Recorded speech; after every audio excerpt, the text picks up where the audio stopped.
I declare open this hearing of the Senate Economics Legislation Committee into the 2024-25 additional budget estimates. I begin by acknowledging the traditional custodians of the land on which we meet today and pay my respects to their elders past and present. I extend that respect to Aboriginal and Torres Strait Islander peoples here today. The committee has set 4 March 2025 as the date by which senators are to submit written questions on notice, and 24 March 2025 as the date for the return of answers to questions taken on notice. The committee's proceedings today will begin with the Department of the Treasury's Macroeconomic Group and International and Foreign Investment Group. Under Standing Order 26, the committee must take all evidence in public session. This includes answers to questions on notice. I remind all witnesses that in giving evidence to the committee, they are protected by parliamentary privilege.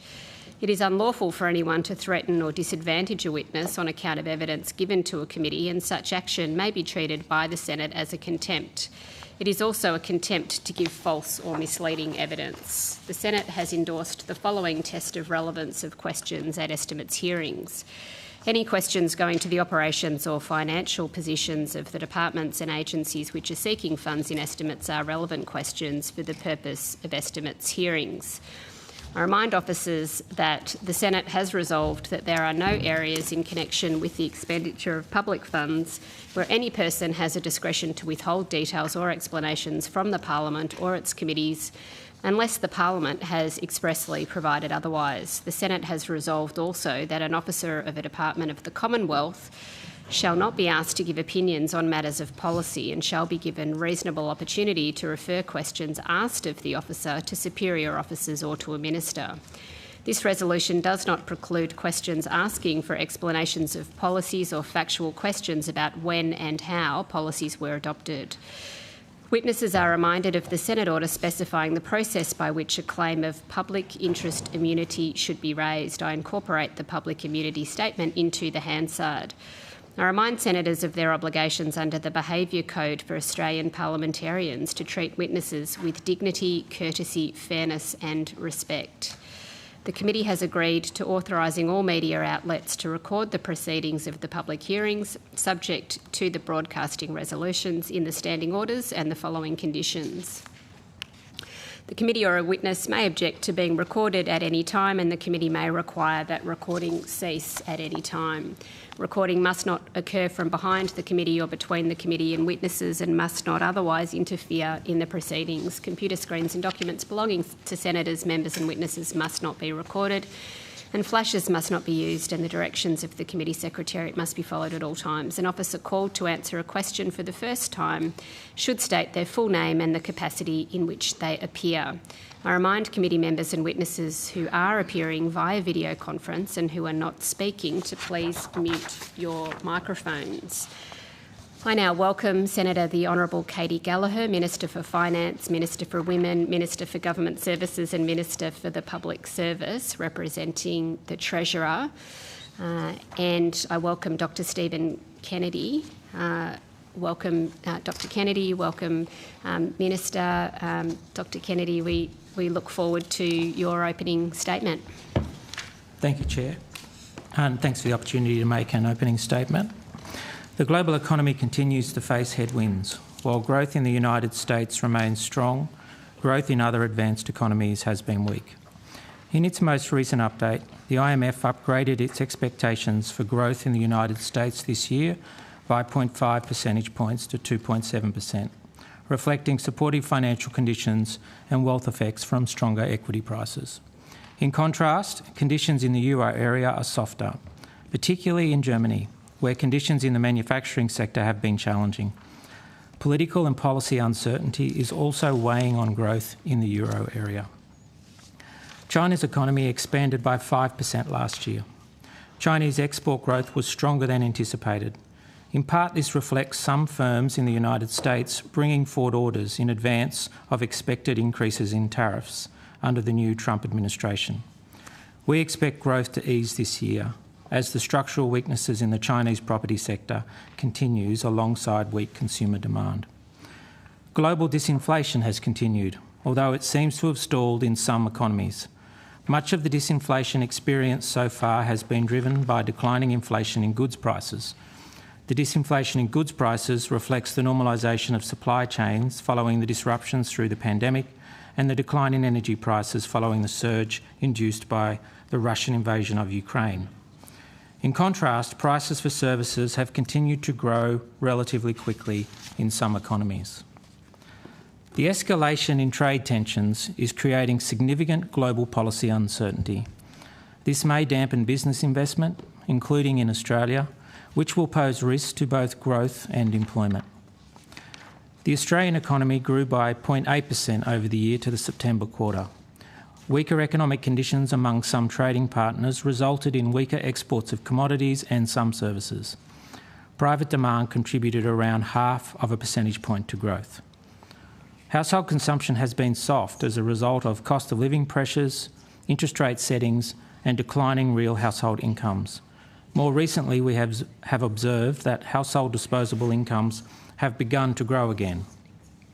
And data for the December quarter suggests that growth in household spending has lifted alongside consumer confidence. In the mid-year economic and fiscal outlook, household consumption was expected to increase by 1% in 24-25 and 2% in 25-26. There is uncertainty regarding the speed and timing of the response of consumption to higher disposable incomes. Households had earlier reduced their rate of savings to deal with cost of living pressures.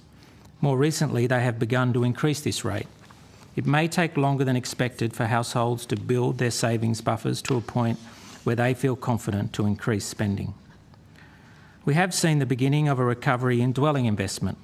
Construction of new dwellings has been facing significant capacity constraints. Supply disruptions had caused a rapid increase in the prices of building materials.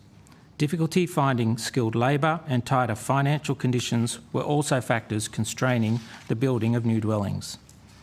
More recently, with supply having normalised, inflation in the cost of building materials has eased and in some cases prices have fallen. Labour constraints, while still present, are also beginning to ease. This is reflected in recent inflation outcomes, wherein inflation in the price of new dwellings for owner-occupiers has fallen significantly. Through last year, dwelling approvals increased and are now at levels similar to those immediately prior to the pandemic. New public final demand grew by 4.3% over the year to the September quarter. This strength reflected spending on demand-driven programs such as Medicare, as well as state and Commonwealth electricity rebates. In the September quarter, public investment was particularly strong. This was largely due to spending on defence equipment and increased activity in major road and renewable energy projects. Business investment expanded by 1.5% over the year to the September quarter. Business investment in the non-mining sector grew by 5.4%. Business has looked to add capital as it has added new workers. This has prompted investment in new machinery and equipment, computer software and AI, renewable energy projects and data centres. In contrast, mining investment contracted by 10.3% over the same period, reflecting a weaker outlook for the commodity sector. We expect business investment to slow over the coming year as major mining projects reach completion and the momentum in non-dwelling construction slows. Below average global growth, and in particular lower growth in the Chinese economy, has affected demand for Australia's mining exports. This weakness has been reflected in volumes and prices. Since the start of 2024, iron ore prices have declined by 23%, while metallurgical coal prices have declined by 43%. We expect the demand for commodities to remain weak, given the outlook for China. In the December quarter 2024, inflation moderated to 2.4%. Measures of underlying inflation suggest that there has been a broad easing of inflationary pressures. Trimmed mean inflation eased to 3.2% over the year to the December quarter. Much of the easing in inflation until recently reflected disinflation in goods prices. Services inflation, which has tended to be more persistent, has begun to decline. Rent inflation has fallen a little faster than we had been expecting. We have also passed the peak in insurance inflation. Growth in insurance premiums moderated for house, home contents and motor vehicle insurance as a result of easing reinsurance, replacement and repair costs. Net overseas migration peaked in 22-23 and is expected to continue to decline over the forward estimates. Thus far, the reduction in net overseas migration has been driven by declining migrant arrivals, in line with what we expected in our budget forecasts. However, departures continue to be lower, reflecting our relatively strong labour market. Overall, population growth peaked at 2.5% in the September quarter 2023 and fell to 2.1% over the year to the June quarter 2024. The labour market has remained strong despite the slowdown in economic activity. Employment growth has been robust and the participation rate and employment to population ratio are at record highs. The unemployment rate has risen from its post-pandemic trough of 3.4% and has remained around 4% in recent months. The unemployment rate has not risen as much as would have been expected given the historical relationship with economic activity. Going into the most recent period of the economy slowing, the number of vacancies per unemployed person was around record highs. This meant the economy began slowing while job seekers still had greater opportunities to find jobs. As the economy slowed, vacancies were being filled faster than new vacancies were being created, which has helped sustain strong employment growth and kept the unemployment rate low.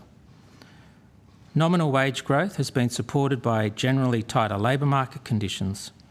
The wage price index grew by 3.2% over the year to the December quarter 2024, with inflation normalising and unemployment steady. We expect wage growth to remain around this rate in the near term. The Australian dollar has depreciated against the US dollar over the past 4 months, as have many other currencies, and is trading at the lower end of the range it has traded in over the past 10 years. On a trade-weighted basis, the Australian dollar has depreciated by half as much as it has against the US dollar. The depreciation in the Australian dollar late last year reflected a repricing of the US dollar after the Federal Reserve communicated some caution around future easing in monetary policy. Investors have also responded to the policy agenda of President Trump by seeking out higher risk US investment assets. This has been reflected in recent increases in global bond yields as investors react to the pro-business policy agenda of the Trump administration. The investment inflows into the US have added to demand for US dollars, which has put pressure on a broad range of currencies, including the Australian dollar. Australia's trade exposure to China has also placed some pressure on the Australian dollar. The prospect of US tariffs on Chinese exports have exacerbated existing concerns about how weak Chinese domestic demand and the ongoing property downturn in China could flow through to an already weak Chinese demand for Australian exports. The flexible exchange rate is an important institutional feature of our economy. When there are adverse global shocks, the depreciation in the Australian dollar helps cushion the full effects of global events on the Australian economy. The use of tariffs, trade restrictions and subsidies has become more common and widespread in recent years. According to the IMF, restrictions on investment and the trade of goods and services have grown sixfold over the past 15 years. It is not new for countries to put restrictions on trade and investment for important but limited national security reasons. Export controls are in place for weapons or new technologies. Scrutiny is placed on foreign investment in critical infrastructure and systems that are vital to the operation of the economy for similar reasons. Nonetheless, when it comes to the use of tariffs more broadly, for a medium-sized economy such as Australia, there is overwhelming evidence that the use of trade restrictions imposes costs on our consumers and businesses. Tariffs directly increase the prices businesses and consumers pay for imported goods. Many of these goods are used as imports into the production of other goods and services. Ultimately, tariffs can push up a broader set of prices across the economy and reduce economic growth. If Australia were to impose tariffs, we would bear nearly all the cost, given our size and inability to affect the world prices of the goods we import. Cutting tariffs has provided substantial benefits to the Australian economy. Firms in sectors that are more trade exposed are typically the most productive in an economy because these firms face more intense competition. So they need to keep finding ways to remain competitive by innovative and finding productivity improvements. Firms that are protected by tariffs have less incentive to compete, which reduces their need to drive productivity improvements. Even small tariffs create inefficiencies and costs for businesses and ultimately higher prices for consumers. In this light, the government's 24-25 budget reforms to abolish around 500 nuisance tariffs will lower costs and contribute to productivity. It is important that should trade tensions escalate around the world, Australia's response is responsible, rigorous and effective, even if tariffs are applied to our exports. It will seem counterintuitive to many, but responding to tariffs or trade restrictions with similar measures will only make matters worse. Australia has already shown how to respond successfully to trade restrictions. We took a well-calibrated approach when China imposed restrictions on Australian exports of barley, coal, wine and lobster, among other goods. Producers in the targeted industries were adversely affected, but governments did not compound the economic cost by implementing retaliatory tariffs or barriers that would have harmed Australian consumers and businesses. And in many cases, our exporters found alternative markets. In the case of barley, by 2022, Australia accounted for 95% of Mexico's imports of barley. We also increased our exports of barley with other parts of Latin America and coal exports with Southeast Asia. Australia's diplomatic engagement with China was subsequently successful in having the restrictions lifted. Trading has resumed in all markets, and importantly, Australia has not compromised its principles. Part of setting Australia up for success in an increasingly uncertain global economy is making sure we do not cut ourselves off from the world. But there are things we can do at home to build our resilience, including implementing and maintaining policies that underpin our market-based economy and ensuring fiscal policy is sustainable while investing appropriately in our defence and security. As a medium-sized open economy, a trading nation, this will ensure we are best placed to weather any major global shocks. Thank you, Chair, for the opportunity to provide this opening statement. Thank you very much, Dr Kennedy, for taking us through your opening statement and for all of the work that you and your team do. I'll just take the opportunity to formally table the opening statement. We'll go straight to questions and I'll just remind colleagues that we have a 10 p.m. hard marker tonight with modified breaks. And we'll start with Senator Hume. Senator Hume. Thank you, Chair, and thank you, Secretary, for your opening statement. We'll address some of the matters that are in that over the day. But first, I'd just like to address an important issue that's obviously outstanding on the eve of an election. This issue that has come to our attention via an order of production of documents in the Senate and the letter that you have provided the Shadow Treasurer. Around the costing request that was made by the Treasurer to you to cost up a coalition policy. As part of that, Chair, I'd just like to table two documents. One is the letter from the Secretary to Mr Taylor, and the other is a copy of the order of production of documents so that everybody knows exactly what it is that we're talking about. In the meantime, though, I think we can probably kick this off. Secretary, exactly when were you made aware of the costing request that the Treasurer had made to Treasury? It's in the letter on the 29th. I think the request was made from the Treasurer's office to my colleagues. I'll do my best through this, Senator. Of course, my colleagues appear with revenue groups, so you can also ask them questions of more detail. And we will. Yeah.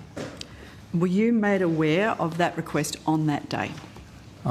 Yes.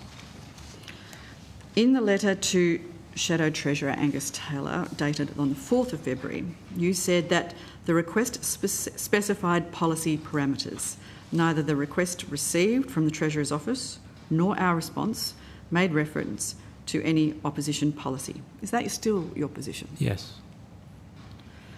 The documents you provided through the order of production of documents reveal that senior Treasury officials directly reviewed the Coalition's media statements when undertaking the costings request. So how does this reflect your statement that Treasury officials were not costing opposition policy?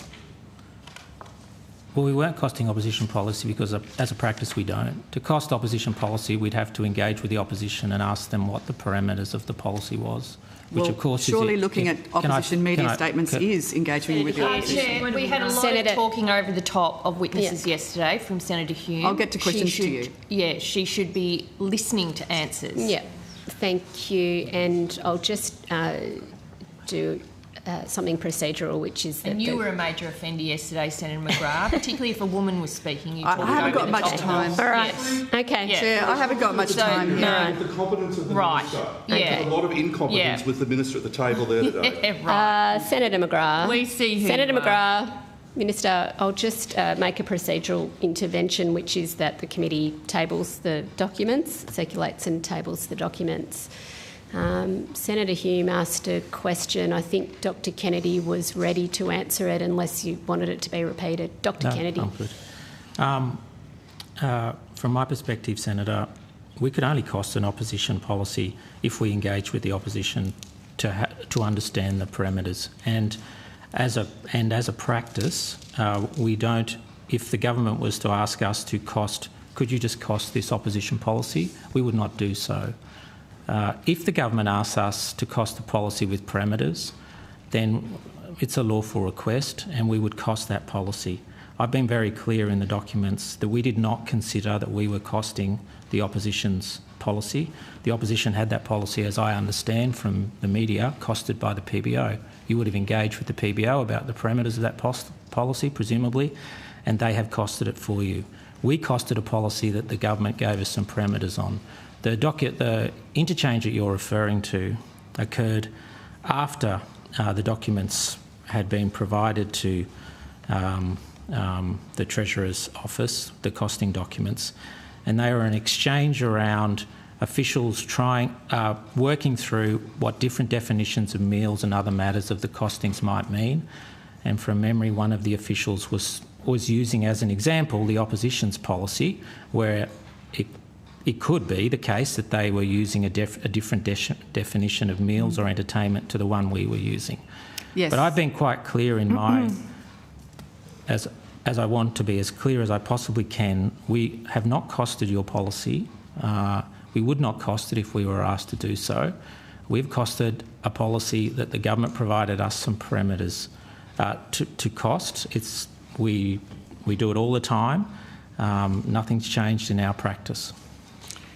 And yet, in that order of production of documents, a Treasury official, Richard Marr, said, ultimately, this one is where the devil really would be in the detail of any policy or law change. The Coalition's media release of the 19th of January, tax deduction to deliver red tape relief for small business, includes the following paragraph. Shadow Treasurer Angus Taylor said the new deduction would apply to meal and entertainment expenses that have a connection with business activity and income, including dining and entertainment provided to clients, vendors and employees. That sounds like a pretty direct reference. I think it makes my point. My colleague's pointing out that the devil would be in the detail. We haven't costed your policy. We don't know exactly what your policy is, and that's what he's pointing out. So you replied to the Shadow Treasurer's letter within 24 hours. Thank you for that. Were you aware of this email chain before you gave the assurance that there was no reference to opposition policies?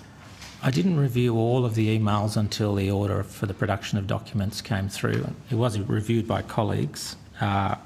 So I hadn't seen the exchange, but I drew confidence from the colleagues I had engaged in that they had behaved appropriately throughout the entire process, and I still believe they did.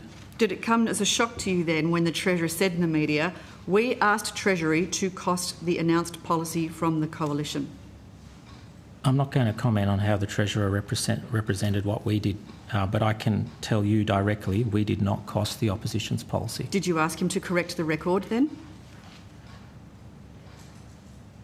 I haven't spoken to the Treasurer about his comments, and I don't have them in front of me, and I haven't reviewed them. I can go away and review them if you wish, but I haven't since spoken to him about how he expressed the policy. I don't think they need much context. We asked Treasury to cost the announced policy from the Coalition. That's a matter for the Treasurer and the Minister. I've told you what we did. He misrepresented you then. As I said, that's a matter for the Treasurer and the Minister. We did what I said we did. He said that he politicised you. Does that not bother you? I'm behaving in a way that I believe is appropriate, and the department is appropriate. My ministers and elected officials behave in the way they feel is appropriate. But as I said, I can be clear through all of this. We did not cost your policy. We don't cost opposition policies. Do you think, Secretary, that you were misinformed in your letter to the Shadow Treasurer where you said neither the request received from the Treasurer's office nor our response made reference to any opposition policy? Would you like to take this opportunity to correct that record? No, that is still correct. The conversation occurred after the information had been provided. It was a subsequent conversation around a debate that people began to have about what meals or entertainment would reflect. So there was no reviewing of the opposition policy in preparing that costing. The costing, we were not asked to cost an opposition policy, and in costing the policy, we did not review the opposition's policy. We costed along the lines of the parameters that were presented. So if the costing was based on specifications provided by the Treasurer, why were senior Treasury officials referring to Coalition's media statements and the Shadow Treasurer by name and not seeking clarification from the Treasurer's office about the specifications? Well, as I said, that conversation occurred after the event, and it was a subsequent conversation between officials trying to understand differences that were being discussed, obviously, in the media. We don't live in a vacuum. Of course, we understand the Coalition announces policies. We don't provide the government advice on them, but we seek to understand them because in perhaps not too far down the track, I'll be preparing advice for alternative governments which will require us to understand your policies in detail. But we did not cost that policy by reference to your announcements.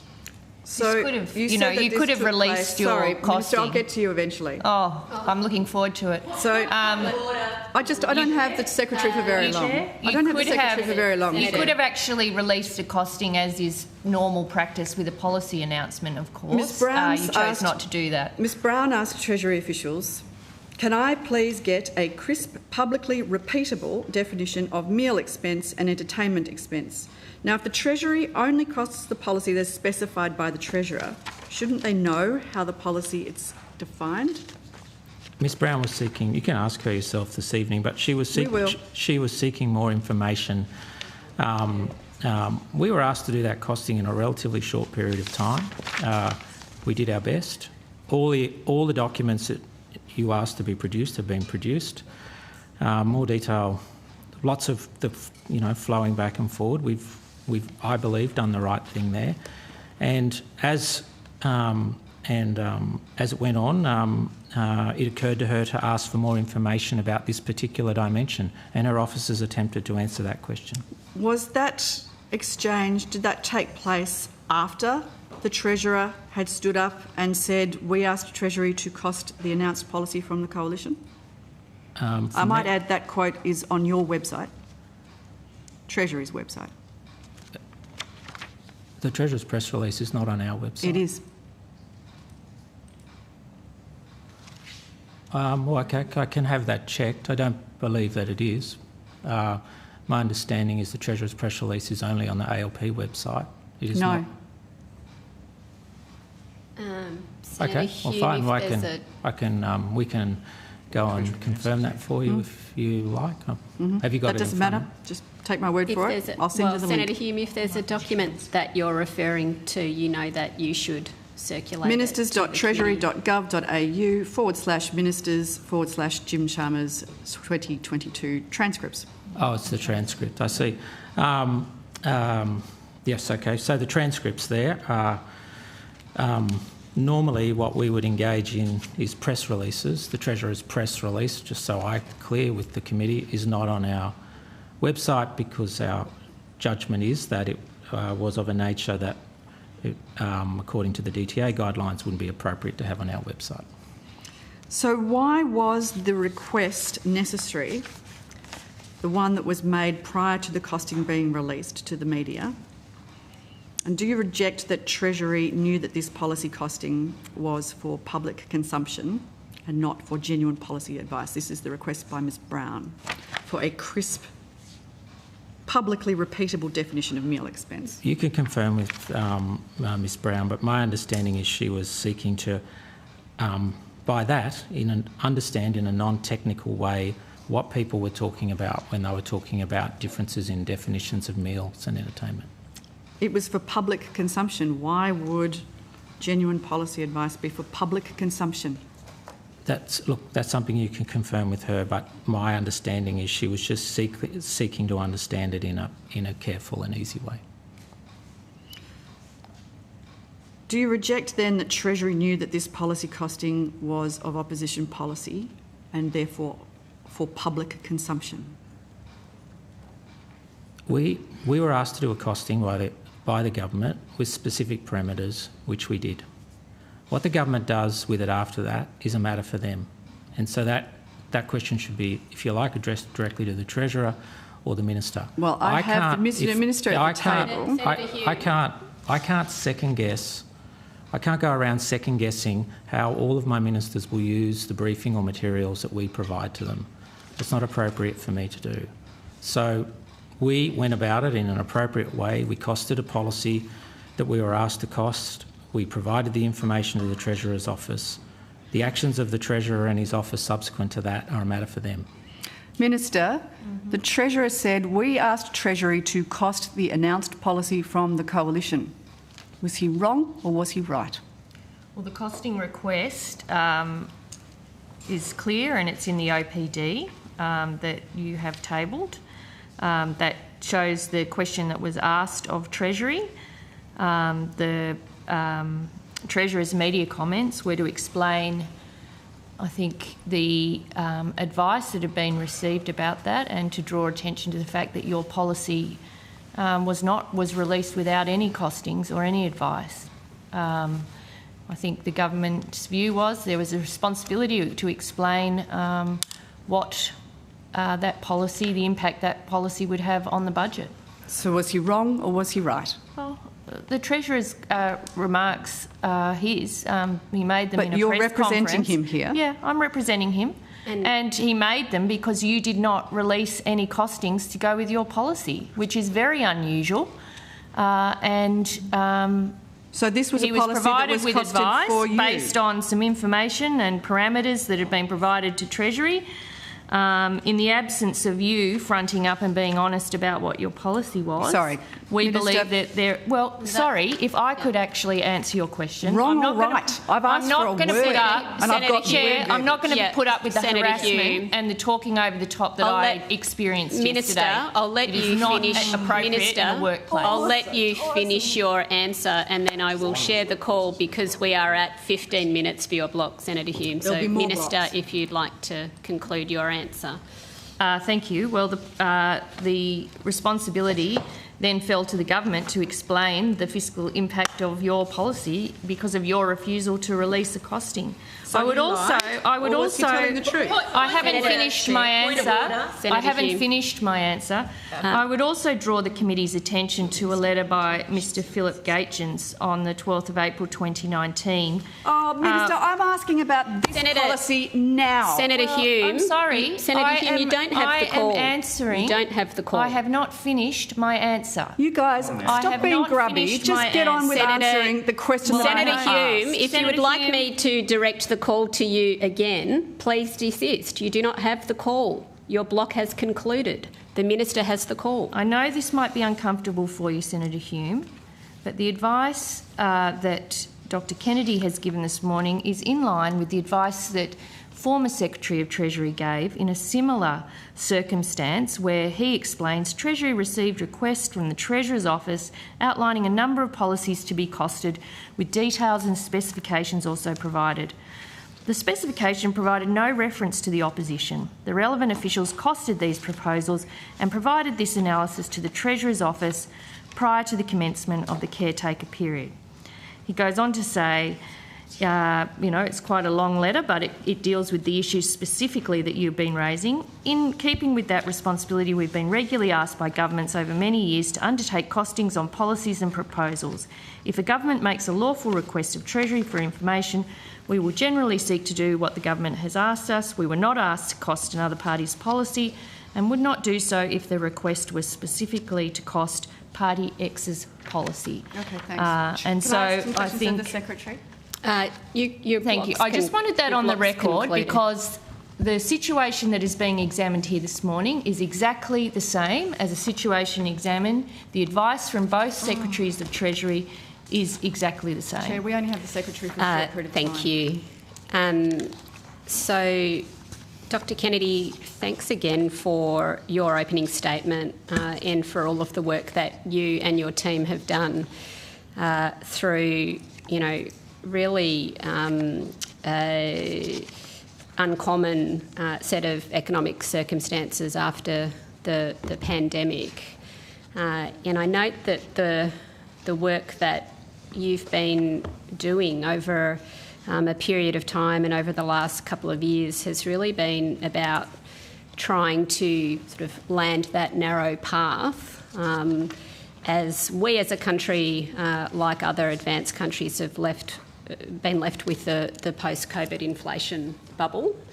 I noticed in your opening statement that you didn't talk too much about that domestic situation and where we are on that narrow path, and you focused a little bit more, if I read your remarks correctly, on sort of international risks that are emerging. We seem to be in a place where that narrow path has emerged, where we have been able to do something, incredible, which is maintain employment gains, low unemployment, good jobs growth, good wages growth, real wages growth, at the same time as we've been able to put that downward pressure on inflation. So I did want to get your reflections on that journey and how we've gone on clearing that narrow path and landing that narrow path, perhaps before we go to some of the international risks that you're identifying there. Thank you, Chair. Very happy to make some remarks around that. And it is, as I've remarked in previous estimates, very pleasing to see the economy operating. Always hard to know exactly whether we're at full employment, but at least close to full employment. It is a good outcome, particularly when we, as from the macro policy setting perspective, looked back at the pre-COVID period where the unemployment rate tended to average about a percentage point higher, and the opportunity, particularly for young people, that is generated by should we be able to maintain it, having an unemployment rate close to 4, at the very least in the low 4s, is a substantial, not only, it's not, I think in the longer term, not only positive for growth, but a great opportunity for welfare more broadly. It is probably the first sort of step that was made towards the focus on this type of path was actually made under the previous government when former Treasurer Frydenberg included full employment in his fiscal strategy, and the subsequent Treasurer has continued that focus. And for my part, I think it's been an excellent development to see a stronger focus on our ability to maintain strong employment while also maintaining low and stable inflation. Of course, it has been a very difficult adjustment from the post-COVID period and also the energy shocks that we've seen through Russia's illegal invasion of Ukraine. So there's no doubt that has been a difficult adjustment, and we frankly did not foresee at the end of COVID that type of shock and what it would mean. But the economy has adjusted well. It has been difficult. Price levels are higher, but it is fantastic to see those youth unemployment outcomes and some of those employment outcomes that's generated by that path.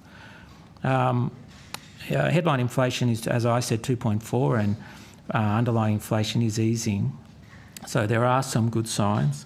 The Governor, and I'll leave it to the RBA tomorrow to talk about the Governor's remarks, but the Governor recently outlined the positive signs we have seen, but that we're continuing to watch developments very closely. As I said in my opening remarks, some countries have seen some re-emergence of inflation, so we will watch that closely, or they've seen some subsequent stickiness. But it is pleasing that we're not experiencing unemployment rates that are going through 5% as they are in other countries, New Zealand, Canada and the UK. It's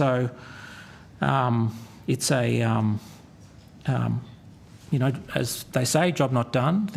We've got to continue to watch this very closely, but for the overall resilience and strength of the economy, to have as many people as reasonably possible in employment with low and stable inflation is an excellent outcome, and we are making good progress towards that. Just lastly, on the outlook for growth, we at MyEFO did express some confidence that growth would begin to strengthen from here, and of course with that, real household disposable incomes and some real wage growth. But I would be the first to acknowledge that's after a significantly difficult period with prices having risen to high levels, the insurance premiums I spoke about. But I am increasingly optimistic that we are definitely through the worst of it, and that we may land the recovery in a place that hopefully in years to come we will reflect on very positively. Thank you. And in relation to the way in which we've been able to navigate this period of time and maintain those gains in the labour market, low unemployment, wages continuing to be strong. I think we've had 5 quarters now of real wages growth. At the same time as we've been able to put that downward pressure on inflation, with everyone working together on that. When you look at the international experience in similar economies where many countries have gone through this post-COVID inflation spike, how does our experience in maintaining those employment gains compare with other countries? You mentioned a couple in your previous answer, I think New Zealand and the UK, for example. And what are some of the insights we have about how we have been able to maintain those employment gains here in this country? Was probably a unique feature of our recovery from this, of the ongoing adjustment to that shock, that we have had, really what are extraordinary employment gains. They have participation and employment to population at record levels. Even in the US, where they've had much stronger growth, as I mentioned, compared to other countries, and their unemployment rate is around a similar level, they have not experienced the increase in the employment to population ratio or participation rate that we have. In other words, we've managed to keep the unemployment rate low, but also bring more people from outside the workforce into the workforce. A lot of that has occurred across the care economy, as we've, in the post-COVID period, structurally adjusted to the investments that have taken place there. So there's, and of course, it's worth noting that we have had strong population growth through this period, which can naturally lead to its own supply and demand. But if you look at the ratios, they give you a sense of how the internal labour market is operating. So it's the counterpart of that, and there are some conundrums in it. The counterpart of that is, with such strong employment growth, productivity growth has not been as strong, for example, as it has been in the US. Similar to other countries, but growth there has been much stronger, but our labour market has been much stronger. I'm hopeful that the substantial part of the productivity story is cyclical, as I said in my remarks, that as firms come to put more machinery and equipment and capital investment with their increased labour, we will see productivity begin to improve, but it's something we're watching closely. It's trend productivity we're most focused on. So, that's something to watch carefully. I mean, fundamentally, real wage growth will end up depending on what productivity growth is in the longer term. But as a starting point, to see to be close to or near full employment is a great outcome. Thank you. And in your opening statement, you spent a bit of time talking about international conditions and how they may impact our economy here. And you've focused a bit on the slowdown in China. You've talked a bit about what's going on in the US and tensions around trade. What's keeping you awake at night? Hopefully, at this stage of your time in your role, nothing much in relation to these questions. But what's occupying your mind the most when you look at those international pressures that we're facing, and that you have sought, I think, today in your comments to draw our attention to? I think the global developments in trade and international relations. I'm not the expert on it. It's best to talk to colleagues in foreign affairs or in national security and defence and other areas. But I think they're quite profound. I think the change in, and that they can have profound economic consequences. The reason I spent some time talking today about how much Australia has benefited from its own trade reform, which I might add has been conducted by all governments, both sides of politics, if you like, and to just sort of reinforce the great strengths I've seen in that, as I understand, a bipartisan approach around trade liberalisation, is just to remind people, as we did with the previous government when trade measures were applied to us from China, that our flexible economy can respond well to these if we keep it flexible, and if we're sensible in the way we go about it.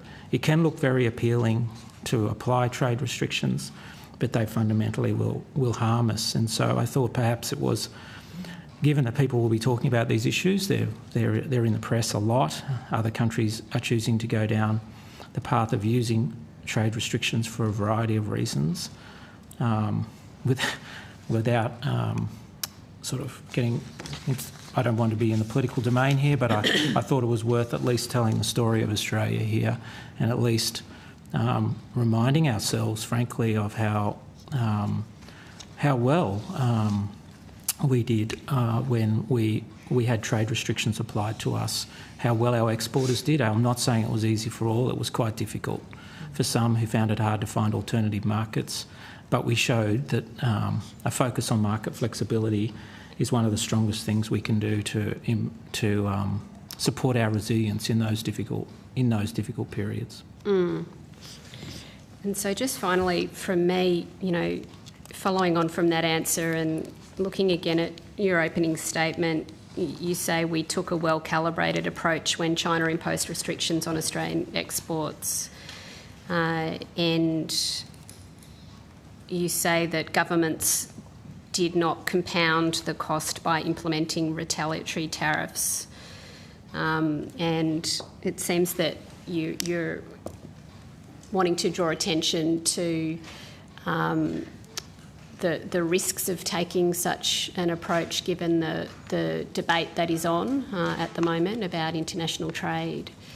What do you see as the risks for us if we were to sort of engage in emerging trade contests in a way that's counter to, in a way, to use your words, that is not well calibrated? The risk for us, and it's actually related to the fact that our economy is near full employment, is that if we behaved in such a way, responded with measures that in a way saw people employed in areas that weren't as productive as they otherwise could be, that in the toto that would be a net negative for Australia. So one of the things that we have to think very carefully about when we're at full employment is, if you like, the reasonable and efficient allocation of that labour. As you said, receiving real wages, which are real wage increases, which will depend on productivity. But related to that is that people are working in the activities where they are needed most. And Australia has had a long history of operating behind significant trade barriers. I think the broad consensus is that the removal of those barriers through the 80s and 90s and even into the 2000s has been positive for Australia, and it's just important to remember that they leave us stronger, not weaker, and that reimposing them would not ameliorate the costs that come from other actions. We're not happy about other actions should they take place, but there are sensible ways for Australia to engage. As I said, the diplomatic efforts in regards to China's coercion of us have been successful, and that trade has resumed. That's a great outcome. But as I also said, it's a matter for you as elected officials to judge, of course, but from my perspective, quite important that our principles are not compromised in those diplomatic engagements. Thank you very much, Dr. Kennedy. I'll go to the opposition. I'll go to Senator Hume. Secretary, you said before the call was shifted that you had not seen this email chain that's in the OPD before you wrote the letter to the Shadow Treasurer. Can I just be very clear then? That order of production of documents reveals that there was in fact a lower preliminary estimate of the Coalition's policy that was provided to the Treasurer's Chief of Staff, and that was lower than the final costing. Was Treasury asked to come up with a higher figure by the Treasurer's office? You'll have to go to the relevant officials for that, but I think that was a costing for meals, not meals and entertainment. I'm not certain of that, so you just have to check the documents you have in front of you. But that's because we did do separate costings for meals and then for meals and entertainment. From memory, the meals one was around 500 and the other 1.5. Sorry, you'll have the documents in front of you. I'll just point out one other thing with that costing. That was not a year-by-year costing. It's an accrual costing of the mature cost of the policy as well. So just to point out what I presume would be a difference with a PBO costing that's costed your policy specifically. We haven't said this is what it costs in the first year, the second year, the third year and subsequently. It's, if you like, the first preliminary run of what the cost would be on an accrual basis. But just to clarify that for you at the same time. So the order of production of documents shows language that says we can round it up. Will get us close to 1 billion. So I again ask you, was Treasury asked to come up with a higher figure by the Treasurer's office? No, my official... Well, I'm not aware. You can check with them, but I am certainly, in my investigations, not aware they were asked to do that. I would, of course, be very concerned if they did, but I have every confidence they did not. You could just release the costings that you've had done. Well, we've released the order of production of documents instead. With your Sorry, with your just let me ask the Treasurer, the Secretary, some questions because I don't have him for very long.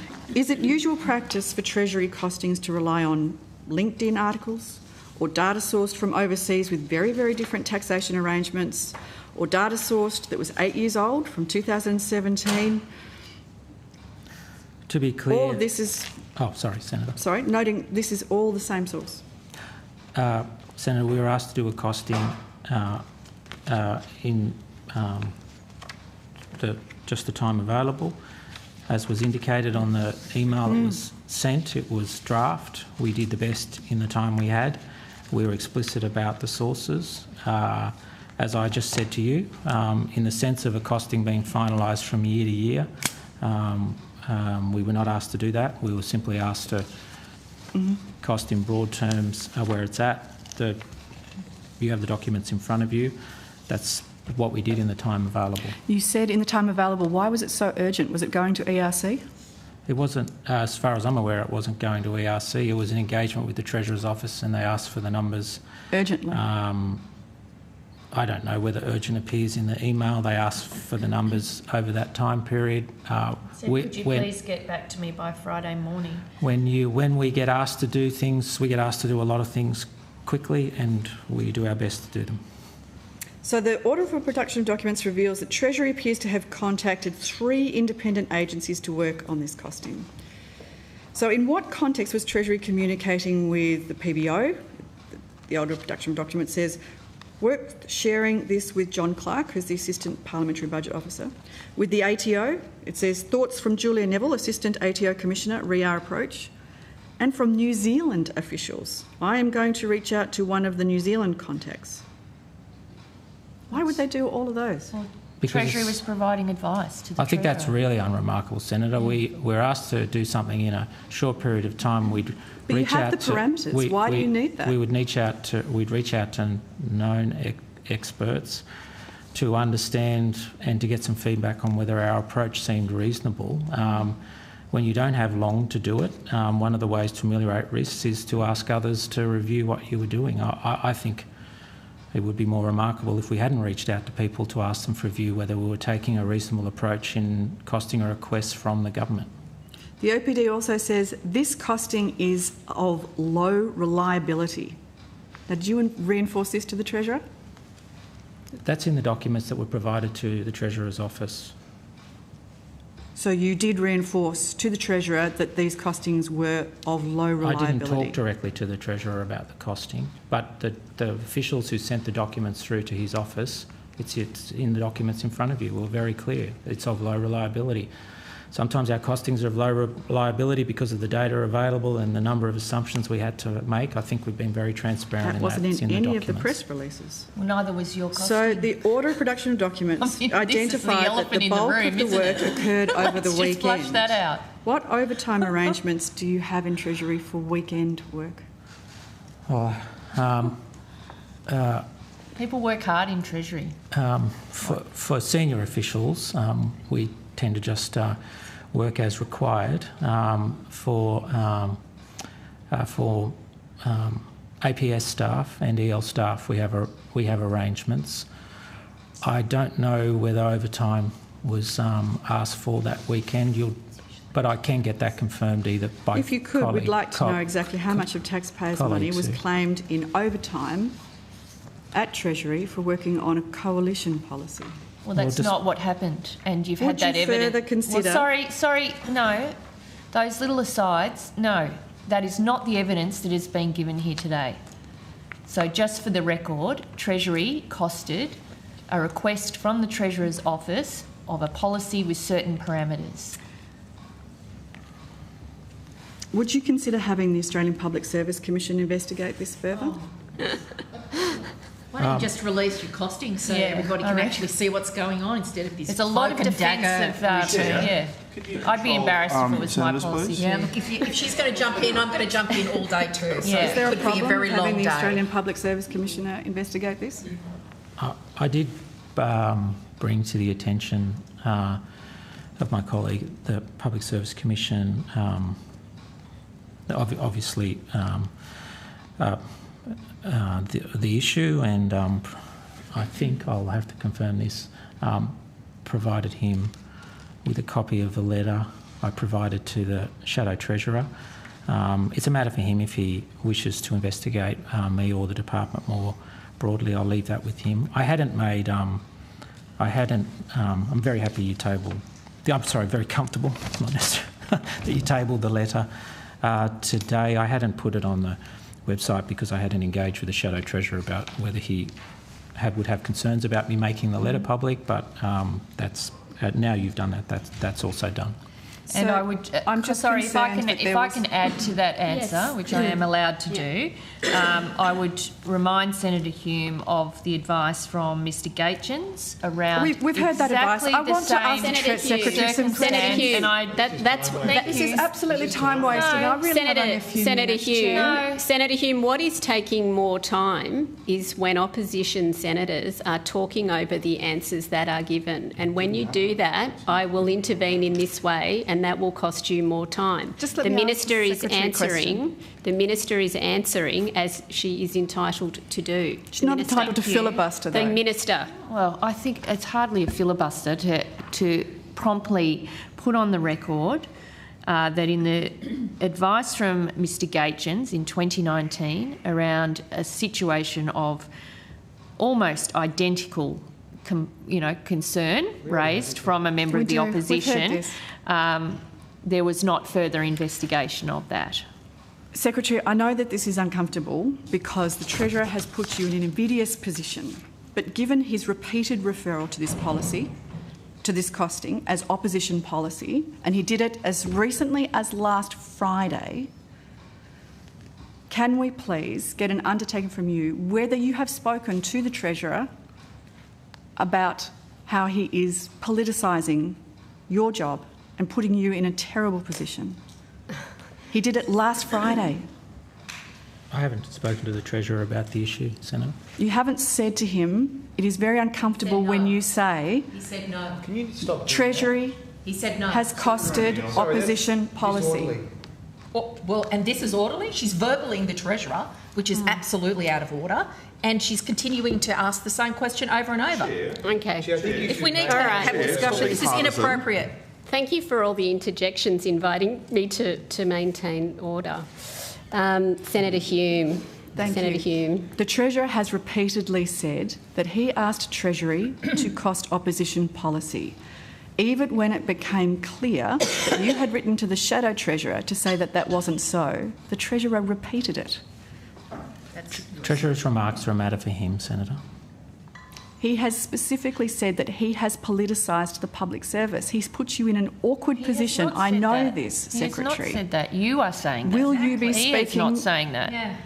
Talk up, mate. And Will you the be elephant in the speaking to the room is Treasurer about release this? your costing. Why are you so embarrassed about it? An alternative government announcing a policy but not releasing a costing. So will you It's make a formal remarkable, statement, extraordinary. Secretary, clarifying the fact that the Treasurer has asked you to cost opposition policy, that every email trail suggests that this is so? No, that is incorrect. Well, It is just- not true, and you've got the order of production of documents that clearly show proves that it. that was not the request from the Treasurer or his office. Minister is entitled to answer a question. Yes. And the secretary. And- question went to the secretary. All right. The minister is entitled to answer a me question. move on. Senator Hume. Dr Kennedy, it's no secret, but can I confirm for the record that you worked as an advisor to Kevin Rudd during the GFC? Seriously? I did work. And did you work with the now Treasurer in that capacity? The now Treasurer was in the Treasurer's office. I was in the Prime Minister's office. I was a seconded Treasury official. He's Okay. politicising the public Yeah. service now. I think you're the chair of the committee. That is outrageous. Are we going to keep going Yes, here? absolutely. Right, okay. Wow. I note that Mr White, who is the new head of Fiscal, is here. Mr White. I'm going to you. We're at That the he time. worked as an advisor in the personal offices of Wayne Swan and Chris Bowen as Treasurer. And I note that Ms Brown supervised that work. And she also worked on This the is an personal staff of Stephen Conroy Sorry, as Chair, his this is an opposition chief of extraordinary staff. attack on Treasury officials. Yes. There would be many It's awful. Treasury It's officials. awful what you've done to them. Senator Hume. So, Dr Kennedy. There'll be Senator many Hume. Treasury officials, excuse me. So, Dr. There would be Senator many Hume, the Treasury Minister, has the officials who call. have worked in a seconded way to governments of all different types over the last 30 years, I would expect. And to be Secretary. fair, Treasury and the public service has a proud record of being apolitical. People turn up to work and are professional And what you are doing here, Senator Hume, is disgusting and outrageous. And Senator Hume... I just have 2 more questions. Senator Hume, the standing orders give us guidance about impugning the motives of public Absolutely servants. you did. And if you're going to do it, own it, for goodness sake. Yeah. well, I am It's going to be that bad. I am concerned. I am concerned, Senator Hume, about the line of questioning that you are adopting for one of the most well-respected on all sides of politics, public servants in this country. So Senator Hume, I haven't finished, Senator McGrath. So I am listening carefully to your line of questioning. And do you want to do your point of order, or shall I give Senator Hume the call for the short amount of time she has left? Chair, you and the Minister interrupted Senator Hume before. She's unable to finish her question to the Secretary. If Senator Hume could be allowed to finish her question to the Secretary without interruption, please. I was just about to give Senator Hume the call for a final question before we had to listen to that point of order. I'm not going to sit here and let this sort of outrageous, disgusting attack on people who have served their country with distinction in public service for governments of all persuasions. Let's be clear about that. Yeah. So this is your final question, Senator Hume. So, Dr. Kennedy, She's allowed to ask questions. thank you. Knowing that you deny that Treasury has acted in a political manner, that there are numerous deputy secretaries and secretaries who will be appearing today on the personal staffs of Labor politicians, you deny that we haven't, but at the same time we have in writing that those officials have been discussing using opposition press announcements as the basis of a costing, putting forward a piece of work that they admitted was of low reliability, while ensuring that the costing had crisp, publicly repeatable defined terms, clearly knowing that it was intended for public use but not for policy consideration. Is it your assertion that Treasury has not been politicised? Yes, it's my assertion, Senator, that Treasury has not been politicised. I'll make a few remarks around some of your questions. It would be a shame if government officials chose not to go and work in ministers' offices. I agree. Because of the experience they would attain. I have an acting deputy secretary, for example, who worked for former Prime Minister Turnbull. Recently, one of my deputy secretaries left the department who worked for former Prime Minister Abbott. We've all gained enormous experience and, frankly, empathy and insight into the demands on elected officials by taking an opportunity in our careers to work with elected officials. And I think it would be a real shame if public servants felt that it would be a negative for their career if they did not take up those opportunities. Of the officials in Treasury and the way they're behaving, I do completely reject that the department or the officials are politicised. As you pointed out through these remarks, we are sometimes put in a challenging position, but we respond as best we can. We serve the government of the day. We form our advice independently. We do not. I'm very confident that we do not act politically, so I do reject that assertion. I don't believe Treasury has become political. I very much enjoyed the appointment that was made of me by Prime Minister Turnbull into infrastructure, by Prime Minister Morrison into Treasury, and then my reappointment by Prime Minister Albanese into Treasury. Through all those appointments and with the various ministers, I believe I worked with over 17 ministers in the coalition government in infrastructure and then a few less in the Treasury portfolio. I've behaved no differently with this government, nor have I observed the departments behaving any differently. I understand how the circumstances might lead you to question that, but all I can do is assure you that that has not been the case. So, knowing that the Treasurer has repeated... No, Senator Hume. Has the Treasurer let you down, Secretary? No. By putting Dr. you in Kennedy. Has the Treasurer let you down? I'm sharing. Has the Treasurer I'm let sharing you the down? call Absolutely as not. I am sharing the call as I have foreshadowed multiple times that I was about to do, because you are well over time, Senator Hume, and I'm going to Senator I'm sorry that O'Neill. this has happened to you. Senator O'Neill. Thank you. Honestly. I just want to... After what you just did, Senator Hume. Disgusting. I'm so sorry that this has happened to the Oh, yeah. Secretary. It is awful. Everyone It's believes you after disgusting. just watching the last hour. So can I take the Transparent. opportunity to thank you, Dr Kennedy, and all those public servants who serve their nation with integrity and apply very strict principles to the way in which you engage with government. I just think, given what's gone on, to note the final sentences of your letter, which you turned around, I think, on your evidence in 24 hours at the request of the Shadow Treasurer, you state, "We will not cost a policy that is specified as a policy of another political party," which is your evidence to us today, despite Senator Hume's 10 administrations, if I can put it that way. This has been a long-standing practice of Treasury, consistent with statements made by my predecessors in similar circumstances to the Honourable Chris Bowen MP in 2019 and the Honourable Joe Hockey MP in 2012. And for the record, the letter I believe Senator Gallagher has referred to, 2019, states, "If a government makes a lawful request of Treasury for information, we will generally seek to do what the government has asked. We were not asked to cost another party's policies and would not do so if the request was made specifically to cost Party X's policy." Letter from Phil Gaetjens to Mr Bowen on 12th of April 2019. What you've been asked about today, for those who don't pay a lot of attention to politics, is your standard operating procedure. You're asked about a matter of public interest. You're asked to put together some indication for the government in the absence of information from the opposition.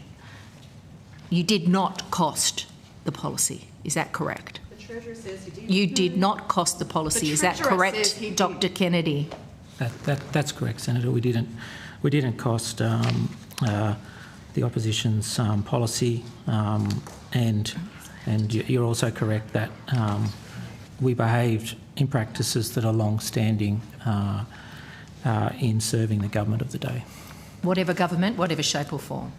Thank you very much, Dr Kennedy. Can I go to... Senator O'Neill, just before you continue, there's a letter that's been referred to by yourself and a couple of times from Mr Gaetjens to Mr Bowen, and the committee tables that letter. Thank you.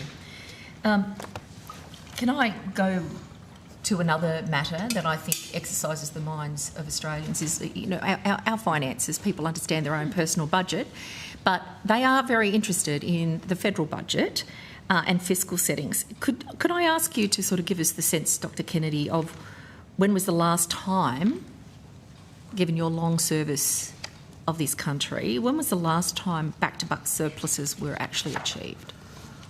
That's a good question. It's 15.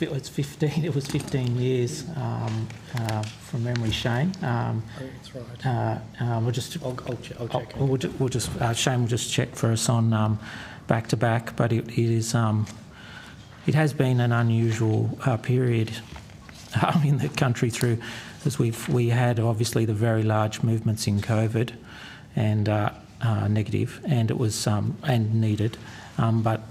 It has been, particularly compared to other countries, excellent to see us print 2 surpluses in this country. A few others can claim that. In fact, I can't think of anyone off the top of my head. So being in that position, from my perspective, our relative fiscal position compared to the rest of the world remains quite good. Our gross debt to GDP is relatively low, as is net debt. But that's not to say, Senator, that ongoing fiscal circumstances don't require close attention, given the global circumstances that I also spoke about earlier. But it is an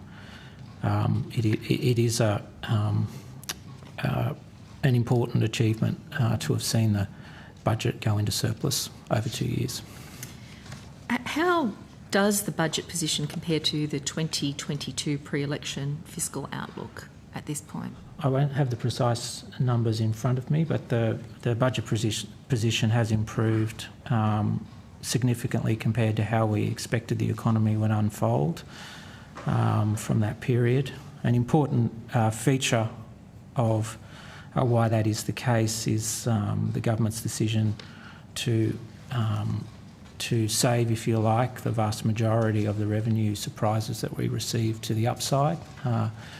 That has been an important and decision, and it's part of the government's fiscal strategy.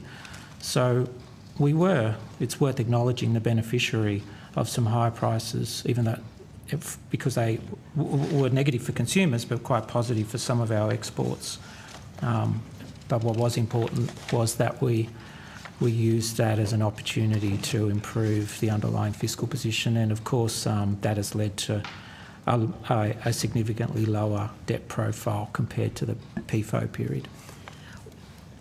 I've noted the comments that you've made about the uncertainty of the global reality. Perhaps we're all a little more aware of that than we were 25 years ago. But one of the questions I think that Australians are asking is, why is it important to undertake the strategies that you've just described to rebuild fiscal buffers? Well, I think our response in COVID and also in the GFC meant that we were able to, because governments of all persuasions had been reasonable in the way they approach fiscal policy, we were able to respond forcefully and quite positively for the economy. And it gives us that flexibility, Senator, when we do get these shocks, to support the transition if it's needed through public expenditures. Looking around the world at the moment, I guess one could hardly feel relaxed about the prospect for more shocks, given conflicts and as I said earlier, the trade tensions. So that's why I made the remark in my opening, or the comment in my opening remarks, about how resilience, part of resilience is ongoing fiscal sustainability. We may well be entering a period, we've seen comments in the press from the UK Prime Minister about their focus on defence. We may well be entering a period where the country has to focus on those expenditures, and to do that will require difficult trade-offs, but much better to start from our fiscal position than the fiscal position that many other countries will start from. And that's a consequence of determined decisions by primarily the Finance Minister and the Treasurer around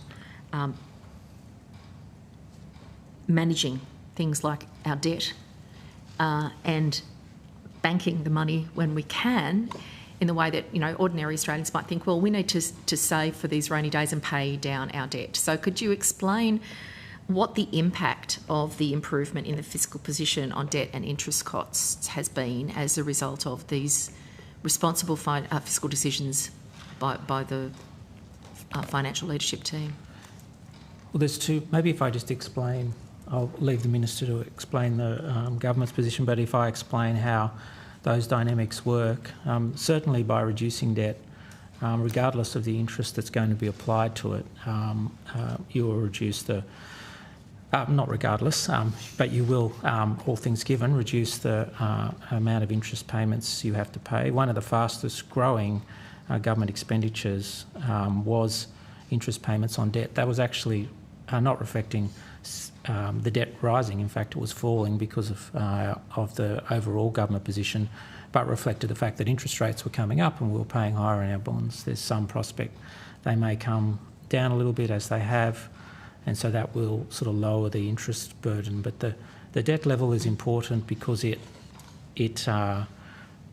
means, sort of, regardless of what interest rate we're facing on raising that debt, we'll pay. It'll cost us less to service that debt, and that will leave more money available for other activities. The second thing I would say is it also means if there are shocks or significant swings, that we're able to use fiscal policy appropriately to assist the community in those times, because because we can feel comfortable that we're in a good debt position. When you say the responsible management of this creates the context where you can assist the community if needs be, what does that actually mean practically, Dr. Kennedy? Well, in the case of some shocks, we talked a little bit about full employment earlier. There can be, for example, I was talking about the potential for investment and employment to be affected by global uncertainty. What can happen to firms under conditions of significant global uncertainty is that firms can delay investment, they can be unsure about what the future looks like, and demand can fall, and sometimes it can fall very significantly. Of course, monetary policy is the first avenue to respond to those types of cycles, and particularly for demand shocks remains, in my view, our first port of call and the primary one. And I think the Reserve Bank over many years has done well from that perspective.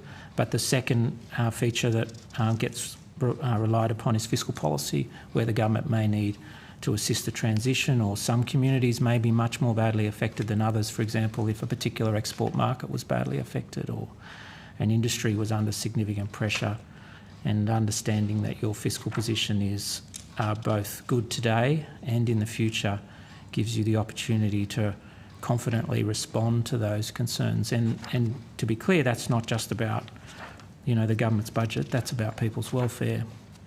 That's about their ability to get jobs, their ability to feel confident to continue to consume.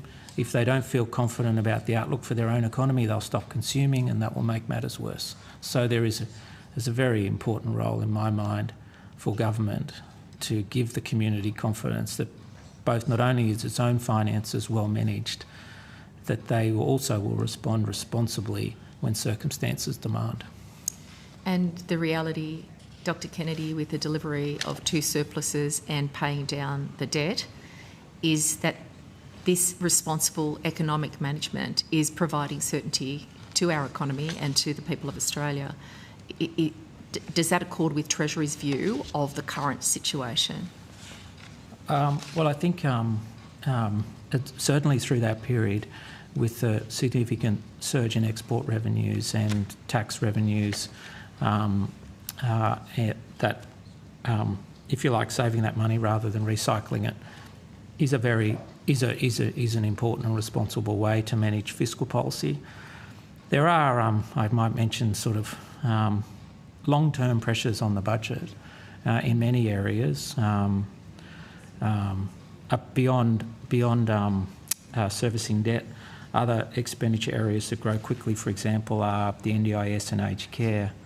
And it's important that that we also continue to think about the growth rates of those areas, because those spending pressures are going to be important in taking pressure off the budget more broadly. And as I mentioned in my previous opening statement to the last committee, it was pleasing to see the bipartisan support across aged care reform and NDIS reform.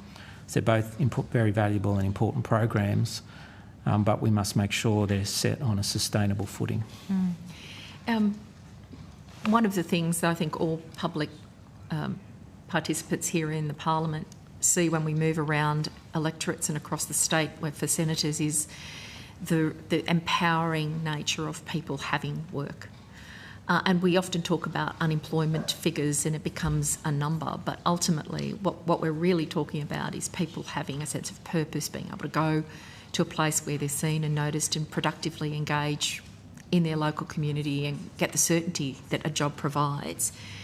So in that context, I don't think we sort of minimise the value of the numbers, but that's what it's about. So my question goes to how many jobs have been created since May 2022? I will just pass to my colleague to do the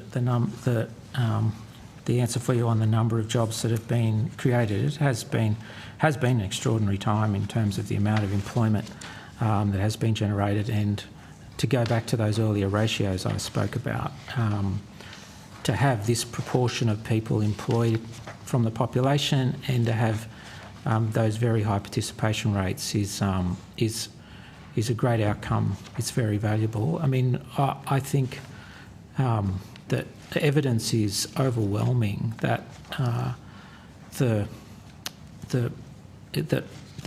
positive impact of employment, the great value people drive, not only from the wage but from the manner in which they engage in the community, is very significant. And I guess a great feature of what we've seen in the labour market more recently is the ability to draw in people who might have at other times struggled to get jobs.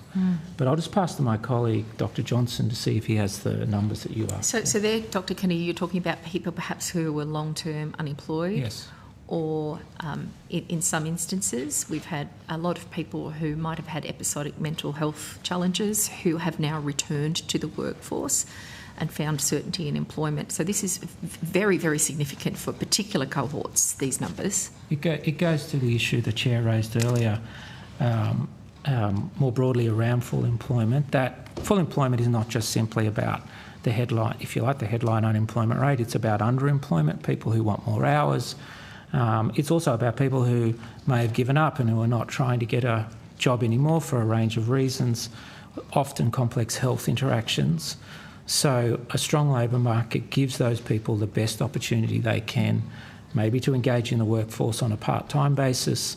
But it also, I mean, I think I would just pause for a moment and say it's many of these people are highly productive. We're also talking about particularly female participation has been incredibly strong. So we have been able, it's not just a question of giving people an opportunity who will become, the more opportunity they have, the more productive they will become. It's also the case that we've been drawing back into the workforce, I think, particularly among women, highly productive people who can see more opportunity because the opportunity presents itself. So how many is it, those jobs? Just while we've still got you, Dr Kennedy, rather than going to your colleague there, I'll just redirect the call now, Senator O'Neill. I didn't give you the heads up. Apologies. I'm going to redirect the call so that we maximise our time with you, Dr Kennedy. Perhaps my colleague can provide the numbers in subsequent... So there were two questions about how many jobs, 1.1, and how long since we've had back-to-back surpluses. Yes. Okay. Thank you. Thank you. Still hang. Thank you. Senator Rennick. Hi guys, how are you going? Hi Senator. I'd just like to raise a question about superannuation and the ability, I guess, to deal with this inflection point. It was an article on the weekend in the Australian Financial Review which said that Treasury, their secret Treasury briefings reveal the future of pension savings and the fact that there may be limitations placed on the amount of money that people can withdraw from their superannuation in retirement. That concerns me greatly, first of all, because I think people, it's a free country, we should be able to access our own money when we want it. But the other issue is that we've got an increasing percentage of retirees who are actually retiring with a mortgage. So that's increased, according to the ABS, from 10% in 1992 to approximately 40% today and still increasing. So my concern is that people will be unable to access their superannuation to pay off their mortgage and then go on the pension. And ultimately, it's always a point of view here, but to me, owning your own home in retirement, if not throughout your working career, is of utmost importance. Could you perhaps comment on that article? I'm not sure if you've read it, but the briefings about dealing with this inflection point in super where withdrawals will start to exceed contributions, please? Look, I don't disagree with anything you just said, Senator. I think it is important that people have that choice. And I agree people may want to take some of their super to retire debt, and I also agree in Mike Callaghan's review of the superannuation system, it's a little while ago now, but home ownership was a very important feature of how people's circumstances post-retirement. So I think the thing that we've engaged the government on that we've been a bit concerned about is that I suppose, to be straightforward, we've been a bit concerned that people aren't being given the choices they possibly should be around retirement products, and that the superannuation industry maybe this is a bit unfair, has tended to focus more on accumulation than offering the services and products they need to offer people in the retirement phase. Yeah. So I'll just say I personally, be a matter for government for subsequent policy, but I haven't heard anything different, think we have to be very careful about any form of removing choice. It's not sort of on my list, but I do wonder, and it's an area Senator Bragg also knows very well, whether this is an area that at least some nudging is required to see people offered products. Yeah. Like managing, we will know this, have family, friends, managing your retirement savings, it requires key decisions. It'll require decisions across that latter decades of your life, and we're just really testing this hypothesis that do people feel confident to access that money they've put aside because they're of the longevity risk, Yeah. They're concerned about having enough money throughout their retirement.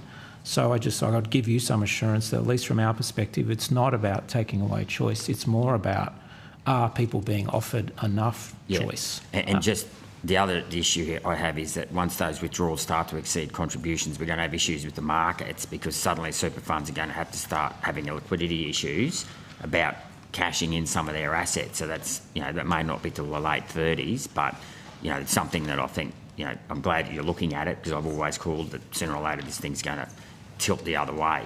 But the other thing that came to my note that I'm concerned about is I asked the ATO in the last set of estimates, I might have raised it with you, how much money was in franking accounts that hasn't yet been distributed. And I was shocked to find out that it's actually about $480 billion sitting in franking accounts, and that's a contingent liability on the Australian government. I mean, that's almost half the $1 trillion debt again. Is that figure ever disclosed on a regular, like every year in the budget? And if not, shouldn't it be, given the size of it? Look, it's a good question. I haven't followed the debate. I'm going to have to take on notice what's disclosed in the. I'll come back to you quickly. What's disclosed in the budget, maybe through the course of this estimates, actually, when that relevant officials turn up a bit later. Quickly, thanks, Chair. Yeah. I also asked about what the net company tax rate was as well, because my concern was, Peter Costello started refunding franking credits in 2000. We had $500 billion in super. Now it's $4 trillion. And as you well know, the money companies pay 30 cents to Canberra in the dollar. Then at least half of it comes back to super funds in accumulation stage, and if in retirement, all of it goes back. So, and Treasury, I'm not sure if it was Treasury, ATO replied that they didn't think there was a decrease in the company tax rate as a result of that. Yes. I'd tend to dispute that. If there's $4 trillion, I mean, I know it's not all invested in the ASX, but a certain percentage of it is, if we're increasing the amount of money invested in the ASX that's held by super funds, we're really just washing money through the system. And I would have thought, from your policy setting point of view, you'd need to look at the net company tax rate to see what the impact superannuation is having on our overall tax receipts, because, of course, the people that pick up the slack here, of course, the income earners through bracket creep. Yeah. So could you address the fact that you don't think that it's an issue? Because I think it is. Okay.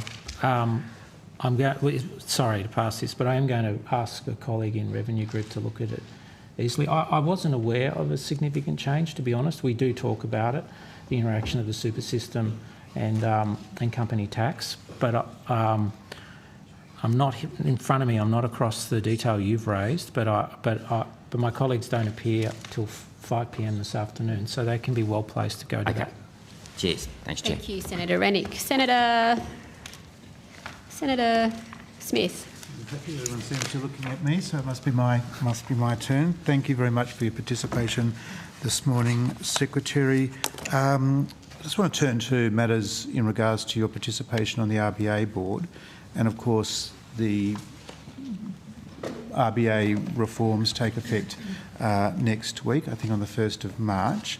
Just keen to understand in the first instance how those particular reforms, once implemented, might change the way that you conduct yourself, operate as a board member on the RBA. Probably the key legislative change, which is a confirmation of something that has been a long-standing practice, but it's now in law, will be that the Treasurer can not direct me in any way in my considerations. That it has been the case that has been the practice for the two treasurers I have worked for, and they have always been very respectful and mindful of my particular role on the board. And it's also the case that I have always taken the view that matters pertaining to the RBA that the Treasurer should be discussing those in the first instance with the Governor, and that was the case with both the Treasurers I work with. They have good working relationships with the Governors that have worked for them, and they would talk to them directly. So probably an element that hasn't been spoken about much is that the creation of the Governance Board will mean that often on the current board, on the RBA board, so it'll be two boards, a Monetary Policy Board and a Governance Board. Often on the RBA board, the one that's just finishing up, we would look at matters of governance, even though we may have not had a legal responsibility for those, because there is if you like, the accountable authority was the Governor, and now the board has the Governance Board has particular accountabilities now, and in some ways so what would sometimes come to us in the RBA board might be about staff surveys, or about how the RBA is operating itself, or other balance sheet transactions, issues around Note Printing Australia, for example. They will all go to the Governance Board, which I am not a part of. Mm-hmm. And now, I think that's, to be honest, I think that is a good outcome. I think those governance-type activities, separating them from the monetary policy considerations, because, you know, I'm an accountable authority of Treasury, and of course the RBA is in the Treasury portfolio, and I never felt like I was in a difficult position, but I feel it's a cleaner split of responsibilities to have a governance board, of which I'm not a part of, chaired by the Governor, and those independent members overseeing the governance of the institution, because I feel, sorry, I've thought about this a lot. I hope you don't mind the answer, but my contribution, I think, is insights into how the economy is unfolding, and effectively the decision that comes through the monetary policy decision. I think that's a value I can add, and it could feel a little strange for one accountable authority to be talking to another accountable authority about exactly, because I'm not in any way legally oversighting that. So they're probably the two main changes. One is, if you like, the formalisation of a long-standing practice, which I understand was the practice of all my predecessors and their treasurers, to give credit to all of those treasurers.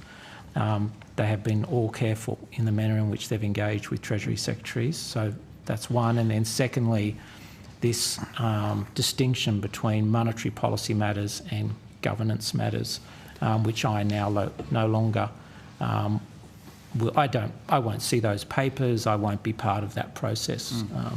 So the third element I would add to the two that you've identified is now that the Monetary Board sits over 2 days. Yes, yeah. And I'm keen to understand, how that actually works in practice. So obviously agendas and papers are distributed. You participate in that board meeting over 2 days. Obviously you're not in there for 48 hours. No, we're allowed to go home and sleep, yeah. You're allowed to go home and sleep? Well, not home, to a hotel, but yes. But does it have a papal quality, for example? Are you not allowed to speak to Treasury officials? Are you not allowed to confer with other board members? How does it operate over that 48-hour period? No, it doesn't have a papal... Did you say a papal feel on the way through? Yeah. For process, I'll describe it, but it'd probably be important to raise it with the RBA directly tomorrow, because it's their practice. But I'm sure they might be watching, given and they can correct your record. I'm not sure I'm of that much interest to them, but anyway, they will. Senator Walsh might be. We usually, the board members usually receive the papers on the Friday before the board meeting, and that was the case in the past and remains the case. So we have the papers to consider over the course of the weekend, and then now we meet on the Monday afternoon, and then occasionally we have a brief dinner, or other times we just break and then we reconvene on the Tuesday morning, and I'll leave it with them to, because I don't want to jump. It's their process, so I'll leave it them to describe their process if you want to take it up with them in any more detail. From my perspective, and as I said, it's been the practice that I've adopted throughout this process, and I believe it, and I'm quite certain it's a practice of my predecessors, is that I am briefed by the Treasury on the board papers, by the Treasury. Over the weekend? Usually on the just late in that week, on the Thursday or Friday. We may not have the papers then, but, you know, with a sense of how the economy's unfolding, and so I get my own So brief. You're given a briefing, but that briefing might be absent of the actual papers and agenda of the board meeting. Correct. Yeah. A small number of Treasury officials have access to the papers, and if anything has come up that's unusual, they might contact me over the weekend and say, you know, we've got a different outlook here, or something along those lines. And I also have the other business of the Treasury to continue, which is, you know, what's our position on a ERC, all that sort of thing, of course, yeah. which I continue to do through that period. As a matter through the period of the 48 hours. No. From the commencement of the board meeting to the conclusion? Typically no, unless it's something urgent. So do not disturb the secretary time. Yeah, well, yes, because they are important. They are Correct. important considerations. But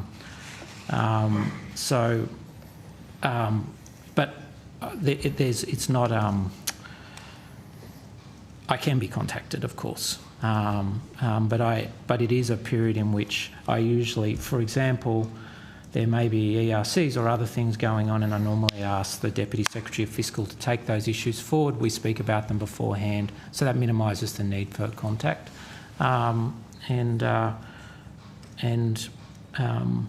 Yes, and sort of that's. I hope that helps. That's in broad terms how. So the practice is only. Sorry, just to finish. Previously, it was that Monday. It was just the half a day, so we would do it that way. And then the last thing is, for example, which is just good board practice. Of course, we don't have any electronic devices in the meeting itself, which is, in my view, just a good board practice. But that's also. But I'll leave all those various... But that's observed at the RBA board meeting, is what you're saying. So when the board meeting is suspended... Yes. And then recommences the following morning on Tuesday... Yes. Are there any rules that govern the communication that yourself or other board members can have with external parties, whether they be Treasury officials or others that might be interested in decisions of the board? So there are, yes, I'm going to have to get you to take them. There are definitely rules for board members in terms of contact with the markets and all of those sorts of things, because this can be market sensitive information. I don't, once I've received those briefings on the weekend, I don't engage with my staff or others about, once the meeting has started, about, from my perspective, I'm in the meeting from that point of time. We're often asked to think about, we've gone through our considerations. Actually, I'm just careful, I would prefer the Governor told you about this, but we have gone through our considerations on that first day, and the second day is often a reflection on what we've kind of discussed, and often other matters come up on that second day. But can I leave it with her or her deputy to talk to you about that in detail? But I don't. Certainly, it is new, the new process, but I haven't and don't intend to engage on it. Frankly, It's not a conclave, but I do feel like once we go into that discussion, we are in that discussion and it needs to stay. Because you do have a unique role compared to other Treasury secretaries, and that is that you are the Treasury Secretary and you participate on the RBA board. So I do. So yes. how, of course, the precedent that you might set for other secretaries is of interest to me. Yes. So is it a personal decision or personal style of yours that you don't confer with other board members outside of the formal board meeting once it has commenced and before it concludes? Or No, board members might chat to each other. We all chat to each other outside. We behave like a board. We chat to each other outside the board meeting. By way of example, I last year went to South Australia to go and meet with businesses to understand economic activity, and I took the opportunity to do that with one of the board members, Caroline Hewson, and it was excellent for the two of us to go around and talk to manufacturing companies, and we, of course, would talk about our deliberate... Your own liaison program? A little, but it won't surprise you as a elected official, but it is amazing what you learn when you go out and talk to people.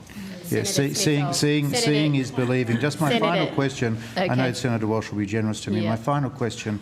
It is a heavy burden, Secretary, because you have been characterised as the second most influential person on the RBA board. Is that a characterisation that sort of fits comfortably with you? I think it's a significant overstatement. The Deputy Chair is the Deputy Governor of the board. The RBA is a strong and independent institution.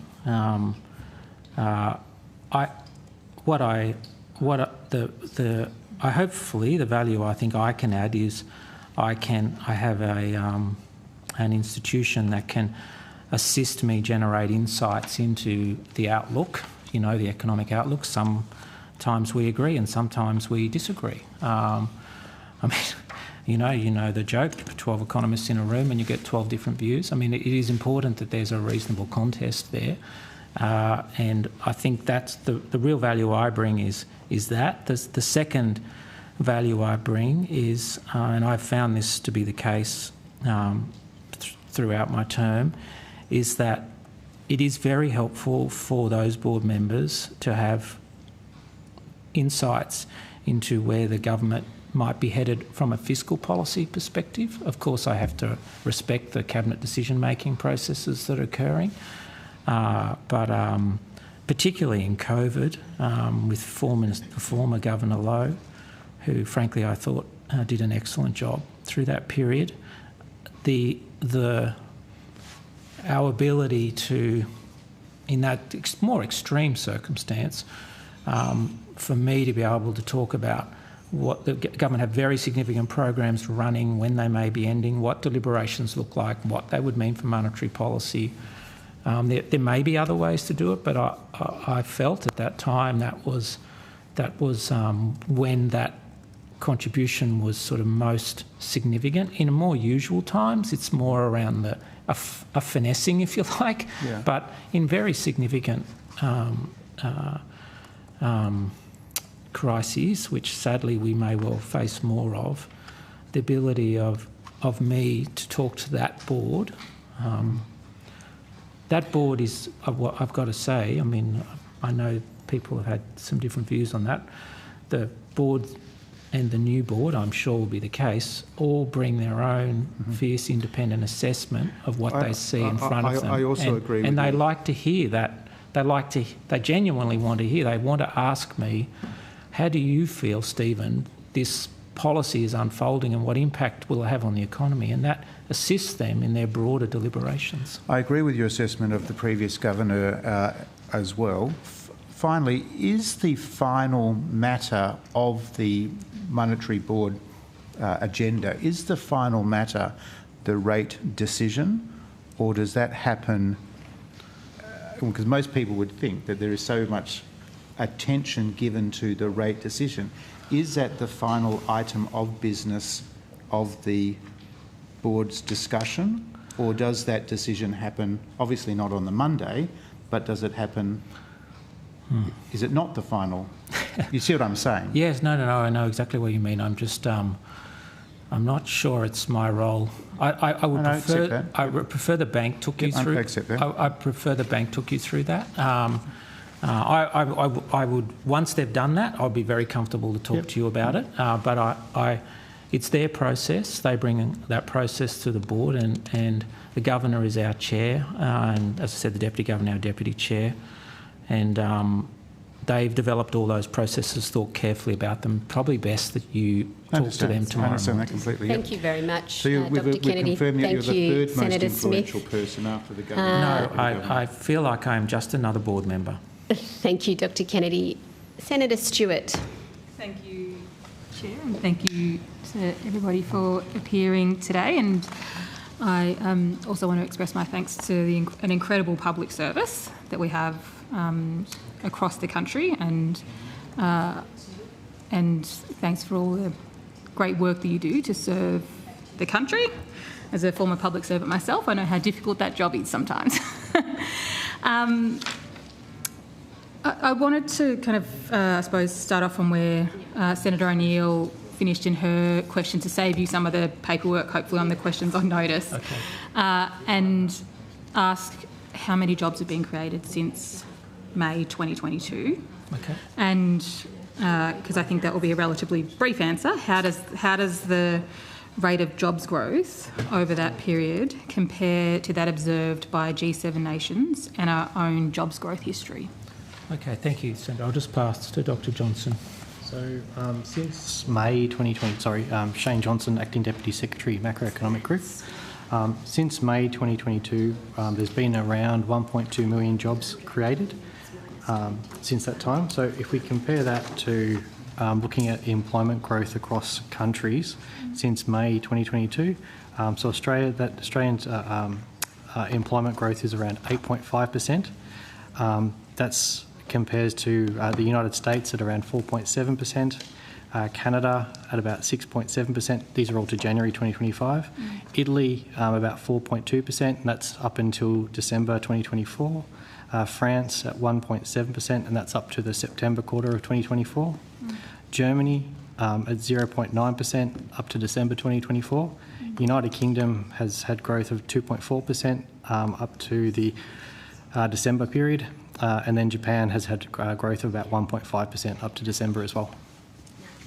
Thank you. And why are those numbers important? Like in terms of our jobs growth here. I've asked you these types of questions before, in the sense that I'm always interested to know how we explain why this is important to the community when we're chatting to them all. I often think about how I explain these things to my mum, who's not in this world at all. How do we explain to the community about why these numbers are so great for our country? I think, Senator, we can, and I think people, once you begin the conversation with them, quickly come to understand a number of dimensions. One is that, sometimes there are shocks in life, and the job that you're in isn't going to persist. And you'll feel a lot more confident and positive about the future if you're confident you can get another job. And a vibrant job market delivers that. And it really changes people's attitudes. It also means that if they're confident about getting another job, they might leave a job which maybe they're a little unhappy with and move to another job, and they'll be frankly more productive. So this vibrant job market, it gives people more choice, and it also adds to productivity and growth. And then secondly, it allows people to get on the sort of jobs ladder that people talk about. So if young people are able to get jobs, the first job might not be exactly what they want, but then they get another job and they get another job. They're able to begin to make a contribution to community that is to society more broadly that's incredibly valuable. And then, lastly, we know that so much of the way you'll engage in our economy and society more broadly will be through the job that you had, or the job you have, or the job you may have, or may be working towards. That's, I think, incredibly important. Lastly, obviously, it generates income, and it means that you're able to support your family well, invest in your children's opportunities and education more broadly, and it allows that intergenerational virtuous cycle to continue. So, that is all very true, but when I read your opening statement... Senator Stewart has the call. Senator Stewart. Thank you for your attempted assistance there, though, Mr. I don't think Senator Stewart needs your assistance, Senator Smith. Senator Stewart. I think it's a more interesting line of questioning. I bet you do. I bet you do. Senator Stewart. About facts and figures that are already on the More time being taken. Senator Stewart. You done. Oh, sorry, yes. No, so I lost my a little bit. Sorry, I lost my track a bit through that. So, yeah, I think, but it is your question around engaging with people about the importance of it. I think it is well worth considering. I mean, in my, don't suppose you should do this too often in Senate estimates, but to reflect on my personal experience, I entered the labour market in 1984. And then subsequently changed my career path and did some study and re-entered the labour market in the early 90s. And they were vastly different experiences for people seeking jobs, and long periods subsequently where people's productive capacity was not fully utilised to their personal detriment, but also to the detriment of others because the economy was not growing as quickly. So I've long, not because of that personal experience, but I've long held the view that our ability to sustain employment, even through shocks and through those cycles, has long, often hard to measure, but has long-lasting benefits for the community, for incomes and for growth more broadly. Thank you. Last question, Senator Stewart. I'm generously going to go to the Deputy Chair. That is very Senator generous Stewart. of you, Chair. I suppose the question I might go to then is, what has been driving higher participation rates in Australia, and how does Australia's participation rate compare to history and other countries? So our participation... And again, if you can... obviously you'll kind of answer, but I'm also interested in the frame of then turning to how do you explain that to people on the street about why that's important for our country. Yeah, look, I think, the way I talk to people about these, so we have record high participation in Australia. What is it? And what it, have you got this? 67.3. It's grown significantly over the last few years. And as I said earlier to one of the other senators, that's unlike other countries that have not experienced this increase in participation. The way I talk to people about it is it basically means more opportunities are being generated and more people are willing to put themselves forward to participate in the workforce. A lot of it has been driven by increased opportunities for women. Those decisions are often going to relate to childcare, the availability of flexible work, part-time work in particular, basically the ability to manage those circumstances. In more recent times, there has been a significant investment from the government in the care economy, and being a sector that has a higher proportion of women that works in it, that has been very positive for female participation. There have also been some relative wage cases there that have improved the attractability of those jobs for women. So I think it's sort of some way it's a very different question than the superannuation question that Senator Rennick asked, but it's about choice. Participation is about giving people more choice and more opportunity and more ability to do the things that they see of great value to them. And I also genuinely think, as I said in an earlier remark, that it is also about highly productive people being able to take that decision to work a little more, because associated with those high participation rates lower underemployment rates. People are getting the hours that they wish, and I can only see that as a positive. Thank you. Thank you, Senator Stewart. Dr Kennedy, we're due to break now and release you. I'm wondering if it would be okay with you if we moved the break till 10 minutes past 11, just to facilitate the Deputy Chair who has some questions. No Deputy problem. Chair. No, thanks very much, Chair. Hi, Secretary. Are you currently working on a full budget, and what day is the print date? We are working on a full budget to be delivered on the 25th of March. My fiscal group colleagues will appear, I think, after the next session. They can tell you the usual dates that we go to the printer, but we have everything we need to have in place to deliver a budget on that date, Senator. Are you also working on an economic statement? We're working on a budget, Senator, but as I've said in my earlier remarks, we do whatever the government asks of us, but we are working on a budget. And could that budget be transformed into an economic statement or part thereof? Well, that would be a decision for the We're government. working on a budget. Okay, thanks. Great. Thank you very much. The extra, I think, that is actually coalition time, so I'd like to... the extra time was specifically for the purpose of facilitating the Deputy Chair. I know Dr Kennedy is always generous with his time, but I'm going to take the opportunity to release you with our sincere thanks, Dr Kennedy, and the committee will break, and we will we will resume at 11:11 a.m.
The committee resumes and we continue with representatives from Macro Group and International and Foreign Investment Group.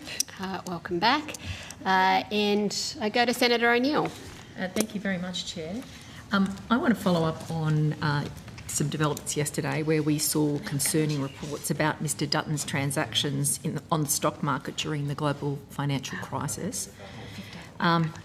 In an article published by Samantha Maiden, which I'm tabling now, on news.com, which was entitled Peter Dutton's Highly Unusual GFC Share Trading in Labor's Sites, it was revealed that the day before the Rudd government announced a $4 billion stimulus package to be delivered in partnership with the Australian banks, Mr Dutton declared that he'd purchased a quantity of shares. Those shares were in the National Australia Bank, the Commonwealth Bank and Westpac shares.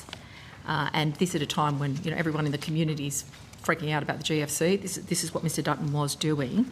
Now, for the benefit of committees and officials, I have a copy of an update to Mr Dutton's Register of Members' Interests dated the 23rd of January 2009, and I would like to table that. I've got some documents there for you, Chair. And I'll provide this to the Secretariat. And if you have a look,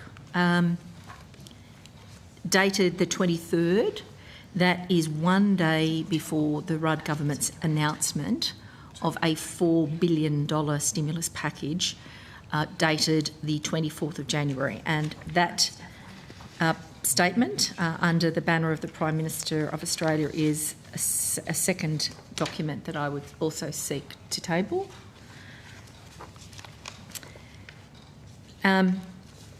Now, given this package was a value of $4 billion in the course of a global financial crisis, I want to check, would such a statement of $4 billion in a global financial crisis have an impact on the share market? But that didn't work. It didn't have the opposite effect. Shane Johnson, Acting Deputy Secretary, Macroeconomic Group. It would depend on the nature of the package and where it was directed to. So it would depend on a number of factors on whether or not that it would have an impact on the share market. Sorry, Mr Johnson, I'm having a little difficulty So I'll just say hearing. it would. It would depend on the nature of the package and where it was directed to, on whether or not it would have an impact on the share market. Okay, so this particular... Senator O'Neill, the committee tables the documents circulated. So the stimulus package with a value of $4 billion is not a small amount. Clearly, if you look at the Prime Minister's statement, you'd expect that it would have some impact on the share market, because that, in fact, was part of its design. Is that correct, Mr Johnson? Can I just raise a point of order, please? Senator McGrath. Thank you. Chair, would ask you to rule on how this does meet the test of relevance, because how do these questions go to the operations or financial positions of departments and agencies which are seeking funding estimates? So I would like you to rule, please, in relation to these questions concerning muckraking from Labor, but concerning the Leader of the Opposition. Thank you, Senator McGrath. So the questions which are relevant to Senate estimates are questions going to the operation or financial positions of the department and agencies. And so the test of relevance relates to matters going to, the operations of departments who are with us. And obviously, Senate estimates is an important vehicle for transparency in the Parliament. You've asked me to rule on Senator O'Neill's questions, which I have not seen or heard yet. So I'll give Senator O'Neill the call, and Senator O'Neill can ask her questions. If your point of order is the same as Senator McGrath's, Senator Smith. My point of order, to satisfy yourself that Senator O'Neill's line of questioning is or is not out of order, I propose we have a private meeting so that Senator O'Neill can... I haven't even asked a question. I think, and you're already running. I would make the point that Senator Cover O'Neill for is your leader. trying to conflate two unrelated issues. Well, I don't think we One know issue what- is contents on the Register of Interest for a House of Representatives member, and completely unrelated is government attitudes, impact on stock markets of government decisions. So you've got a course of action, Chair. I strongly suggest we might have a private meeting. You can satisfy yourself. I think this is novel. It is creative. I don't deny Senator O'Neill that attribute. I think Senator Smith, my answer is the same to Senator McGrath. We're sort of preempting a line. I haven't heard it yet. So Senator Smith, you have the call. Senator Smith. Senator O'Neill. Senator O'Neill. Thank you very much. Thank you very much. So we're discussing the GFC. You know, roll back the clock. We're back in 2008, 2009. The government is contending with a massive shock to the economy right across the globe. A stimulus package worth $4 billion during that global financial crisis would definitely have an impact. My question is, would it have an impact on the share market? Like I said, I think it would. Senator McGrath, Senator O'Neill has asked a question. We'll just have an answer. The point of orders have been the same. Your two point of orders have been the same. So the point of order is don't let Senator O'Neill has a. I think. Okay, so Senator O'Neill has a question. Dr. Johnson is about to answer it.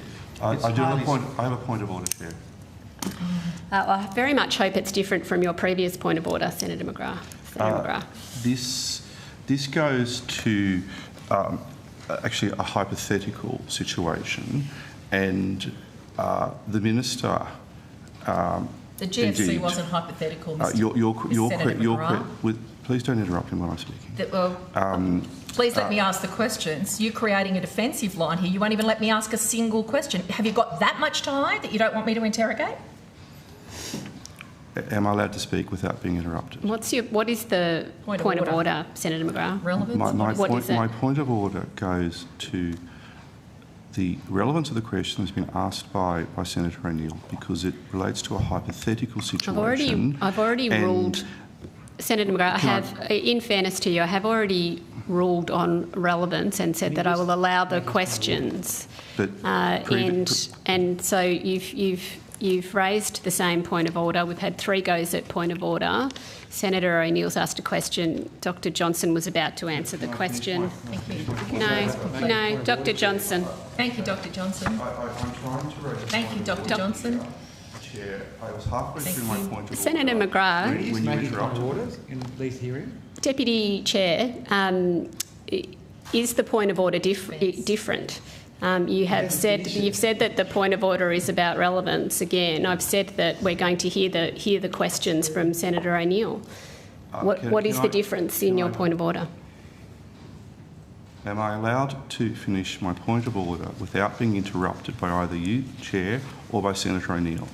Can we at least agree to that, please? Get to it. So I'm allowed to. My point of order goes to the question that has been put by Senator O'Neill. Senator O'Neill is asking for an opinion from the officials at the table in relation to what may or may not have happened concerning government expenditure that happened over 16 years ago. My maths is 16 years ago. It is a hypothetical, but also I don't see how the officials at the table could have knowledge of the events that have been asked about. And so if Chair, that there's a hypothetical question, previously in this committee, you have ruled out questions that have been put that are hypotheticals. The Minister has refused to answer questions that are hypotheticals. So I'm asking again for your ruling that in this situation we're dealing with a hypothetical question, and if that is, please don't interrupt me. Okay, if that is thank the you, case, Senator McGrath. There is no rule against hypothetical questions in estimates. Your point of order is essentially again about the test of relevance. I've ruled on that point of order already and said it's difficult to judge that when we have barely heard Senator O'Neill's questions. So, Senator O'Neill, you have the call. Thank you. Well, the first document that I've provided, the attachment with the register of Mr Dutton's members' interest statement, is hardly hypothetical. It's a document of fact. It's available. He bought shares on the National Australia Bank, Commonwealth Bank and Westpac shares. At the same time, a stimulus package, as a matter of fact, was provided of $4 billion in the global financial crisis. I do wish the GFC was a hypothetical, but it was a reality that the Australian government had to deal with. I'm going to allow Senator O'Neill to ask her question. Given this package was being delivered in partnership with Australia's major banks, you would expect this package would have an impact on the prices for shares in major interjecting, banks. Senator McGrath. Now, the fact is... Senator McGrath, stop interjecting. Chair, I have a point of order. Please. I have a point of order. You've got a problem. I don't have a point of order. That is completely inappropriate behaviour, Senator McGrath. Completely inappropriate. I've never seen defence like this. There's got to be something pretty bad here if you're running this line of defence. Why don't you just let me ask my questions? Can we hear the question? Chair, I have a point of order. Can we hear it? I think you have a hypothetical point of order, Senator McGrath, because we haven't even heard the questions being asked. We haven't even heard the questions being asked. Three things. They are very concerned, Minister. They just don't want to even hear the question, let alone the answer. Just hear the point of order. Senator McGrath, all I am attempting to do is to allow Senator O'Neill to ask some questions. You've got a point of order on relevance, which you've put in a different way a few times, and I've responded and ruled on that already and said we need to hear the questions. I'm not sure why you are so concerned about these questions being put. Is it a different point of order, Senator McGrath? Chair, I have a point of order, and with respect to what we just witnessed then, it should not take a senator 20 or 30 times when they wish to raise a point of order. You have already had your point of order ruled on. Senator McGrath. You're not the chair. Well, it's already been ruled on, though. I mean, that's the reality of it. We should be getting on with the questions. This is the shambles. You're not the chair. You're running cover. Well, what is the point of order? You are running cover for your leader. What is the point of order? He's got a point of order. He wants to raise his point of order. What is the point of order? The chair is required to hear his point of order. It's your time. You're eating into just Sorry, with this nonsense. I want to ask the questions. Well, I'm very happy. I've made that pretty clear. Point of order. You can't just make your own rules. So would you like the call now, Senator Bragg? So you would or would not like the call, Senator Bragg? I'm trying to raise a point of order. As a senator, I am entitled to ask or call for a point of order. With respect, Chair, it should not take me 20 or 30 times for you to give the call to me in relation to a point of order. I think that was actually discourteous because all senators have the right to ask for a point of order. But I think we should try. I'll respond to what you've said is discourteous there, Senator Murray, because I think I'm able to do that. The Parliament and the committee can't operate if senators repeatedly take the same point of order over and over and over again. So I'm hoping that you will have a different point of order this time. I've ruled on relevance and I've said that it is appropriate for Senator O'Neill to ask her questions. So do you have a different point of order? With respect, Chair, to that ruling you just made then, you don't know what point of order I was actually going to raise. Okay. So I don't think that you should assign or assume that particular senators... It's been like what is the point of order? 4 minutes. We still haven't had the point of order. 4 minutes. The point of I want order. to talk about $4 billion investment in the Australian economy. You want to waste 4 minutes? The point of order goes to the question that Senator O'Neill first put, which the table started to answer, and then I raised that point of order, and then you ruled on that, Chair. You then gave the call back to Senator O'Neill, which is your right as Chair to assist for the smooth running of this committee. But then Senator O'Neill then proceeded to talk about the register of interest of the Leader of the Opposition. The register of interest of the Leader of the Opposition are in no way relevant to the proceedings underway here at the moment.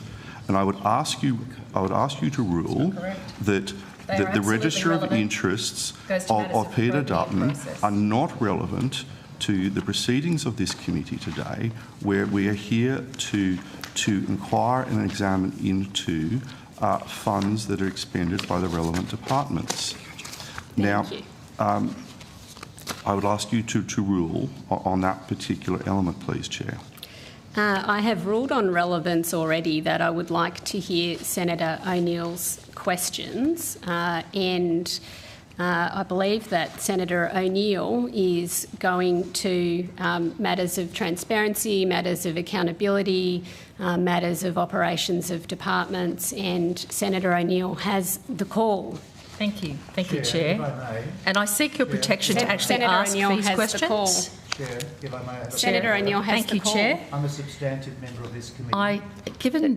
But I haven't given you the call, Senator Smith, and Senator O'Neill has the call. You actually don't have discretion on whether to give someone a call when they've asked a point of order. I didn't hear you raise a point of order. Is your point of order different? The matter that Senator O'Neill seeks to prosecute by her own admission, is at the wrong committee. Senator O'Neill proceeded to quote from a letter that she has tabled. That letter makes it very, very clear. That letter makes it very, very clear. Stay tuned. I've got a path for you to follow. No need to shout. The letter that Senator O'Neill has quoted from makes it very, very clear that that letter is directed to the Clerk of the House of Representatives and the Registrar of Members' Interests. First point. The second point, so if Senator O'Neill would like to prosecute this matter, it should be done elsewhere. Document. My second point is, and Senator O'Neill failed to quote this, is that it makes it very, very clear that Mr Dutton was providing full disclosure to the Clerk of the House of Representatives as the Shadow Minister for Health and Ageing. The Shadow Minister for Health and Ageing. So in both accounts, Senator O'Neill is seeking to prosecute this matter at the wrong place. You are either prosecuting a matter in regards to the GFC full stop, or you are prosecuting a matter in regards to the Leader of the Opposition at the wrong forum. I'll let Senator O'Neill respond in general terms about the matters that she is raising, clear in the document. Which are with Senator O'Neill. In the document. Seeking advice from the clerk on this matter.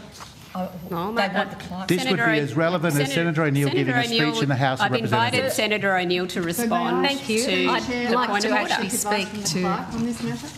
I think that would be a very reasonable request. I've asked Senator O'Neill. I know, but I'm asking you to seek advice from the clerk to the point of order. Senator O'Neill. The facts are there was a GFC.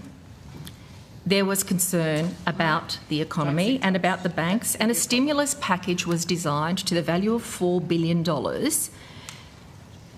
and it was integrated with the banks. Now, it was being a partnership to be delivered with the major banks. Is it clear from such a general practice in advancing a policy of that kind that there would be an impact on the prices in the share market of the major banks from a federal investment by the government of $4 billion? Mr Johnson. It's not right to assume that every member... You're not Mr Johnson. Dr Johnson is actually prepared to answer a question, which is great. Dr Johnson. I didn't work on those policies at the time, so I'm not sure exactly on their makeup. A number of things will influence share prices. I think in terms of these ones, if you're interested in the particular measures, it's probably best referring them to my colleagues in Markets Group. I think they're the ones that you seem to be interested in. Thank you. Can I go to the fact that's a matter of historical record and seek your response to this? The fact is that the Commonwealth Bank shares rose from $23.94 at the close of trading on the 23rd of January, the same date as Mr Dutton's Register of Members' Interests, to a high of $29.11 on the 3rd of February 2009. Such was the impact of the $4 billion statement. That was a significant rise in the share price.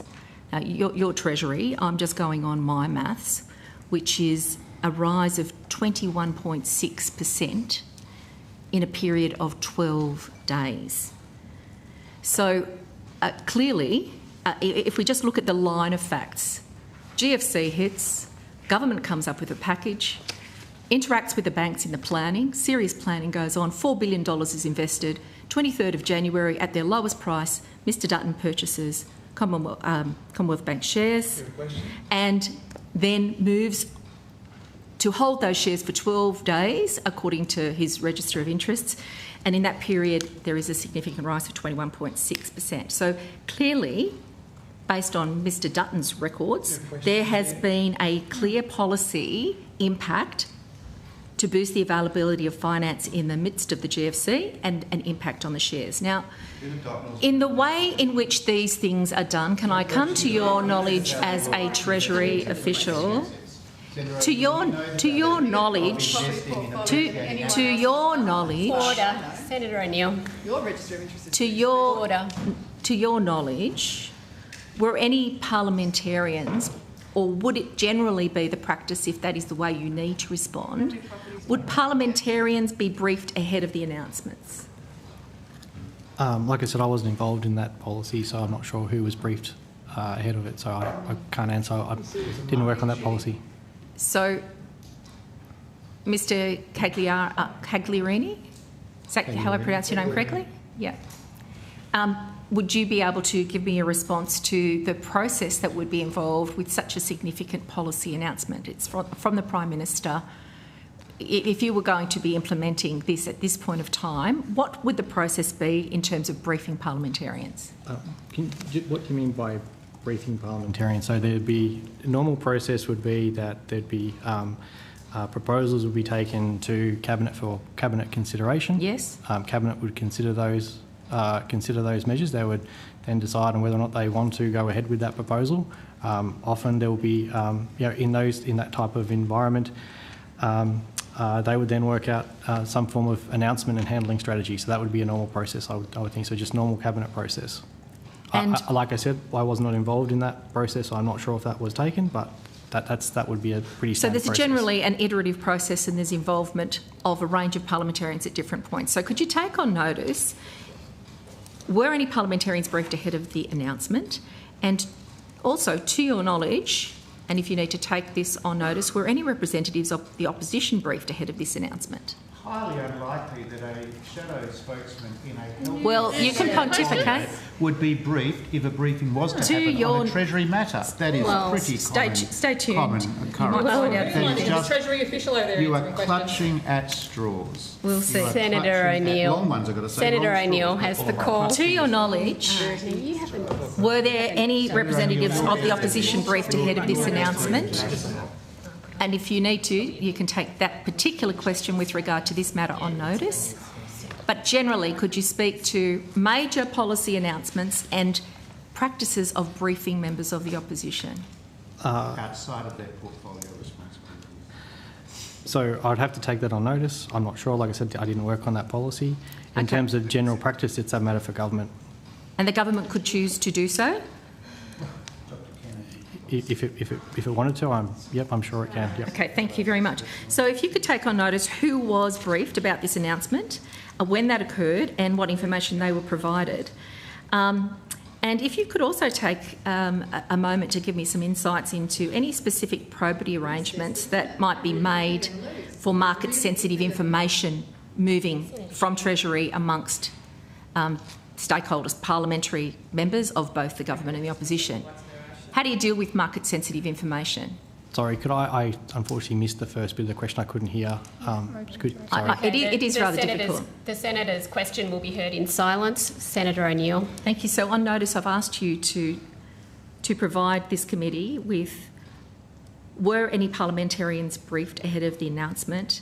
The document summarising it I've called it attachment 2 under the heading Prime Minister of Australia. Building Australia's Future, $4 billion Australian business investment partnerships to support Australian jobs. I'm seeking who was briefed, parliamentarians in particular, and to your knowledge, were there any representatives of the oppositions briefed ahead of this announcement? What information they were provided and at what time? Now, on notice, specifically, in this instance, were any specific probity arrangements made for this particular market-sensitive information? I expect you want that on notice, but in general now, for the record, Dr Johnson, given the scale of a $4 billion announcement to support jobs through the Australian Business Investment Partnerships designed with the banks, what sort of specific probity arrangements would be generally applied in such circumstances? When you're asking about probity arrangements, say in terms of departmental officials, or yeah, well, market sensitivity. Clearly, you must have some rules for your own staff, but interacting with parliamentarians, what are your practices? So for us, we would. Let me just gather some thought, because this doesn't often come up. A general practice would be that there would, so there's a range. So sometimes there might be a requirement to sign some form of non-disclosure, or some kind of non-disclosure. Individuals who are working on a certain package, or when they're being informed of it, you might be required to disclose particular conflicts of interest and address with those appropriately. So I think they're probably the two that I'd go to. First would be ensuring that conflicts of interest are disclosed and they're managed appropriately, and then secondly, if it would have significant market implications, that there'd be a non-disclosure and also requirements not to act on that information as well. And that would be what I would expect, yeah. So there are public service standards around this that you would expect, and processes that would kick in. And if someone were to breach that, what would the reaction be from you, Dr. Johnson? I mean, that would be something I would certainly raise with the Secretary, and would raise with the APSC. Because it would be at odds completely with the APS codes. Yep. You have mentioned the signing of documents with regard to confidentiality around things that would be market sensitive. In other committees in the course of my work, we've seen people who abrogated that responsibility and shared confidential information. So it does happen from time to time with individuals of uncertain character. Now, can I go to the fact that this Australian Business Investment Partnership clearly was the responsibility of a Treasury official, and it is just a reminder of a matter of fact, and I proffer attachment 3, which I've marked up. Have you got a copy of that? Yep. Attachment 3. That indicates the person responsible for this particular $4 billion project, that Australian Business Investment Partnership, was Mr. Godwin Gretsch. That is noted in the Senate Committee of Privileges report, the 142nd report, I believe, which I will have at hand. Thank you. So the Committee of Privileges, page 84, Mr. Gretsch was heavily involved in the development of the Australian Business Investment Partnership, ABIP, including attending meetings and negotiations with the major banks. What does that mean for Mr. Gretsch's professional responsibilities as a heavily involved person in the development of that program? So I think those questions are probably better directed to our corporate area, and so they'll be coming up. I think they might be after this. So I will re-prosecute that question there, but I want to put on the record that Treasury's submission to the Senate Committee of Privileges included emails from Mr Gretsch to senior Liberal Party figures, and this ran across the period of time from September 2008, roughly the collapse of the Lehman Brothers around that period of time, through to the period ending June 2009. Now, reading these documents embedded in this report, with submissions provided by Treasury and the Australian Federal Police, I seek to table two further attachments, two further documents. One is an email from Mr Gretsch to an unnamed individual, but it will become more clear where that went. And then I've got another one that I want to table as well. So perhaps we can put these in front of you.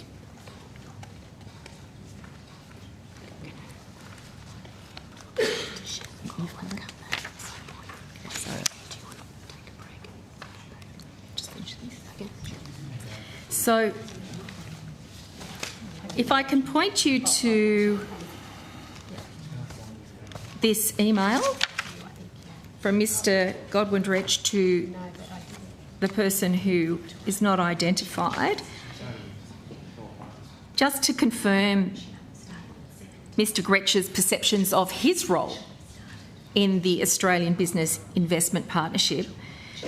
He states in that email, I have been very busy. I very much hope you and your family are well. So obviously there's a familiarity. Then he goes on to say, I have been very busy here dealing with this bank guarantee business and Rudd's unintended consequences. There is much to discuss. Have you got the document? No.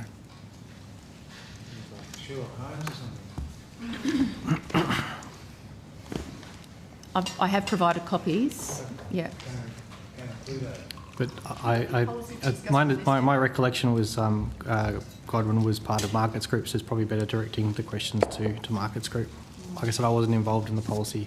Okay.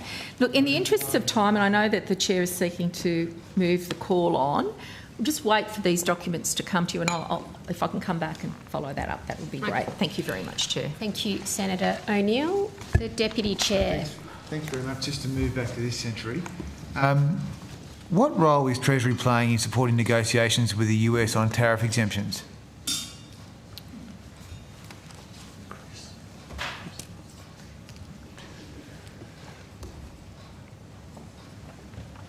All that dirt.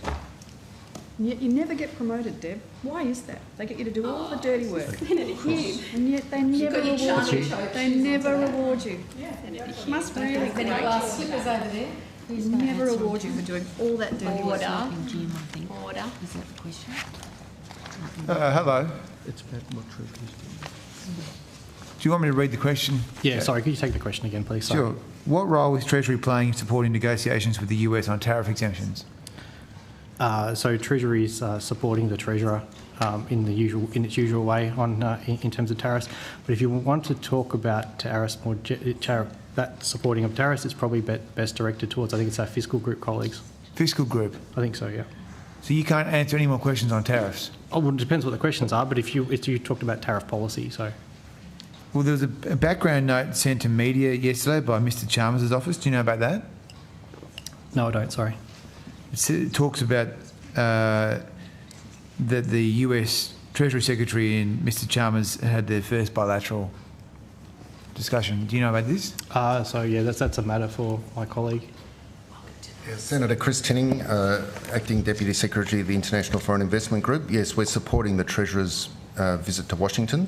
Okay, so the new US Secretary of Treasury has been there since 28 January. Has there been any other engagement between the Australian Treasurer and the US Treasury Secretary? So Senator Steph Greki-Natik, Acting First Assistant Secretary. No, Senator. So they met in the margins of, I think it was the October IMF meetings last year. That was their first encounter, and then I think this is the next meeting since.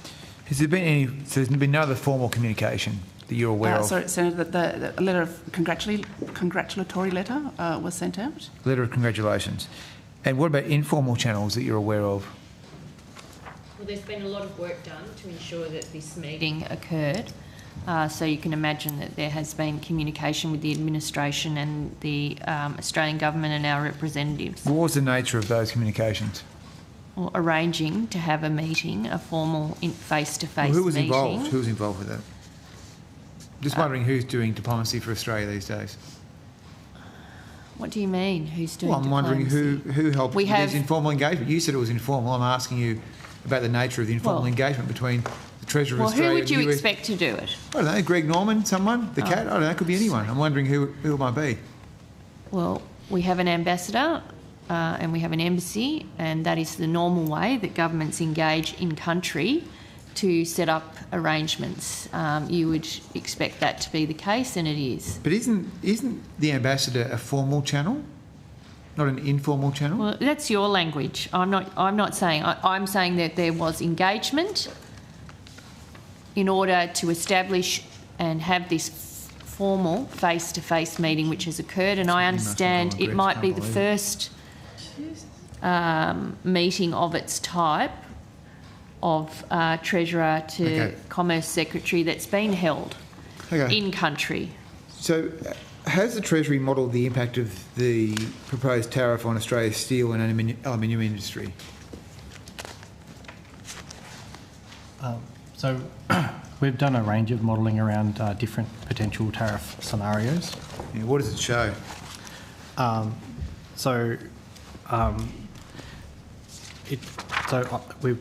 Secretary talked a little bit about some of, I think, at the last Senate estimates. I guess one of the challenges at the moment is it is quite uncertain and unpredictable about what might happen, so that kind of adds into what might happen globally. But we've been looking... So you've done scenarios? We've done, different types of scenarios, so yeah. Sure. Yeah. Okay, so, but what about the macroeconomic impact on the overall economy? Have you done analysis on that? So we've provided advice to the Treasurer to support Cabinet. Yep. However, just to kind of go through where things are at. So what we've kind of tried to look at, I think, like I said, I think the Secretary looked at this before, or talked about this before, but we kind of look at a couple of illustrative scenarios. So one where countries impose tariffs on for example, on our trading partners, and then other ones where tariffs might be imposed directly onto Australia as part of a broader thing. So on the first one, you're kind of looking. So on the first one, where you're looking at on trading partners, we kind of look through three key channels. So we're looking at the impact on global growth that then flows through to the domestic economy.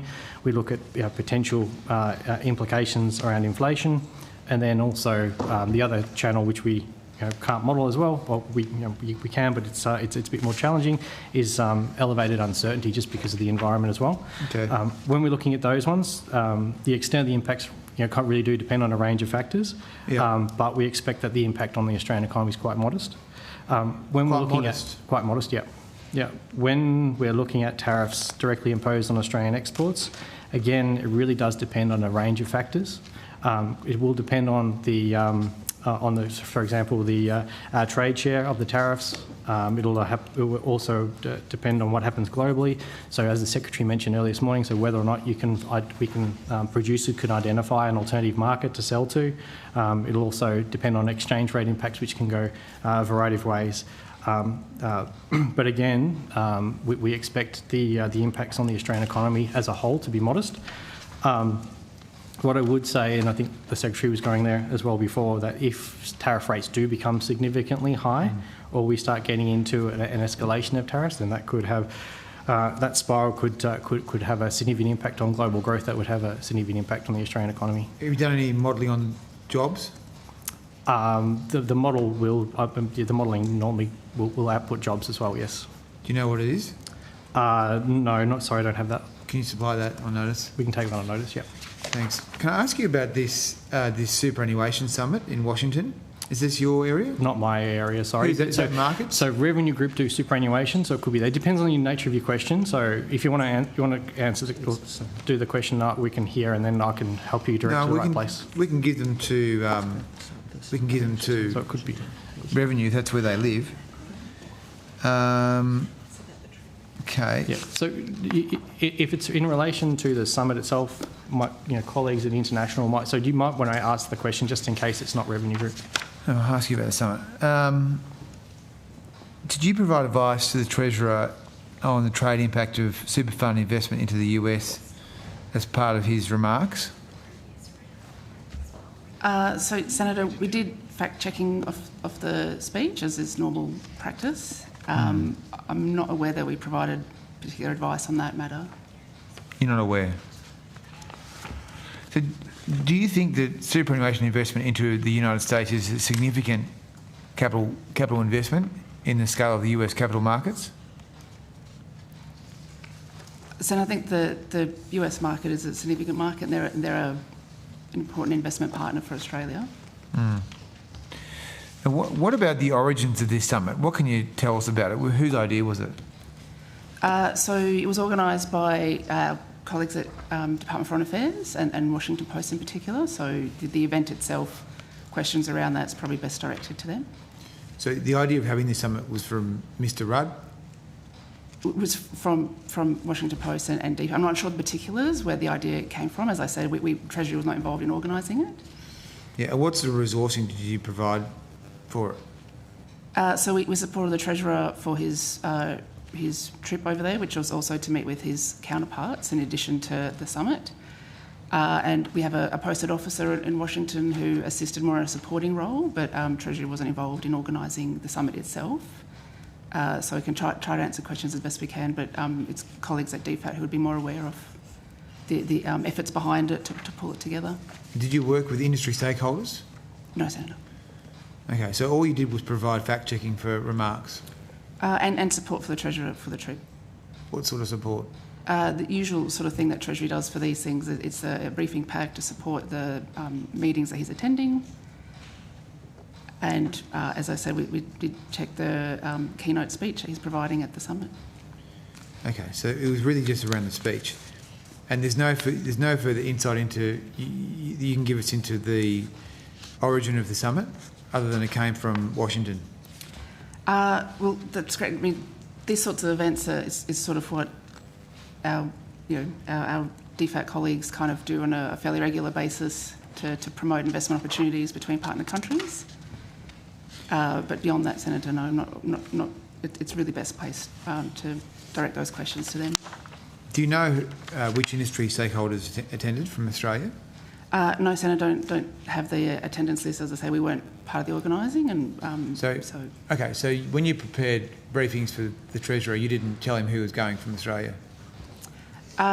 We had some information more on the US participants, but as I say, the event's kind of just winding up now as well, so don't have that clear picture of who actually did attend. But it was all that sort of organising was done by our DFAT colleagues. The approaches to partners and organising attendance, etc., is all done by them. Okay, thank you. Can I ask, just checking how I'm going for time here? Yep, keep going. Yep. Just on the care economy and productivity, the Treasurer has spoken broadly about the need to differentiate between private and public sector jobs, market and non-market jobs. Can you confirm that non-market versus market jobs is an ABS metric? ABS metric?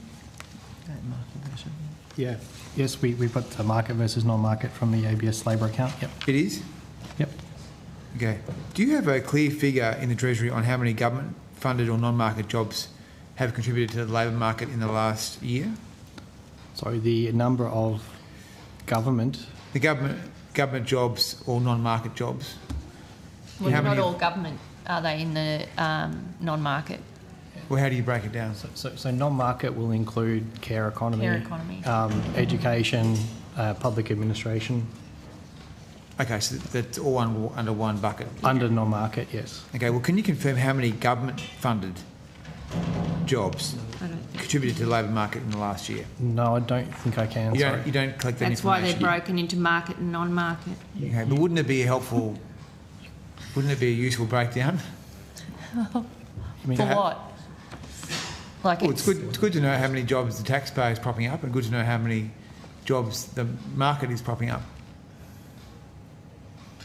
Well, so I think non-market is government funded, is that right? No, sorry, Adam Chiarini, First Assistant Secretary, Macro Conditions and Population Division. The ABS don't publish it on a funding basis. They'll do it as private and public jobs, and they'll also do a market, non-market split. But on those jobs in the non-market sector, they do not provide information around which of those jobs are funded by government. So what's the definition of non-market then? Non-market are three sectors in the economy, so it's in particular public administration, safety, education and training, as well as healthcare and social assistance. So they're roles that are supported by government funding. They're predominantly government. Yes, we've got nods coming from the desk. They're considered non-market because they're predominantly government. They're reliant on government funding. so. They're not good jobs, is that So right? the jobs wouldn't exist without government funding. Is that right? Not all of them. So there are some, for instance, in some of this stuff, like in education, there'll be private health, there'll be private schools, employment in private schools in that, for example. Okay. So cut those, do you? how many government jobs have been created in the last year? Government Across the country, across Yeah, because it's reporting employment across the country, as you'd understand. So in terms of 1.2%. In terms of public jobs, it's to the September quarter 2024, it's about 1.2% growth over the year. And of a proportion of overall employment growth? As a proportion, so private was 1.8% growth. 40% is public. So about in terms of shares, about 40% is public. 40% is public? Yep. Okay, so 40% of the employment growth in the last year, you're saying is government-funded jobs? 40% represents the public, well, how the ABS defines public, yeah. Which is separate from how you just define non-market? That's right, yeah. So to use your non-market definition, how big would that be? Non-market would be 83%. 83%? Yep. So 83% of the employment growth in the last year, non-market jobs? Yes. Wowzers. Okay. Does that concern you? So I think we've seen from a number of years there's shortages in the care economy and those related ones. So this is it looks like a recalibration that's coming through. Okay, just to be clear, the definition of non-market is largely government supported. Non-market includes education and training, healthcare, social assistance, as well as public administration and safety. So it'll be all those three. Okay, so is it a true to label non-market? They're not market jobs, they exist because of public subsidisation? Sorry, I missed that question. Sorry, Senator. Sorry. So is it a true to label sticker in the sense that these roles wouldn't exist in the market without some sort of government substitution or subsidisation? That's why you call them non-market jobs. Is that right? So they're certainly jobs that are supported by government provision, by government support. However, it would depend on the nature of those entities, the businesses, how they interact. So some non-market provision can still be coming through a non-supported position, like my colleague said before. Okay. So sorry, was it 83%? Last question. Was it 83%? You said? Yes, that's right. So that was the share of 83% growth in of new jobs and non-market jobs in Australia. Okay. How does that impact productivity? So I think when we look at productivity in the non-market sector or the service sector is very difficult to estimate. So what we would tend to do is you can separate them out to look at market sector versus non-market sector. So if we just look at the market sector, productivity is higher. And then we've also got some other things that will drag on market sector productivity, such as the mining sector. So, but yeah, the non-market sector is very difficult to measure. I think we talked about that like the last set of estimates. Does it drive it down? So it would pull down total productivity. Yes, it would. It would just because it's the way it's measured, because there's measurement problems. I think I may have mentioned last time the Productivity Commission did do some analysis looking at the productivity. It's really hard to measure quality improvements and other things in the sector, in the non-market sector. So there are measurement challenges. Thank you. I'll Scary share numbers. the call where Why are they these are good, secure jobs for people across the community, in aged care, in hospitals, in early education and care. I mean, these are areas What it's telling you is that the government is propping up the labour market. That's so what it tells you. Are you suggesting that we shouldn't be we want the private subsidising early economy to be education driving. and We want care, small business and the private economy to create or the jobs. healthcare system? Well, you hate or small the business, so you've aged killed care? small business and replaced it with big government. True. You hate small business, you always have, and you've replaced it with big government jobs. When did you run a small business, Andrew? Okay, order. That is not true. Order. We have resourced the public When did you last sector. bass statement? Order. When did you put your last bass statement in? How many houses have you got? Okay. Daughter of an immigrant. All right. Okay. Yeah, I think it's 7. Thank you. I think the Minister was seeking to conclude an answer in relation to your last block of questions. Have you concluded, Minister? Well, I just want to make the point that the kind of disdain that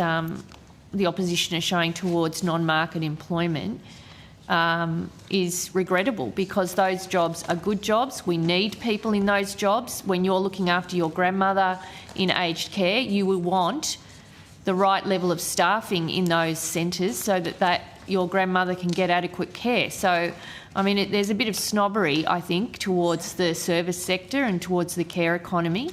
But we, through our policies, have supported jobs in that sector because we know that people want to be cared for properly, whether it's a young child or an older Australian. Would you prefer or private someone sector who growth, needs... Well, excuse me, Senator Hume, you've would had you enough prefer time this morning. Or whether Would it it's be better to somebody have who private needs sector care growth? through the healthcare system. But it'd be better for the economy to have private sector growth, wouldn't it? Well, I'm not going to respond to Senator Hume's extremely rude interjection. It's an economic she was question, out at of least. control Senator yesterday. Hume. She's been out of control all day today. But the point I'm making is that there is this disdain towards those jobs. They are good jobs, they are needed jobs, they needed to be paid properly, and this government has done exactly that. And we've created more market jobs as well, and you won't like this, Senator Bragg, more market jobs than any first-term government in recorded history. How does that sit with you? Great. Well, not very well, I imagine, because it's not really the they're narrative collapsing. you're after, is it? But it's actually the facts. I'm going to share How the call disappointed for you. now, and I'm going to go to Senator O'Neill. Thank you very much, Chair. And just to pick up the threads of where we were, I believe you now have all the documents that I've tabled. I want to clarify, because in some of these documents, Mr Godwin Gretsch, a figure well known in the public place with significant associations with the Liberal Party, he indicated in his emails that he was dealing with the bank guarantee business. I want to draw attention to the Senate Privileges Committee's indication that the bank guarantee business to which Mr Godwin Gretsch refers is the Australian Business Investment Partnership, just to put that on the record. The documents that you have in front of you are in fact documents with a Treasury address, mail to godwin.gretsch@treasury.gov.au, but they are highly personal in nature. And as I indicated with the attachment 4 that I've tabled, it starts, I very much hope you and your family are well. I've been very busy here dealing with this bank guarantee business and Rudd's unintended consequences. There's much to discuss. If you can have a look at the 5th attachment, Mr Godwin Gretsch, as a senior Treasury official, using his Treasury email, writes this: I trust that you and your family are doing well. I think of you often. I've been quite busy here. They roped me in to work on the bank guarantee debacle about a month ago. Anyway, I've certainly been doing my best to help out. I think you know what I mean. Does it constitute normal practice that a senior Treasury official using his Treasury email would be writing in such a tone, referring to Treasury as they, and writing incredibly personal emails indicating he's doing his best to help out if you know what I mean. Dr. Johnson, would you undertake that kind of practice?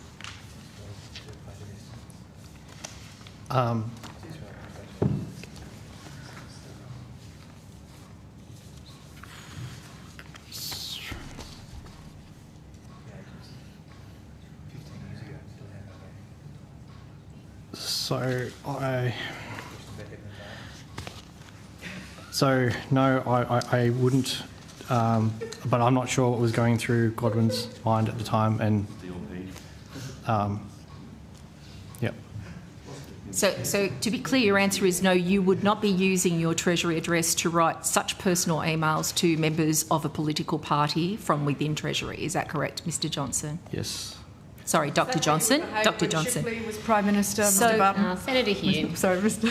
I can see that this is a sore spot for others around the table, but I am pursuing this matter, a matter of probity, Senator McGrath. of interest to the Australian people, proudly as a senator for New South Wales, a Labor senator. Senator Mr. Johnson? cease your interjections. Senator O'Neill has Thank you. the call. Based on the Senator O'Neill Treasury has the call. submission to the Privileges Committee, this is how the documents that you have are characterised. Can I raise a point of order, please? Documents and Can I raise a point of emails order, recovered please? from Treasury. Can I raise a point of order, please? Senator O'Neill, Senator McGrath has a point of order which I hope is different from the multiple previous points of order on relevance. I hope it's a different point of order because I have already ruled on your previous points of order. Senator McGrath. My understanding is that Senator O'Neill is referring to submissions to a privileges report. Public documents. They are public documents. They have been published. Yes. Thank you, Senator McGrath. So my next point of order is it does go to relevance as to how events that happened back in 2009, which is 16 years ago, are possibly relevant to the budget estimates today. And the precedent that will be set, Chair, in that if these documents and this line of questioning is relevant, means that the bar has been lowered so much. But also, with respect, I might go back to Senator O'Neill's point, the report has been published, Senator O'Neill, but these submissions are not online. So I think we need to have a private meeting. You could go to the I think we need to have a private meeting. Don't need a private meeting, and just go down to the library, you'll find them there. They're actually there available for you if you want to do some research. I think we should call a private meeting to discuss this now, given that the Privileges Committee is supposed to be beyond the reach of So this is a public document. It's a public report. These submissions are not on public available documents. online. I want to continue with my line of questioning, I think we should Chair. have a private meeting, Chair, to discuss this and get some proper advice. You probably need to get some advice on this. So in relation... Otherwise it'll be your trouble. Just in relation to the matter on relevance, I understand the concerns that the opposition has around the line of questioning, but the questions are relevant because they pertain to an area of policy development. Well, Chair, relevance is irrelevant. A private meeting has been requested. You're ruling on something that probably should be discussed outside the door, and I'm trying to help you. Senator Hume, I'll have to start again now and say that in relation to the question of relevance, which Senator McGrath did just raise, and so I should respond to that. The line of questioning is relevant because it pertains to an area of policy development that was undertaken by Treasury.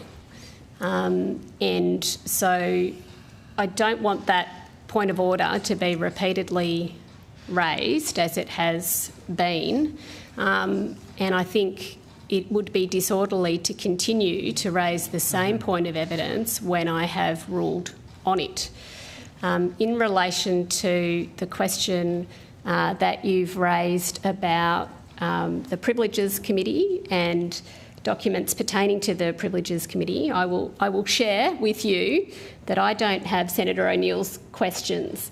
And so I will ask Senator O'Neill to respond to that point of order, because I can so that I can understand what it is that she's asking. There's no need to do anything in private. It's all very public. But it's been requested. This document is available publicly, and so are the documents to which I'm referring. They are public documents. So I will continue with my questions if I have the full please. Senator O'Neill. Senator, this was an extraordinary cover-up trying to hide the behaviours of what they must fear has gone on with their leader. What I understand. That's the only explanation for this extraordinary behaviour. Senator McGrath. Out of control. Senator McGrath. I'm moving dissent in your... That is now serious. It is quite serious. I'm moving a motion of dissent in your failure to call a private meeting to discuss the use by Senator O'Neill in relation to these documents which have not been published online in relation to a possible abuse of the privileges process. A private meeting has been called for by two permanent members of the committee. Privileges. I have chaired privileges, and I'm currently the deputy chair of privileges. This is a public document. I was attempting to hear... can you let me speak? I was just attempting to hear from Senator O'Neill whether the documents that she is talking to are in fact public, which she has said that they are. It doesn't matter because a private meeting's been called. Okay. The committee will take a brief suspension for a private meeting.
The committee resumes, and the committee reports that the committee has had a private meeting, and the committee agrees the following: that the questions being asked by Senator O'Neill are relevant to these Senate estimates.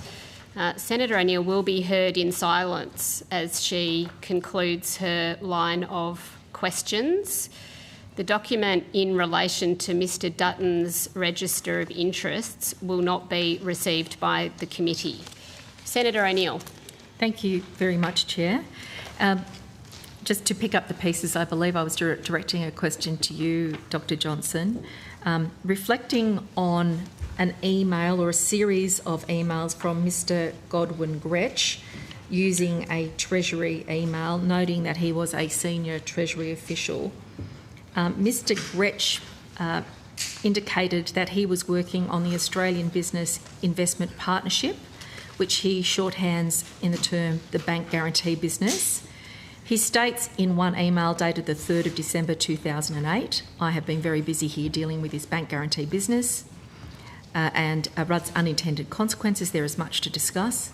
In the second document, which I think you believe just before the committee broke to consider the relevance of the questioning, which is dated the 6th of November 2008, he writes, again from the Treasury email, they roped me in to work on the bank guarantee debacle about a month ago. Anyway, I've certainly been doing my best to help out. I think you know what I mean. He also, in that 6th of November email from Treasury, says to an individual engaged in political discussions with him, as for me, I think T sees me being of more value when I am, brackets, albeit at considerable personal risk for me. We have never discussed the possibility of me making the move. These are political conversations, Dr Johnson, using the Treasury email. Would you behave in that way, and is that standard practice for Treasury officials? So my understanding is the matters involving Mr Gretsch were investigated at the time. He no longer works for the department. I don't think he's worked for the department for many years now. I don't think I have any further comment on or anything else to add on it. And we wish Mr Gretsch all the best in his life as he continues, but this is interrogating practices around the time that $4 billion was invested in the markets, a policy that is very significant for our response to the GFC. You indicated it was discussed at the time. The documents and emails, and I'm reading now from the Privileges report, documents and emails recovered from the Treasury IT systems indicate that Mr Gretsch was active during normal business hours in corresponding with third parties on issues of a political nature and outside of his core work responsibilities. Do the emails I've read into the record accord with that description of the Privileges Committee? The ones you have in front of you. The emails? Emails recovered from Treasury IT system. Yeah, I mean, it's got a Treasury address, but yeah, on the top, so. Are these normal sorts of emails, or are they political in nature? Like I said, I think the matters involving Mr Gretsch were investigated at the time. And this is the statement of the Privileges Committee. I'm asking you, do you agree with it? It said he was corresponding in business hours with third parties on issues of a political nature and outside of his core work responsibilities. Do these documents that I've tabled represent that kind of behaviour, Mr Johnson? Dr Johnson, sorry. I mean, that's the finding of the Privileges Committee. I won't second guess them. You don't dispute that. Okay, thank you very much. So the reality we have at this stage is, from the reports of the committee and the evidence that we have that I've tabled today, Liberal Party officials were very aware, through Mr Godwin Gretsch's emails, of the Rudd government's developments around stimulus packages. In fact, on the 18th of February, Mr Gretsch emailed Malcolm Turnbull's staffer and CC's in Mr Turnbull himself a series of suggested questions for Senate estimates about the Australian Business Investment Partnership, including answers from his knowledge. I believe you may have been provided a copy of that as well by the Secretary. I have multiple copies here. If you would like to get them to the officials, please, that would be great. And I've got them for your chair and the deputy chair. So if you could have a look at those.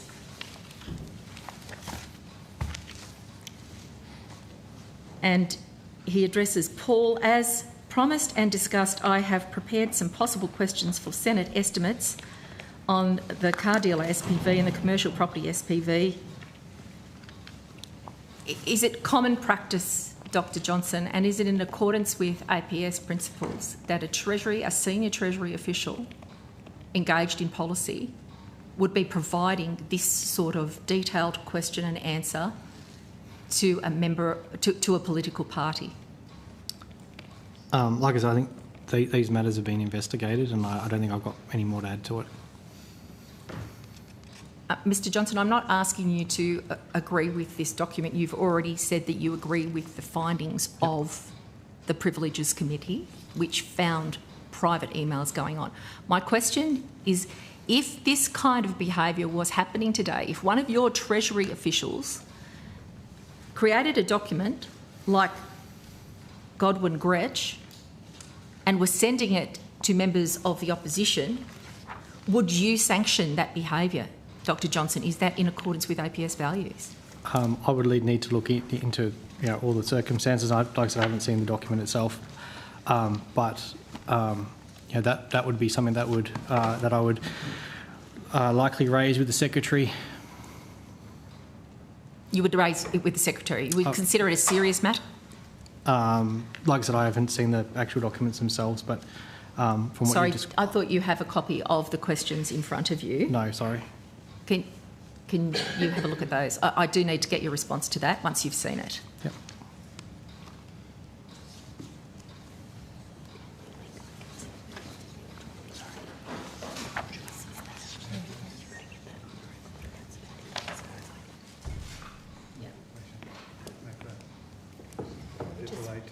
We literally just made an agreement. Okay.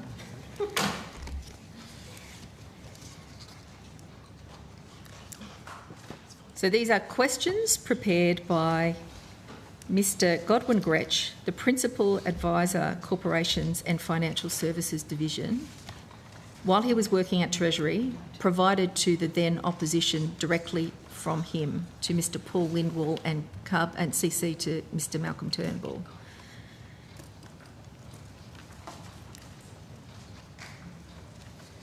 Is this the kind of behaviour that you would sanction amongst your Treasury officials working in Corporations and Financial Services Division?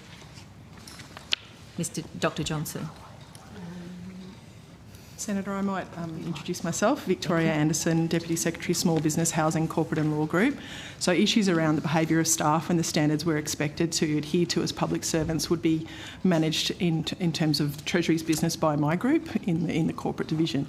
So have you got a copy of this? I just received one. I haven't had a chance to consider it, Senator, but anything that went to matters of a political nature, I'm talking theoretically here, as has been said by Dr Johnson, these matters were investigated quite thoroughly at the time in relation to Mr Gretsch.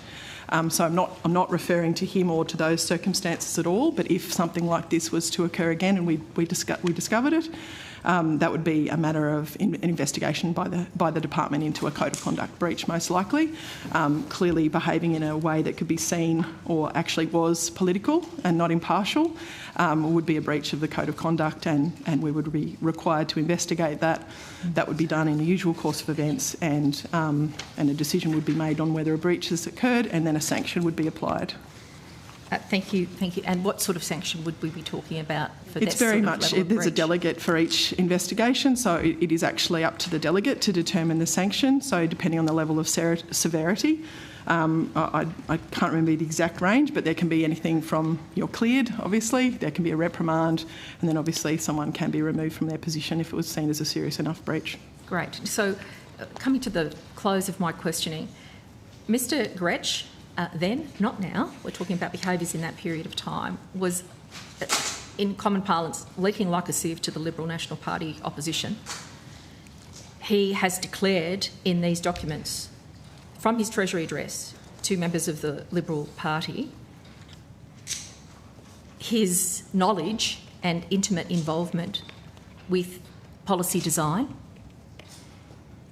He was engaged in multiple conversations with many people, to the point that when the IT system was investigated, Treasury indicated that he was corresponding with third parties on issues of political nature outside of his core work responsibilities while at work and using his Treasury resources. It's an extraordinary situation, that dissemination of information. Could I go to, given that context around market-sensitive information, because this was profoundly market-sensitive information, what are your practices around that now? Have you changed any processes from that period of time?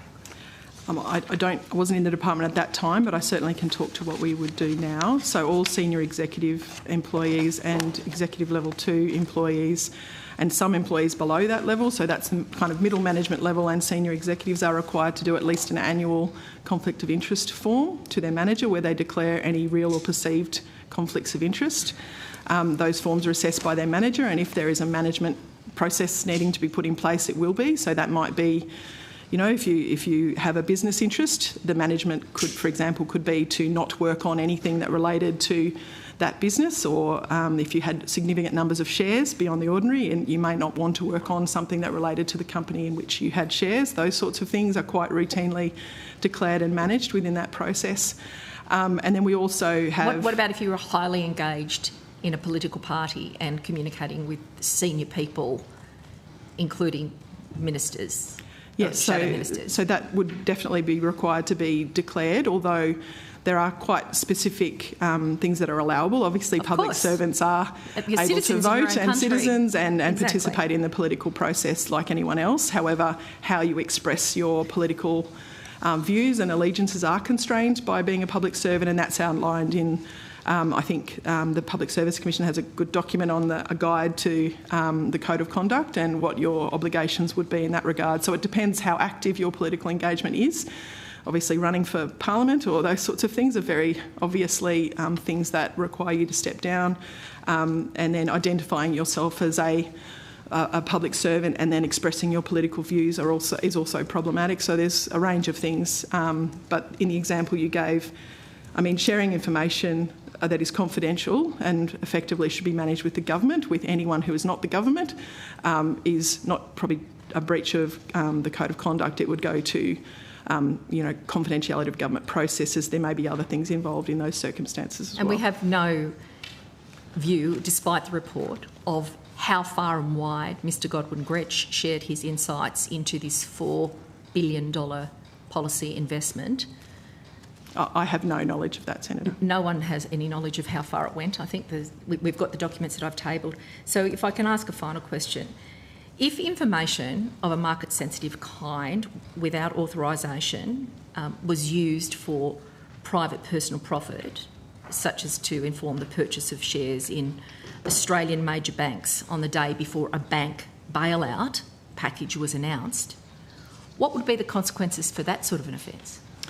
The consequences for the public servant involved, obviously we don't have jurisdiction over anyone who may receive it and do something with it necessarily. That's up to their integrity to... That is up to their integrity, whatever governs their behaviour, including a range of other things that apply to private citizens. Principle over profit, it's a choice. Correct, right? Yes. But for the public servant involved, in a theoretical sense, that sort of thing would trigger the sort of investigation I referred to earlier, a Code of Conduct investigation that we would conduct quickly once we knew about the information. Would you characterise it as a serious matter?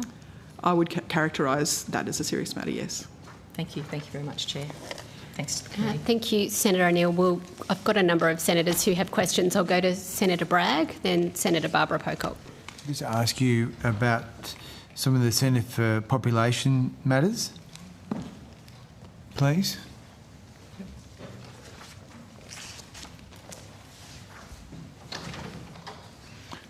I've also got some questions about the Barton government.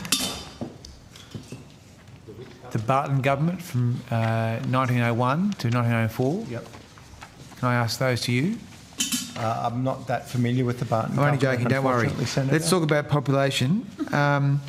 Now, is it true that over the next 6 years, just over the 6-year period from 2022-23, to 27-28, is it true that net overseas migration is expected to be in excess of 2 million people?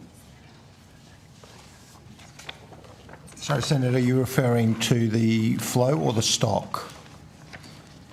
The overall net overseas migration.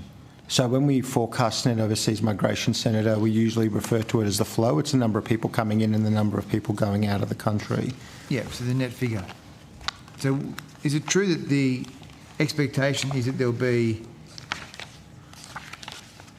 2 million people from 22-23 to 27-28? Mm-hmm. Yes, that's correct. Yeah. So over 2 million. How much over 2 million? Senator Nick Latimer, Assistant Secretary for the Centre for Population. My numbers here are 2,027,000. What's the number? 2,027,000. Okay. How does that compare to prior years?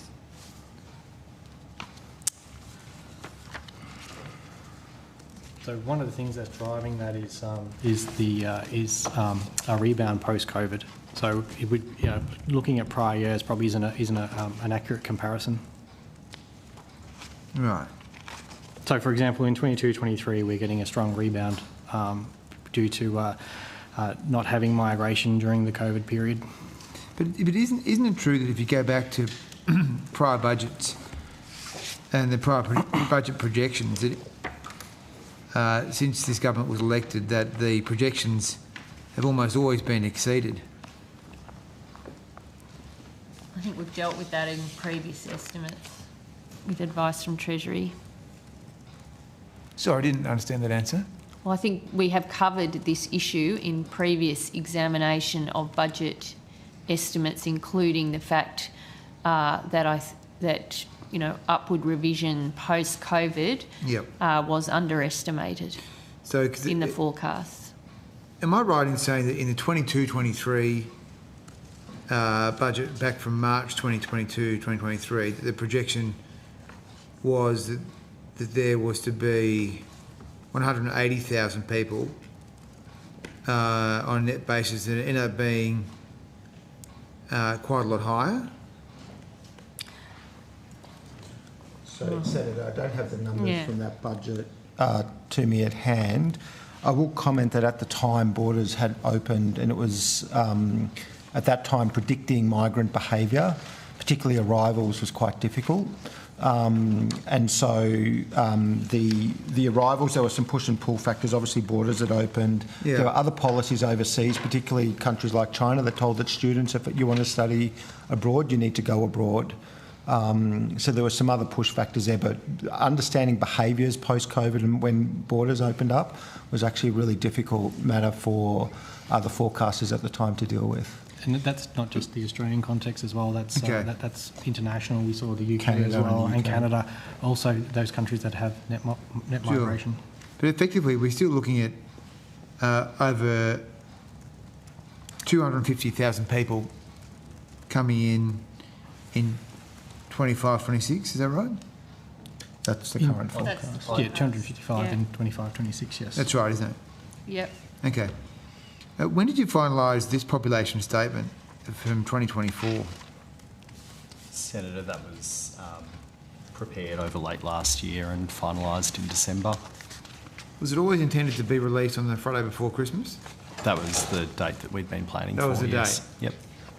And have you done any modelling on the impact of having a large migration program, so 2 million people coming into the country over a few years, and how that's impacted housing? Senator, that's not work that the Centre for Population has done, but I would clarify that's not a migration program. It also includes the flow of Australians and New Zealanders in and out of the country. But you would accept, I imagine, that there is a connection between migration and housing. More people need more houses, right? So short-term shocks can have an impact So when there's a short-term change, because I think the Secretary's talked about this in the previous estimates as well, about having short-term change.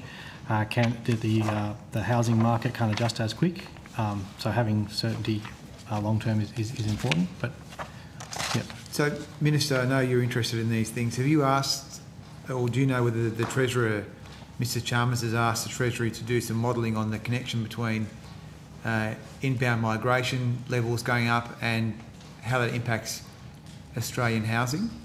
Well, clearly Treasury has been doing work on population and on migration, so you've got the report there, but also the work that's done in budgets and MyEFOs. It's important to say net overseas migration has fallen for 3 consecutive quarters in December 2023 and March and June 2024. And this is because some of the work that's been done into making sure we are addressing some of those pressures we're now seeing come through. And we're also focused on housing and increasing housing supply, and the Treasurer obviously has been very active in that space as well.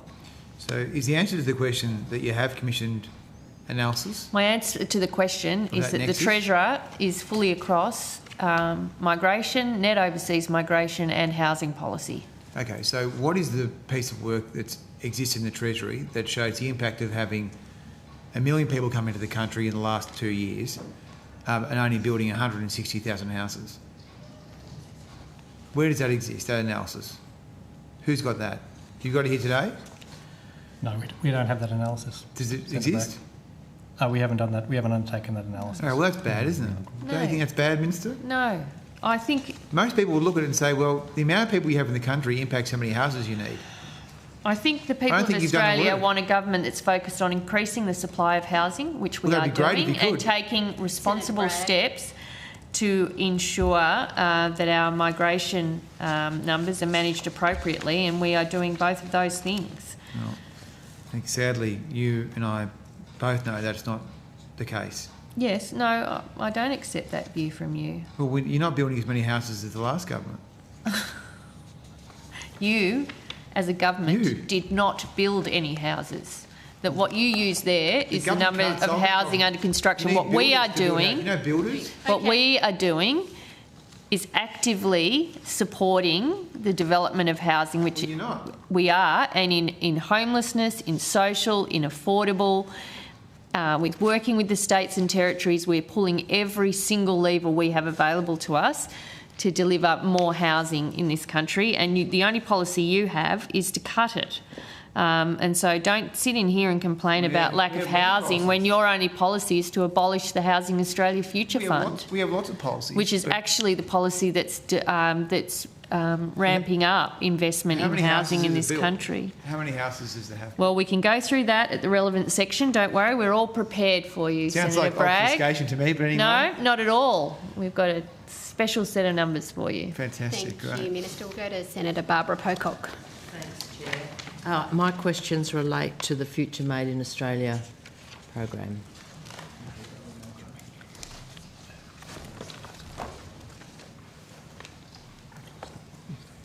Future Made in Australia bill states the Treasurer will ask the Treasury Secretary to investigate a sector's potential.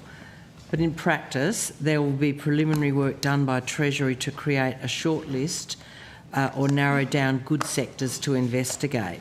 Has that work commenced? Mahita Zahid, First Assistant Secretary, National Interest Framework Division in Treasury. So, Senator, since we've been funded and we've been established as a team within Treasury and the legislation passed Parliament, we have been doing work across the APS. There's a number of agencies who work in these sectors of the economy, Department of Industry, for example, Department of Climate Change, Energy and Water. So we have been working with our colleagues and peers to look at different sectors of the economy, get our team up to speed on how we would do a sector assessment if one was commissioned by government. And we've been looking at emerging sectors. We've engaged with lots of stakeholders who have raised issues with us, who have raised ideas. So we've been doing that general groundwork, as you would expect, to understand the economy, different sectors of the economy, monitor international developments and have that scan. I wouldn't say we've done kind of formal pieces to in that space, but it's been very much more about coming up to speed, understanding the dynamics of different segments of the economy. So you're clearly working with very deep experience in a range of departments where there has been a lot of thinking about where our industry future strengths lie. Can we get a sense of the possible sectors that you're looking at? So, Senator, the legislation purposefully doesn't define a sector, so there, in some sense, is a continuum when we think about the sector assessment process. So areas we've looked at, so the priority sectors that's been announced obviously has been hydrogen, green metals, there is clean energy manufacturing and critical minerals processing within the economic resilience and security stream, and low carbon future fuels. So there are always processes and supply chains adjacent to those sectors. So we've been obviously looking at that. So when you think about hydrogen supply chain, you look down the pipeline of that. Clean energy manufacturing is a really broad sector. So government's made announcements in relation to solar, but there are other components within the clean energy manufacturing space. And then from economic resilience and security perspective, there's been work done through primarily the Department of Industry. They have the OSCO function, the Supply Chain Resilience function, who's looked at different components. So we've been engaging, as you've said, there's a lot of expertise sitting within the APS across sectors of the economy. So we've been engaging across agencies to better understand what they've done, what are areas of priority that could come up, but we haven't done in some senses, we haven't got our short list of sectors that we are talking to government about in a formal way. Given the recent announcements around Whyalla, will a green steel sector assessment be done? So, Senator, as part of the previous budget, green metals was identified as a sector that's aligned to the national interest framework. So, given the opportunity that Australia has with the resources that we've got in the ground, plus the potential for renewable energy at cheap prices. So green metals, which includes steel, aluminium, iron, was identified as a priority sector as part of that budget process. So that's a yes, I think. So it didn't go through, I'm kind of splitting hairs here a little bit. The sector assessment process was legislated in December, so it hasn't gone through that Treasurer-commissioned sector assessment process under the FMIA Act because it didn't exist at the time. But the national interest framework was formed. In some senses, it's an articulation of the work that was done in the lead up to that budget. So did we look at the types of things that are in the national interest framework in the legislation? Absolutely. And there's a budget supporting paper that outlines our analysis of the green metals sector that was released by Treasury just after, I think it might have even been on budget night, so in the previous budget. Have you been engaged in discussion about how investments at Whyalla might proceed? So, Senator, in the ordinary way that Treasury is involved in cabinet processes, yes, Treasury has been very closely linked. That work's led out of our DISA, so Department of Industry, Science and Resources, so they are the lead agency. But Treasury, in the ordinary course of how we engage on cabinet processes, have been very closely engaged. So regarding the commitment specifically to build an electric arc furnace at the site, will that be done through Export Finance Australia's national account or through some other financial vehicle? So, Senator, I think these questions are probably better directed at DISA, who are appearing after us, so you've still got that good run. I can outline the large components of the package, and I think the finance hearings yesterday took you through it, so it's a question about whether you want me to. It'll be the same information. We've got the same briefing notes. But in some senses, what's been announced has been certain packages. There is a package which has yet to be landed. The final shape of that will depend on negotiations with the administrator. So that piece is not yet settled, and the format that takes will really very much depend on the work that the administrators do and the negotiations with South Australia. So that's the piece that I can't comment on. But the $500 million in the Green Iron Fund, that is being administered by DISA. So that is a separate piece. Okay. and you listened to the evidence yesterday in finance. Do you have anything you want to add to what was said about the various buckets of funding, their potential for a purchase of equity within any rescue involved in the 1.9 billion and so on? Anything you want to say about that? No, Senator, I think my colleagues at Finance did an excellent job and I wouldn't have anything new information to add. Okay. I'll come back to Diza then about some of that detail. Thank you. Thanks, Chair. Thank you very much. And I understand that Senator Rennick had a couple of questions for macro international foreign investment. Yes, yeah, Senator Rennick. Cheers. Thanks, Chair. Hey guys, how you going? Can I just clarify the rules around foreign ownership of housing? And I'd just like to reference an article on the web that, it's just on the Daily Mail talking about, I'll just quote it for you. Chinese home buyers have made a strong return to the Australian housing market, driven in part by the weaker dollar and the Chinese New Year holiday period. XXX of this agency, which specialises in selling homes to Chinese buyers, said it had already seen a 20% increase in inquiries for viewing properties during the Chinese New Year. My understanding of it was that foreigners can only buy new property, not existing property. And question one. And question two is, can the parents of students studying here buy property here? Senator, in answer to your first question, there's recently been an announcement of a ban on purchase of established dwellings. So until recently, there were certain circumstances under which people could buy established dwellings, but that will change effective 1 April. Right, okay. For a ban. And I'm happy to go through the exceptions that there were, but basically... Yeah, what were the exceptions, if you don't mind? Yeah, so either it involves a primary residence in Australia, or the purchase of a property by an employer on behalf of an employee. Right, okay. Or where there is substantial redevelopment that adds to the housing stock. Yeah, okay. So in the case of a foreign student, if they were studying here and they wanted a house to live in, you could have bought a house for the students studying here. They would have to buy it. Yeah, they'd have to buy it while they were here and then sell when they left. Correct. Yeah, okay. That's good to know. Okay, so I just wanted to clear that up. Now, the other thing I've addressed in the past is in terms of money laundering, and I've spoken about how real estate agents don't have to lodge to the tax office when they either pay rent offshore. Now, I know the tax office is now asking for people to declare your citizenship before you sell. But have you ever thought about the same with stockbrokers? Because I note that the Tax Act exempts foreign investors who own less than 10% of a stock from paying capital gains. I note that there's no stamp duty on buying and selling shares, unlike Australians who buy real property, for example. That is a market ripe for money laundering, and I note that actually the head of ATSIC came out today in Australian, Joe Longo, and said he's worried about dark pools of money, which I'm glad that he's raised that really good issue, but I'll raise that with him later. Are you concerned about the risk of money laundering through stockbrokers as well, I guess? Because I can see that there's a big gap there in terms of money laundering.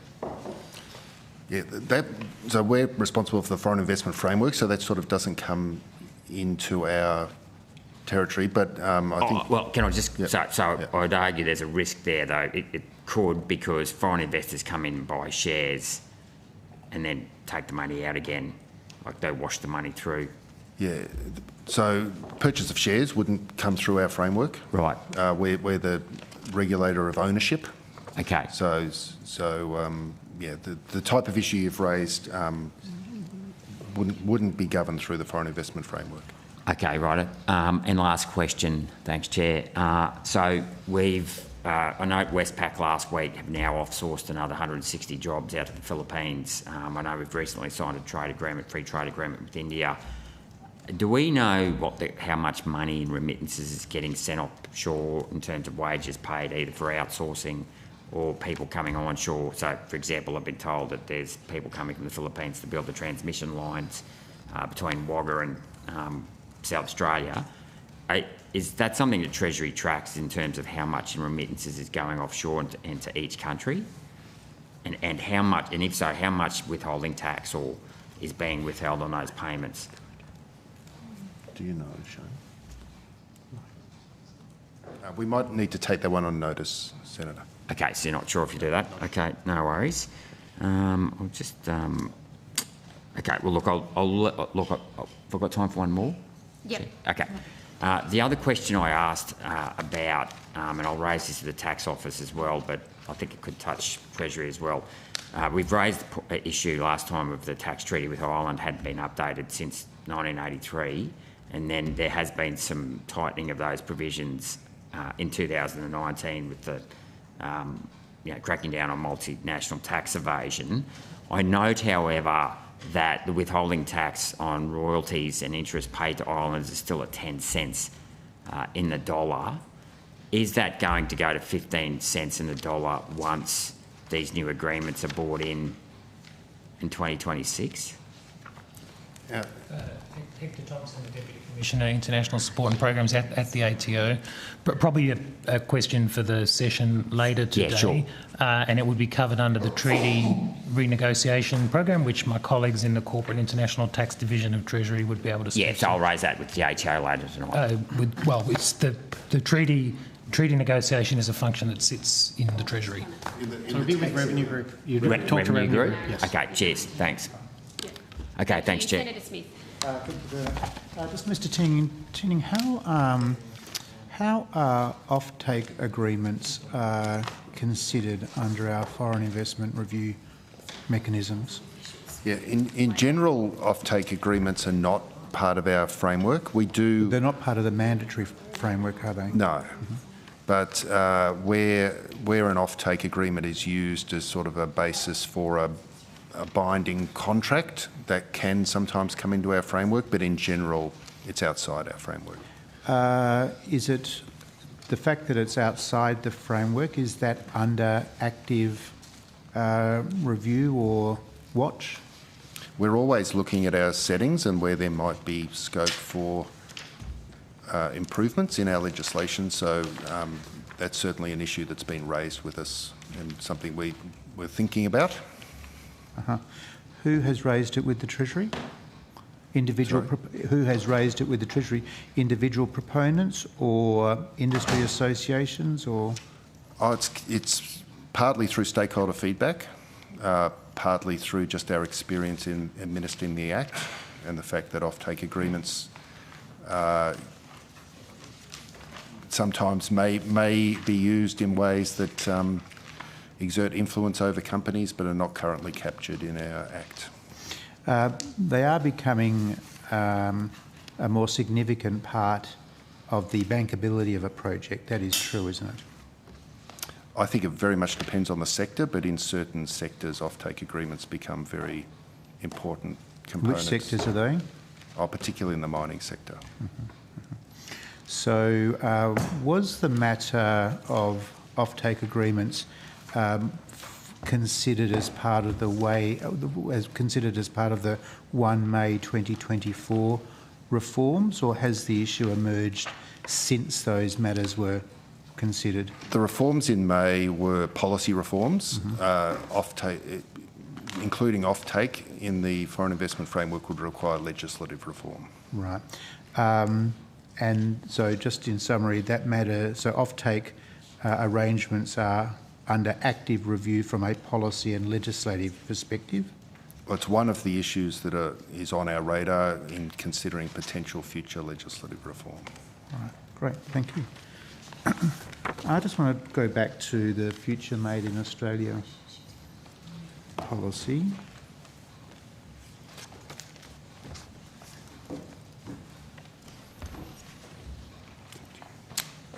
So just in regards to your evidence to Senator Pocock, is it a correct statement that no new policy announcements in the last 6 months under the Future Made in Australia umbrella have had independent sector assessments undertaken? So, Senator, the policies that have been announced in the previous 6 months follow on from the assessments that were done in the budget context, in the 24-25 budget context. So they have had the assessment done, and obviously it takes some time to develop those policies, and the timing of announcement of government's policies are a matter for government.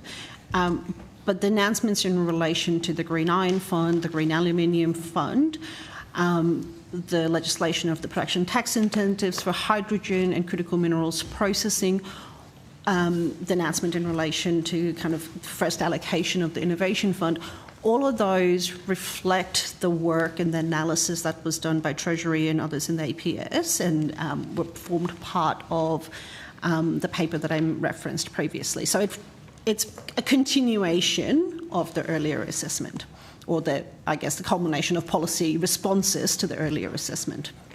So, but they've not been concluded, or they have been concluded? The assessment work, so for example, maybe green metals is the easiest one to go to, Senator. So we looked at what it would be the basis of Australia's sustained comparative advantage in a sector such as green metals, with us having the mineral resources, with us having the potential for cheap renewable energy. It's a sector we identified could be a source of long-term sustained comparative advantage in a net zero economy. That analysis was done. The policy announcements and the development of the policy that's followed is, in some senses, how you expect those processes to go forward.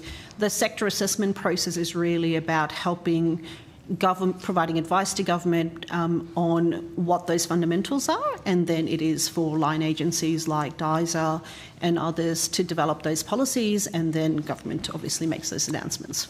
So if I put my question a different way, which projects or initiatives have independent sector assessments been completed for? So, Senator, the sector assessment process doesn't look at specific projects. It's not designed to look at specific projects. It's designed to look at a sector in aggregate. So, for example, with hydrogen, the work that was done by Treasury, led by Treasury, looked at the potential for hydrogen in the Australian economy, what the comparative advantage Australia could have in that. Then the Hydrogen Head Start program, which is being developed and implemented by DQ, and then the Hydrogen Production Tax Incentive, which is obviously broad-based. DQ, in the context of Hydrogen Head Start, will assess individual projects that come in under that project. They will provide advice to government. They will operate that program. Similarly, with the Green Iron Fund and the Green Aluminium Fund, obviously with the Green Iron Fund, 500 million has been set aside for YLR, up to 500 million. DISA will run a process to provide advice and implement the grants. So Treasury's not, the sector assessment process is not intended to look at specific individual projects, but the sector in aggregate. So which sectors in aggregate have had their sector assessments completed? Yep. So as I referenced previously, as part of 24, the previous budget, I get my budget years a bit confused, but the budget that happened in last May, there were 5 sectors that were identified and work was done in relation to those. They are green metals, hydrogen, low carbon future fuels under the net zero segment of the sector assessment process, and then there was critical minerals processing and clean energy manufacturing under the economic resilience and security stream. As I said previously, that analysis and that work predates the legislation having gone through Parliament. The legislation only went through Parliament in December, so have we done a formal sector assessment under the new legislated framework? No, Senator, we haven't. And is that because you had to wait for the legislation to pass before you could do that task? So the legislation does a number of things. Largely, does it prohibit you from working on or completing those sector assessments? No, the legislation doesn't. Treasury provides analysis on a number of issues. We provide advice to government on a number of issues. The sector assessment process, as legislated, creates legislative architecture. It creates obligations on the government to then table that report and have it made public. It also sets out some specific things that Treasury must look at in part of those assessments. We have not been asked subsequent to that legislation passing to do another sector assessment, but if one was tasked to Treasury, we would be well positioned to undertake that. So have those aggregate sector assessments been completed for each of those 5 areas that you mentioned? So the analysis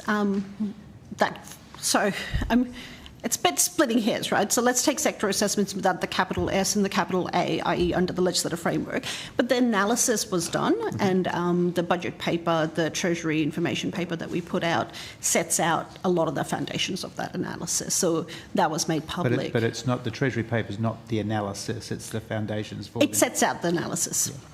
Yeah. Okay. I don't have a copy actually on me, but it's on our website. I'm happy to kind of provide a copy to the Secretariat if that's useful, but it sets out some of the, for example, for hydrogen, what some of the cost curves could look like. So it does set out the basis of our analysis for those 5 sectors. Senator Smith, I think we'd like to move to the next program, which is small business, housing, corporate and law. Are you in a position to move to the next program? That's my ambition as well, but in a few moments, yeah. So how long do you need? Well, the officials have been very cooperative with their. I think we're keen to call the next program, but how long do you need? Perhaps up to 10 minutes. I may take less than that. Right. Okay. So just to confirm, the aluminium production credits, they're not a tax credit, are they? No, Senator. And just explain that more fully. I'll do my best, but the program is being run out of DISA, who will be able to give you the more detailed version. So tax credit... DISA officials are not as cooperative as Treasury ones, I might add. Senator, we have a very good relationship with my DISA colleagues. So the production credits, so a production tax credit versus a production credit, they operate in some senses, they've got similar economic fundamentals. It is an amount you get to support production. The tax credit obviously operates through tax legislation and it operates through our tax system. The aluminium production credit will be administered as outside of the tax system, but would be administered by DISA, and DISA will be looking to consult on the design of that proposal and the administration of that, but it will not be done through the tax system similar to the the 2 that has already been legislated. The detailed program design has commenced by my colleagues at DISA, as I understand it, with Business Grants Hub. So they will be really well positioned to give you more details about where that specific process is up to. But if there's a specific kind of question you've got about the difference, I'm happy to try and help. That is fine. The community benefits principles have been a matter of much discussion. Where is the consultation up to around the community benefits principles? And are you able to share with the committee what is the current time frame for those consultations and the finalisation of those community benefit principles? Yes, Senator. So Treasury is currently leading the work on the community benefit principle consultations. We have been preparing the materials for that consultation to provide to government, and the timing for obviously any consultation will be a matter for government. At this point in time, my team has worked again across the APS system. There are a number of these obligations or similar obligations that exist. So one thing we've been very keen to do, and we've heard a lot of stakeholder feedback, is to ensure that the obligations are implemented in a way that's efficient, that achieves the intent of the policy without undue regulatory cost. So we've been doing work across the... And by regulatory cost, you mean duplication? Duplication. Sometimes you can end up in very similar things with the same intent using slightly different language. So there's a lot of confusion caused by things like that. So we've been doing the work with agencies across the APS who administer different parts of existing obligations, to develop a set of proposals which we will engage with government on, to then have that consultation that's been committed to. The timing for that, Senator, will be a matter for government. When do you expect to have advice to government? So we've been, advice is a continuum, as you all know. So we've been engaged. But what we're talking about here, to be fair, though, is your first, your provision to government of the first piece of advice. So we've provided around advice. the CVP. So we've provided advice to government all the way through. But this is around the consultation process. Around the consultation. So, and it sounds to me like you're working on the consultation paper or the documentation that might actually support the consultation process. So we would hope to have that to government in the near future. We haven't yet been in a position to provide that to the government, but we are working on that actively, and we hope to do that in the near future. So I've learned through estimates that there's imminent, near, soon, as soon as practicable. So I think we're in somewhere between the imminent and in the near future. Does the government expect to have this information before the calling of the election? Senator, that's a matter for government. When is the election? So 5th of April or the 12th of April. So the consultation process, is there a sense in terms of how long that will go for? Senator, those are matters for government. What the government has committed to is a genuine and detailed and robust consultation on this. So I would expect that the standard Treasury consultation process tends to be about 4 weeks, but consultation can range from shorter periods, longer periods. So the intention would be to consult, and the timeframes for that would be decisions of government. From the Treasury's perspective, is there an expectation about when these community benefit principles will be completed and operative? So in terms of the operative nature of the community benefit principles, there are a number of programs. So there are 2 programs prescribed in legislation to which the community benefit principles attach. So they are the Innovation Fund and the EFA's Domestic National Interest Account. Currently, decisions in relation to EFA are made by government, and the ARENA Innovation Fund is operated by ARENA.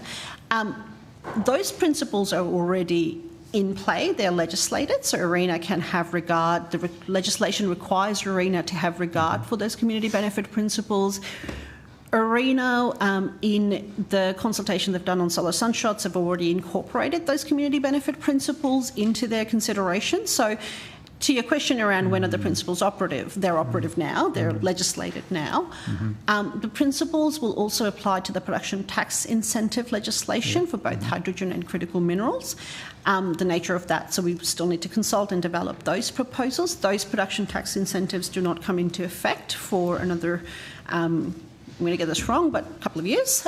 So it will be operative at that point when that legislation comes into play. But in some senses, Senator, the principles are clear. They're set out in legislation, and decision makers can and should be having regard to this. Actually, they must be having regard to that as they operationalise. The consultation will be to provide further clarity and direction, but they are currently operational. Right. Okay. Thank you very much. Thank you, Chair. Right. Thank you very much, Senator Smith. Thank you very much to the Macroeconomic and International and Foreign Investment Group for answering our questions. That concludes the questions we have for you, and you go with our thanks. Thank you very much. The committee welcomes representatives from the Treasury, Small Business, Housing, Corporate and Law Group, and will take a brief suspension while you come to the table.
The committee resumes and we welcome representatives from Treasury, Small Business, Housing, Corporate and Law Group. Thank you very much for being here and answering our questions. We are due to go to lunch, which we will do at 2:10 p.m. Senator Bragg. How are you going? How are you going with the housing supply targets? Senator Victoria Anderson, Deputy Secretary of Small Business, Housing, Corporate and Law Group. Just have to remember my title there for a minute. Senator, as you know, the target is 1.2 million homes that has been signed on to by National Cabinet. I think 28, 29 is the target, so we're 6 months in. Since the agreement, I think there are a range of things that state and territory governments have undertaken to do around planning and zoning systems, infrastructure, provision, various other things, and obviously the Commonwealth's got a significant suite of investments to support What's the that number as well. for this year target? There is no year-by-year target. It's a 1.2 million target, Senator. But wouldn't you need 250,000 houses a year to meet the target? We don't anticipate it being apportioned evenly over those years. There's going to need to be not significant. Linear. Well, it takes 2 to 3 years, most likely, to build houses, Senator. So we're starting to see all of the quite a few positive signs in the market. So how many houses did we get this year? Are you talking about government-supported houses or market houses, Senator? How many houses were built in Australia in the last 12 months? I'm going to pass to my team to talk through those numbers. I think we have the most recent quarterly data. Karen Crosthwaite, First Assistant Secretary, Housing Division. So that for the first quarter of the National Housing Accord target, which was the September quarter, which is the only data that we have available, that number was 43,247 homes, I believe. My colleague may correct me if he wants to come to the table. Mr Dowie, thanks. Nicholas Dowie, the Assistant Secretary from the Housing Strategy Branch. So on a seasonally adjusted basis for the first 3 months of the National Housing Accord period, there were 44,884 homes were built. Okay, so how many houses were built in Australia last year, did you say? It was 177,000 and something. 177,000 houses? Yes. Okay. And we need to get 240,000 houses a year. So we're well short. As Ms Anderson has said, the intent is not that the Accord targets would be apportioned in that way. But are we hitting the target or not? We won't know until we're hitting the target until the end of the Accord Do you think we're on track? We're doing everything we can to reach that target. Well, are we on track? We have a target and we are underpinning that target with a range of policies that will allow us to meet that target.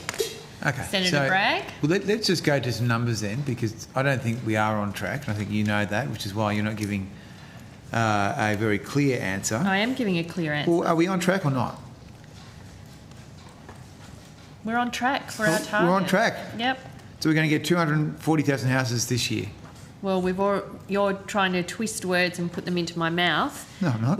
You've already had evidence that the target is not an annualised target, and our policies, the reason we're working with the states and territories who have signed up to this, Senator Bragg, is that is what we would like to reach at the end of the Accord period, and that we have policies that underpin that target. In 5 years? That is the target. And you won't give any consideration as to whether you're on track during the interceding period? Well, we are building more housing. But Senator Bragg, housing that you want to abolish. But that's not right.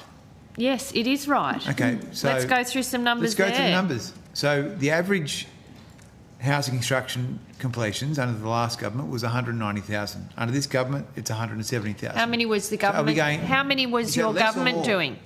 How many was your government doing? 190,000. No. On average. No, that is not correct. Your government, when you were in power, was not supporting the development of housing through the programs. Two different things. Oh, Senator Bragg. You're talking about... You are saying your government built 190,000. Okay. So let me ask the official to try and get to the bottom of this. So when you talk about housing targets, you're talking about the housing targets that the government's building, or the overall housing completions in the country? Senator, the Accord target was overall completions for the country. Minister, did you hear that official say that? That was very helpful. And Senator, I might add, the Commonwealth obviously has a role to play in that, but is not solely responsible for delivering the target. We're heading in the wrong direction because we're building fewer houses than we had under the last government. That's not true. It's not 190,000 under the last government, 170,000 under you. Let's look at the March quarter 2022. 37,000 homes were built. September quarter 2024, 46,000 homes were built. I can tell you. The averages are there. Yeah, we can all sit here and talk about it, but the facts are there. Okay. Well, I know you've got a particular narrative that you want to get out. But you're trending in the wrong direction. I'm wondering how are you going to get us going in the right direction on housing? How are you going to fix it? Well, by not abolishing the Housing Australia Future Fund, which is your policy at the moment. That is your housing policy at the moment, is to abolish the Housing Australia Future Fund. Do you think the government can solve this problem without builders and developers and tradies? We're working in partnership with everybody. Well, you're not. Across the board. Yes, we are. Now, I'll move on. You didn't even have a housing minister for most of the last decade. We built more houses than you. No, you didn't. You did the numbers not don't lie. This is one of those. I did not see Mr Morrison or Mr Sukar out building houses or indeed even investing in houses. Okay. Ms Anderson just made the point the government can't solve this problem. Shots potentially, but actually nothing where the Commonwealth invested. Okay, well let's go to the next. Senator Bragg, can we just for the several minutes remaining before lunch have one of those moments in the committee where somebody asks a question and then stops talking while the other person answers the question. So what's your question? Trying to be very courteous here. Yes. And stick to the numbers.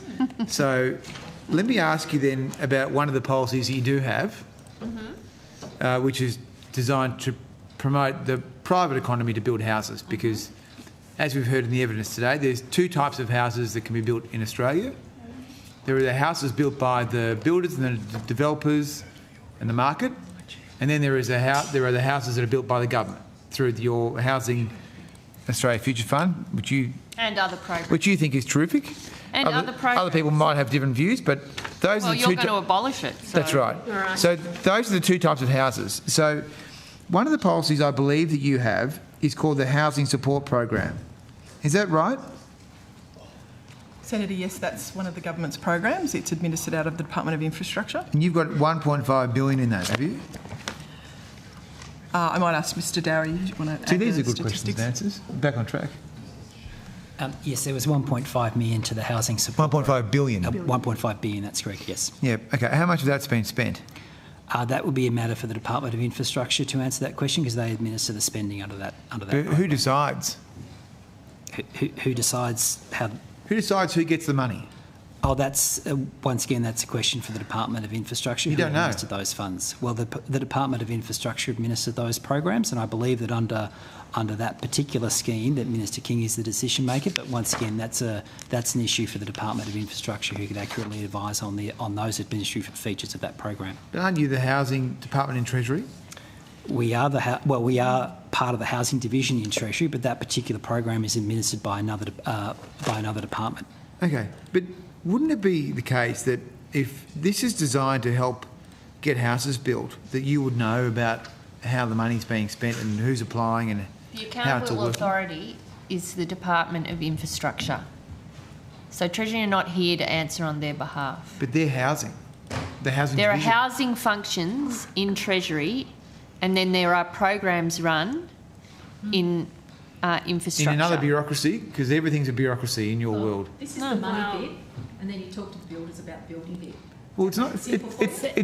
It's not going too well, is it? Senator Bragg, the official is entitled to say which questions are within his purview to answer and which belong elsewhere, and that is all that has happened. Does anyone know how much this money's been spent? Does anyone know how much of the 1.5 billion that was proposed to support infrastructure for housing has been spent? Yes, Senator. The Department of Infrastructure officials will. They know the information. Okay. Well, let's talk about your fantastic HAF then. Why don't you tell us, because when we asked, I think I asked the question in the Senate 2 weeks ago to Minister Wong, how many houses had the HAF built, and her answer was that it was on a duck. Now, apparently, according to the Sydney Morning Herald and The Age today, the Housing Australia Future Fund has now built 300 houses. So after 18 months and $10 billion, the HAF has now magically built 300 houses in the last 2 weeks since we were last here in the bush capital. So, well, that's heavily editorialised. It's not editorialised, it's just the facts. There, Senator Bragg. So what's happened? Tell me. We're desperate to know. Well, yes, you've got a lot of interest for a fund that you want to abolish. So it's interesting. You've briefed out to the paper today that it's built 300 houses that it hadn't built 2 weeks ago. All right. Well, I don't think that's a fair assessment. Okay, let's go. Housing Australia has agreed on the first 13,700 social and affordable homes to be built through the Housing Australia Future Fund after it passed the Parliament after being delayed by you for at least 18 months, I think. The government has released a list of the successful projects under HAF Round 1. 340 homes are complete, and as these have been acquired and converted into social and affordable housing, and there are another thousands of others underway. So, is there anything more specific you would like? Thank you for that answer. So the answer is 340 houses, is it? Under the HAF, Senator, and obviously we would, Housing Australia will be appearing later, so they will have the most up-to-date information and are holders of sort of the data on where things are up to in terms of contractual close on HAF projects. Okay, so it's built 340 houses as at what date? I'll see if we can get you that.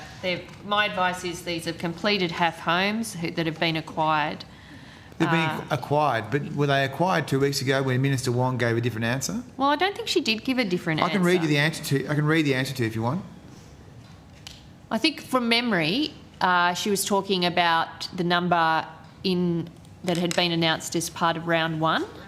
So she was talking about a pipeline from memory, and then you were all interjecting and shouting back at her, as is very often, your want business. In the chamber. We're doing it right now. So I don't believe that those answers are inconsistent. Okay. So did you just say acquired and converted? Yes, that's my understanding. What does that mean? Well, yeah, no, you go. I was just going to pass to my team on that one.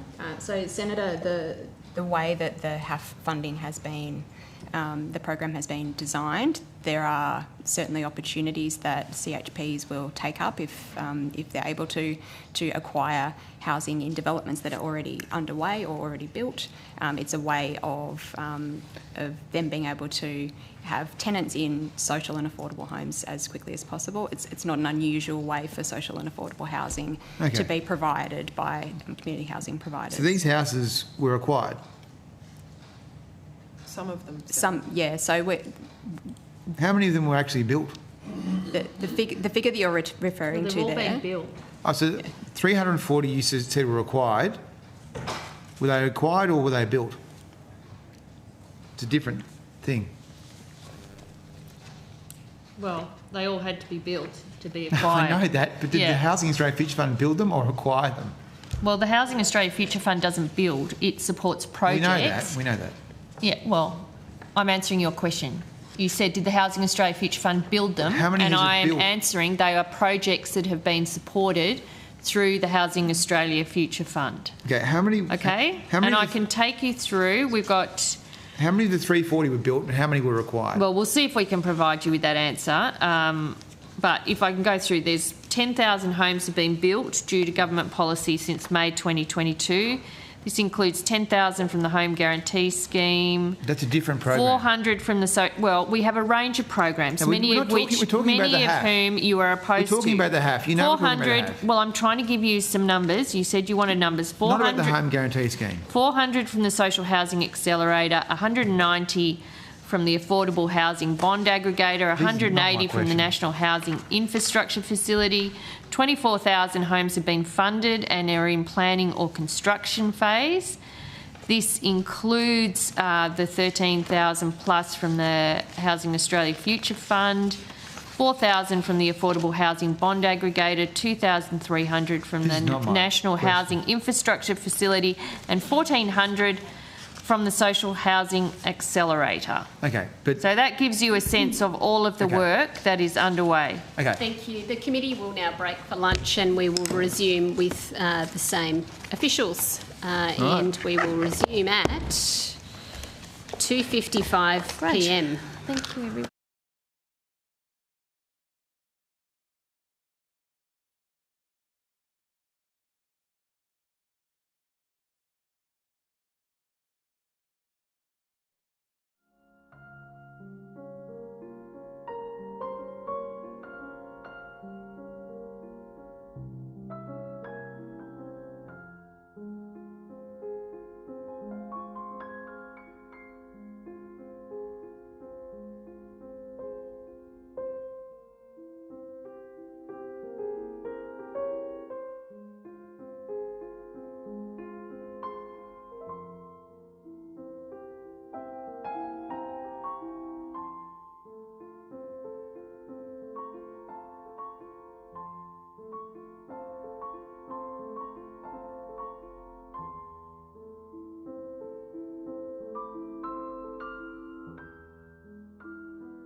The committee resumes and we resume with Treasury, Small Business, Housing, Corporate and Law Group, and I'll go to Senator Bragg. Yeah, thanks very much. So I just want to get to the bottom of the round one of the HAF tender. You know about this? Yes, sir. So there was a media release in September from the Prime Minister and the Housing Minister. That's right. So did that come through the department, your area? I'll just check with my team if we were involved in drafting it. Yeah. Yes, it did. Okay, did you know in this media release that it said in the name of the Prime Minister and the Housing Minister that Housing Australia has recommended contract negotiations for 185 projects, with construction on almost 40% of the 13,742 dwellings forecast to get underway this financial year? Yes, we're aware of that, Senator. Okay. And then you know then that at the last estimates, which I think was in November, you were here and it was made known that there'd been one contract signed at that stage. Subsequent to that, I think in January or maybe early February, there was another release from the Minister saying that there'd now been more contracts signed. I think from memory, maybe it was 12? I believe it was... That's correct. 12 contracts, okay, that's good. And that covered about 800 houses. Is that right? Yes. And this is round one of the HAF. So the HAF hasn't financed any other housing so far. This is round one. So it's Is that right? Felix Donovan, Assistant Secretary Housing Division. That was correct as at the 31st of January when that announcement was made. There have been more contracts signed since that point. So how many now? So we are just over 20 contracts for more than 1,800 homes. Okay, so it's gone from announcement in September of 13,000 houses, one contract signed as at November, 12 as at January for 800 houses, and now 20 contracts signed for over 1,000. 1,000, more than 1,800. Almost 2,000, okay. Okay. And how many of those contracts have resulted in building houses so far? So, Senator, those projects are broadly up to 3 different points. All of those homes, you could divide them into 3 categories. Yep. One is homes that are already built, were acquired and are now operational. So the first HAF homes are tenanted now. There are people living in new social and affordable homes that the HAF has made available. So they've acquired them? Because there's no way that since the contract was signed, they've built houses. You can't build a house. The average time to build a house is about 10 or 11 months. Yes. So they haven't built houses, have they? So those houses that are the new social and affordable homes that are operational are likely to be acquisitions. Exact sort of project level details are questions best put to Housing Australia. Okay. But our understanding is that those are likely to have been acquisitions. So the HAF has acquired houses that were already in existence. They were built by someone else. So the HAF has supported CHPs and other proponents to bring online new social and affordable housing. Yep. That is mostly through building new houses as a result of funding that's flown. How many of those been built so far? How many houses have been built? So, if you have the answers. I was just going to say the detailed questions about the HAF should really go to Housing Australia later. But, I mean, sorry, we can be as helpful as we can, but the detail for the witnesses will be for later today. So I think the official has just said that of the houses that people are living in now, the HAF houses, they were acquired. So just to clarify my evidence, what I said was that under the HAF, both acquisitions and new constructions are supported. The project level information would be available from Housing Australia. Of the 1,800 homes contracted so far, there would be a mix of homes currently under construction, to be constructed, and already constructed and acquired. But the point is that HAF is not just building new houses, and the HAF program is not about just building new houses. It's also about acquiring existing houses, isn't it? Acquiring houses is allowable under the HAF arrangements, I mean, the focus is on, in the longer term, is on building new dwellings, but we don't apologise for trying to increase the range of social and affordable housing product across the economy. I mean, that's an important part of why the HAF was established, and I know it hasn't been the focus of the Liberal Party, social and affordable housing, but we think it's an important component of alleviating pressure in the housing market for those that find paying rent at market rates difficult. Okay, so I guess my question is, of the 320 houses that are referred to in the Sydney Morning Herald and the Age today, how many of those houses, 358, sorry, how many of those houses were built and how many were acquired? Senator, I would recommend putting that question to Housing Australia, who have the latest information on project-specific. Okay. Well, if contracts have been signed for less than 2,000 houses, then we'd assume that most of them were acquired.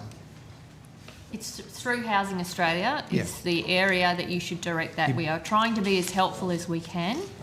And I suspect that the HAF hasn't built any houses yet so far. Would you be confident in agreeing with me, Minister? Well, I'm pleased that there are 340 odd new houses that are allowing tenants, real people, to live in more affordable housing. That is part of this government's focus. I know you dismiss it, but for those people who would have moved in and are tenants of those properties, I would imagine it's making a real difference.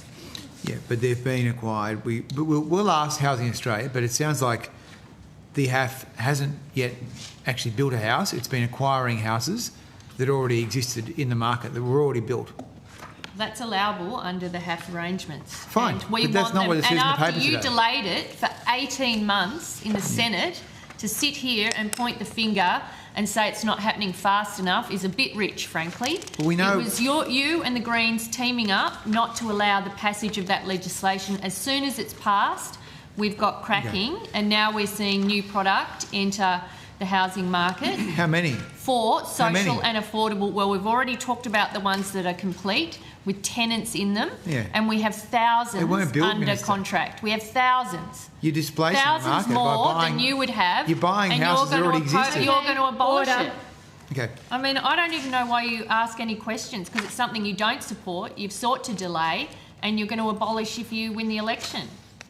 Well, because these are matters of great public interest. You spent $10 billion to buy 300 houses that already existed. No, that is not true. You're misrepresenting the $10 billion for 300 houses that already existed. It is a fund of $10 billion that has a capital outlay, an annual capital injection into the housing market each year. This has been a disaster. It has not. This is a boondoggle. Oh. It is. You know it is. Yeah, well, why don't you... That's why the Minister's so desperately putting all this stuff into the media today. Here we go. Why don't we arrange for you to go and meet one of the tenants in the new house, and you can say that to them? I'm on building sites Do you think you'd be as brave then? Do you think you'd call them a boondoggle to their face, the tenants in those houses? This fund hasn't built any houses. Yeah. You're embarrassed. So I don't imagine you will. I'm embarrassed for you. You talk tough in Canberra in a committee room. Would you go and meet any of those tenants? How many building sites have you been on in the last few weeks? I doubt it very much. You tell them you're about to abolish the housing that's been provided to them. You tell them you think most people don't live in a house owned by the government.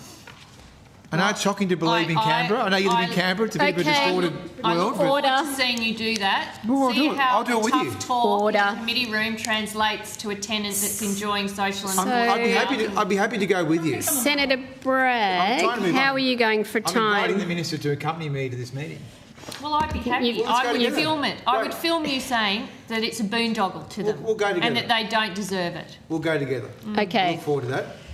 Now, I want to ask you also about what the Treasury's role has been in the HAF tender. Have you had any role in this tender process? So, Senator, I'll start and pass to the team. Treasury is responsible for advising the Minister around the policy settings of the HAF, so including the investment mandate, all of those sorts of processes, but the HAF itself is administered by Housing Australia completely. So you have nothing to do with that? I didn't say we had nothing to do with it. I've explained that we're involved at the policy development end and in terms of supporting the Minister to provide instruction to Housing Australia on how the program should be run. Okay. What sort of... let's talk about the houses in the pipeline, because when I asked Minister Wong about this in the Senate 2 weeks ago, she made the point that there were lots of houses in the pipeline. And I think I made the point you can't live in a pipeline. But for those houses that are in the pipeline, what sort of approval process do they go through when they're commissioned? These judgments, are they made just by Housing Australia's board, or do they go through a cabinet process? So again, I'll pass to the team, but Senator, I think we're conflating quite a few different things. Some of the numbers that you've heard relate to a range of different programs. So are you talking solely about the HAF? Just the HAF? Yeah. The 13,000? Yes. So... Housing Australia's board, they make... They make the decisions. They are the accountable authority for Housing Australia. Okay. But obviously they do that in line with the investment mandate that's been provided by government about the program. And the Cabinet is involved at relevant points in deciding relevant elements of that investment mandate before it's passed on to Housing Australia. But the actual decision-making is undertaken by the Housing Australia Board. And what about availability payments? Is that something that you can talk about? Well, that's part of the HAF, so it's one of the options, the funding options that people have available through the HAF. All right. What about, so those questions, so the questions about the tender process, the judgments that they make, the availability payments, they all go to the Housing Australia?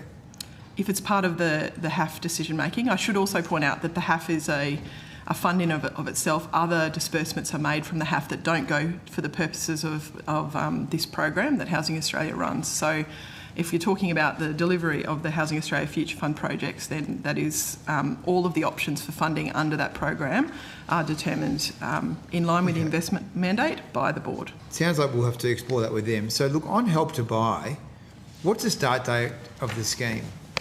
I'll just pass to Mr Donovan. Senator, we're expecting the scheme to start later this year.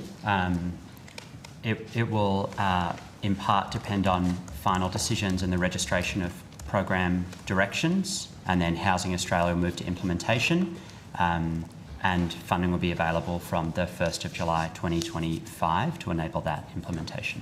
So it starts on 1 July 25? So we'll start in the 25-26 financial year, yes. Okay. And what are the annualised costs of the scheme over that period?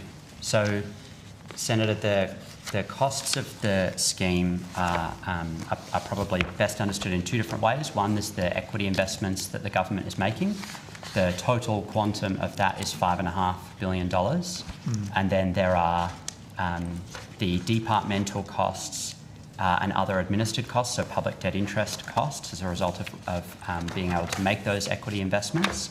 And that funding was first included in the October 2022 budget, which we have. So we can provide that in those budget statements. It was said that it was $324.6 million over 4 years to establish the scheme. 324? 324.6. Over 4? Over 4 years. Okay. And which lenders have signed up to the scheme? So lenders would sign up to the scheme once Housing Australia is further along the implementation of the scheme and following the registration of program directions. Where does the equity investment of $5.5 billion sit in the current budget estimates?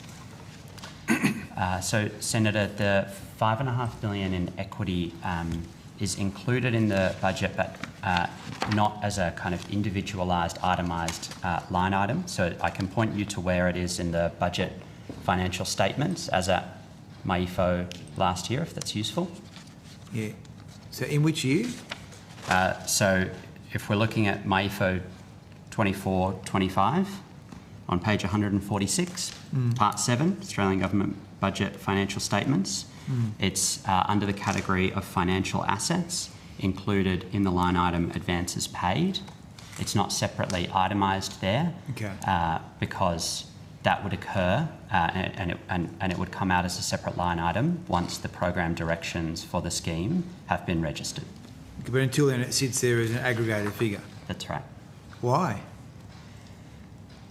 Because it is still subject to the final decisions that will impact the final estimated equity investment before it comes out as a line item. All of that is quite standard practice with these types of investments, because some of the important program parameters are contained in the program directions, which were first consulted on last year, will be finalised and registered in the coming months. What's the assumed return on equity? So the return on equity is over, as you would imagine, quite a number of decades. So there is not an assumed return within the forward estimates period. And the total return is over a series of decades. I don't have the specific figures on that with me here today, so if we would need to probably take that on notice, Senator. I think the Housing Australia website says that the Help to Buy will commence once program directions are in force. Yes. So have the program directions been finalised? No, Senator. Why not? What does that mean? So the program directions were so this is the subordinate legislation that was consulted on last year. So an exposure draft of those program directions has been made public. They are subject to final government decisions before they'll be registered, and that's tied up with the budget treatment that we spoke about just before. Okay. Have you looked at the price caps for the capital cities? I have. Yeah, so are you aware that Help to Buy works for 14% of the houses in Sydney? I wasn't aware of that particular number. Is that houses or dwellings? Houses. That you're citing there? Houses. Right. Houses. Adelaide 6% and Perth 7%. So it's not a very broad-based scheme, is it?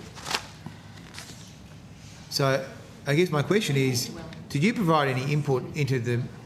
Do you provide support to Minister O'Neill's media release, social media bizzo? Do you help with that? I don't, no. Does Treasury give any advice to the Minister's office about that? About her social media posts, Senator? Yeah. No, we don't. That's all done inside the political office? Yes. Okay, because the Minister has been doing social media posts about Help to Buy... sorry? About Help to Buy being able to help people with houses. Yes, So that is the aim of the project. I understand that, program. but it's 14% of houses in Sydney, 6% of houses in Adelaide, I think if you had a and 7% in Perth. If you had a dwellings figure, it would be different. But she's talking about how I'm using that I'm being quite precise for a change, and I'm saying that the Minister is using the phrase house. And what I'm saying to you is, I would have thought 14% of houses in Sydney, 6% of houses in Adelaide, and 7% of houses in Perth. There's not many houses. Senator, if I can, I'm aware of a number of different analyses about the way that the property price caps interact with serviceability, and I think we've answered a few questions on notice before from you about this exact point. Excellent questions, I'm sure, very probing. Yes. So in SQ 24000344, we took a question on notice at that point. We noted that the exact proportion of dwellings or houses that would be available would depend on quite a lot of factors, which would be assumptions in the kind of analysis that would go into those 14% and 6% figures. So the size of the deposit made by the individual, their serviceability at a point in time, also interest rates at a point in time, which obviously moved recently. So all of those factors, and then fluctuations in property prices in all of these places, that mean that those are probably point-in-time estimates that will change over time. Okay. But it sounds like Ms Anderson's answered my question, that the Minister's office makes up their own social media. They don't check it with the department necessarily. Well, I mean, I don't think that's unusual or shocking to know that public servants don't, co-produce social media posts. But the average first home buyer buys a $600,000 home, and the property price caps for Help to Buy are well above that figure. So, well, not in Sydney. Well, that is the advice I have. This is a program, again, that you oppose, and have delayed. So the scheme, we believe, will help 40,000 Australian households to purchase a new or existing home. 40,000. That's pretty significant. 10,000 a year.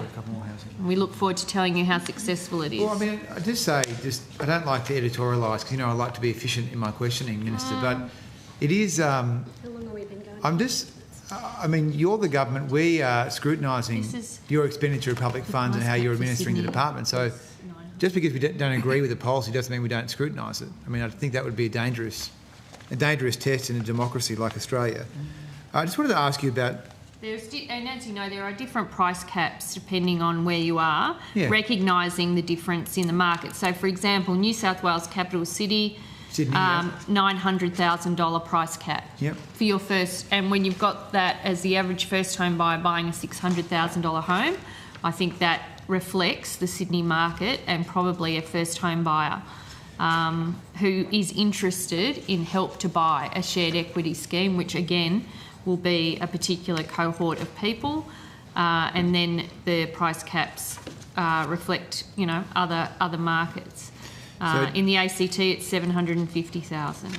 Tasmania, capital 600,000. But it's not a solution for houses. That's my point. Well, I think if you're a person that's your only way into housing, not everyone is like Mr. Dutton with 35 houses, a shopping centre, and childcare centres in their property portfolio. People, for a person who's trying to get into the housing market, this might be the only avenue in for them. You're going to make the same comments about your colleagues who have many houses? It will be incredibly helpful to them. Well, you're dismissing the fact that I'm scrutinising your policy. You're a minister in the government. I'm scrutinising your policy. And I'm answering your question. And you're making political comments. All right, we've been going for 22 almost finished. 22 minutes in this block. I'm almost finished. Can I just ask about Senator Smith looks keen to ask a couple of questions. Senator Bragg. Thanks very much, Chair. Thank you. Just briefly, because the Chair is very generous, I just wanted to ask you about build to rent. I think you passed legislation now through the Parliament. So who is this tax concession targeted at? So, Senator, we can answer some of your questions, but the area of the department responsible is Revenue Group, who's appearing later tonight, but I'm sure Mr Donovan could help with the top-line questions. What type of investor are you targeting with your Labor Party build to rent plan? So the build-to-rent tax incentives target predominantly foreign investors who are investing using a managed investment trust in Australia. They've got to be foreign, yeah? To receive the concession on the withholding tax rate, but not to receive the benefit of accelerated depreciation. So taking the allowable depreciation rate from 2.5% to 4%. And there may be other investors who invest alongside them in Australia who will benefit from the additional inflows of capital. The new tax concession is targeted at foreign investors though, isn't it? So there are two tax concessions that work alongside each other. One is targeted at foreign investors and the other is targeted at all investors. And so could any foreign investor, like a sovereign wealth fund or a foreign government, access that concession? So, Senator, I think the engagement from our colleagues in Revenue Group who've led this measure has been predominantly with sort of pension funds overseas, so Canadian pension funds who are likely to be a source of quite patient capital, the type of capital that invests long-term in these types of residential real estate assets. Those are seen to be the most likely investor types to use this particular incentive. Okay, so it could be any foreign government, effectively. Senator, the usual rules around foreign investment and including assessment by the Foreign Investment Review Board would still apply. Okay, thank you. Senator Smith. Thank you very much. At a high level, if an official in the Treasury makes a complaint, how is that complaint registered? It might be a formal complaint or an informal complaint. Is there a complaints mechanism or complaints process that Treasury officials can utilise?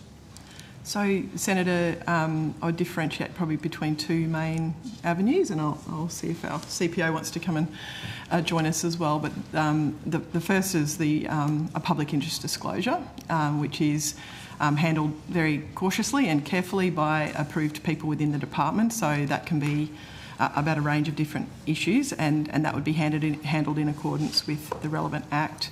Then there are HR type complaints, which usually go to code of conduct breaches, those sorts of things. So they're the main two sort of avenues for a complaint, but the main way for a person to submit those would be to particular, if it's a public interest disclosure, to particular people in the department. I'm one of those, and there are other people in my team also who are authorised people. If it was around a code of conduct issue, usually that is handled through our Chief People Officer or her staff in our People and Organisational Strategy branch. And depending on the seriousness and severity of the issue, that would be handled accordingly with relevant people involved. So if an official had a concern with the application of the APS Code of Conduct, that would go to the Chief People Officer first? It depends who it's about. There's different requirements for senior executive service officers. I should have also mentioned a third avenue, which is the NAC, the National Anti-Corruption Commission for Serious and Systemic Complaints. So they can go directly there. I believe there'll be ombudsman and other. It entirely depends on the circumstance and the nature of the complaint. But for a complaint relating to the code of conduct for a non-SES employee, usually that would be anyone in our Chief People Officer's branch or her staff, obviously anyone in her reporting line upwards as well. I think we have a requirement to inform the APSC if we're dealing with a complaint relating to a senior executive service officer, but we still handle the complaint unless there are any conflicts involved in doing so. So what is the data that is collated, and how is it reported? I'm assuming that there are probably various categories of matters, that if someone raises a concern, it will go into category A, B, C, D. What are those categories? If there are categories, and how is that information collated annually or biannually, and how is that information reported? Senator, I'll pass to Ms Riley, our Chief People Officer. I would also add, though, that there are privacy issues involved here. It's certainly not something we kind of report on in the department. Obviously, statistics are a different thing to the individual circumstances, but I'm sure Ms Riley can add to my answer with how we, I guess, triage and report. And we don't categorise particular complaints. All complaints are taken seriously, and we do look at dealing with those complaints at the lowest possible level. In relation to reporting them, we do have a case management reporting system that we can pull data from, but they're not categorised in relation to triaging a particular complaint. I can understand that they're not categorised in regards to triaging at the beginning of the process, but at the end of the process you might be interested to understand where there might be systemic issues or one-off sorts of matters. So do you characterise them at the end of the process or after 6 months or 12 months? Because it would be in your interest to have an understanding of what sort of cultural issues may or may not be appearing across I'd say that's correct. And what we try and do is we try and look at, from a learning perspective, some things, what worked well, what didn't work well, what could we do differently. So we do look at that in depth from I suppose an understanding of where there's some hotspots, and we do use data in relation to our census data to understand potentially if there's hotspots in the organisation around behaviours that are not in alignment with our APS Code of Conduct. What proportion of Treasury officials might be engaging in, might be experiencing an election context for the first time? I don't think we have data that would give an accurate. I can give an anecdata answer if you like. Anecdata. I think it would be, yes. Oh, is that a Treasury word? Well, it is when I'm not quite confident in the number, Senator. We won't have a system that will give you an exact answer to that, but usually our graduate cohort is our biggest intake every year. We would have had 3 of those, I believe, since the last election. A majority of those graduates would not have been in the public service before. A few would have been. So that's, 150 odd people. And then obviously we do have lateral recruits from outside the department as well who would have come on over that time. So I think it's a relatively small proportion, but it would run to the into the hundreds, I would expect. Does the Chief People Officer and her team, as a general course of preparations for the election and the caretaker period more specifically, email Treasury officials about their various obligations leading into and during an election? So it isn't actually our Chief People Officer area. Oh. We have a different area, our governance area is responsible for, I guess, being the mailbox, for example, for caretaker questions when we're in caretaker. That area has also prepared some internal advice that was distributed by Mr Seaback, who's at the table here but was acting in my position for a short period in January. That was distributed to staff. So generally we will send out messages in advance of caretaker reminding people of their obligations, pointing to the PM&C guidance on the caretaker conventions and requesting that people who have questions about the caretaker period to come in through our governance branch in order to ask those questions. And then for complex questions, we seek the support of the Department of the Prime Minister and Cabinet. Great. Okay, so it's the governance branch. That's right. Right. So how many emails have been distributed to Treasury officials thus far, alerting to the fact that we are entering a pre-election context? There are very clear caretaker conventions to be observed, etc. How many emails have been sent thus far, and to who? So, Senator, I will need to take that on notice. I'm aware of one, but there may have been quite a few. We do sort of cascading messages, so I think... so I will introduce our Chief Operating Officer, Fiona McSpearin, who is 3 weeks into her role, so this is a great welcome for her. And I think you may have also sent out some correspondence as well. That's correct. Fiona McSpearin, Chief Operating Officer, Corporate Division. That's correct. I have, since starting 3 weeks ago, I have actually sent out some points, some reminders about the APS values and the APS Code of Conduct, our requirements as Australian public servants to remain impartial, some reminders on our social media policy and handling around that, and that email went to our SES cohort within Treasury. And it was to provide just some helpful practical points that our senior leadership team can use in talking to their teams. So is it the first of a number of emails to remind? I'm aware of 2 emails having gone out. So since I commenced Senator, I've sent 1 email to our SES cohort, but my understanding is that perhaps some months ago there may have been an email that my colleague, Mr Seaback...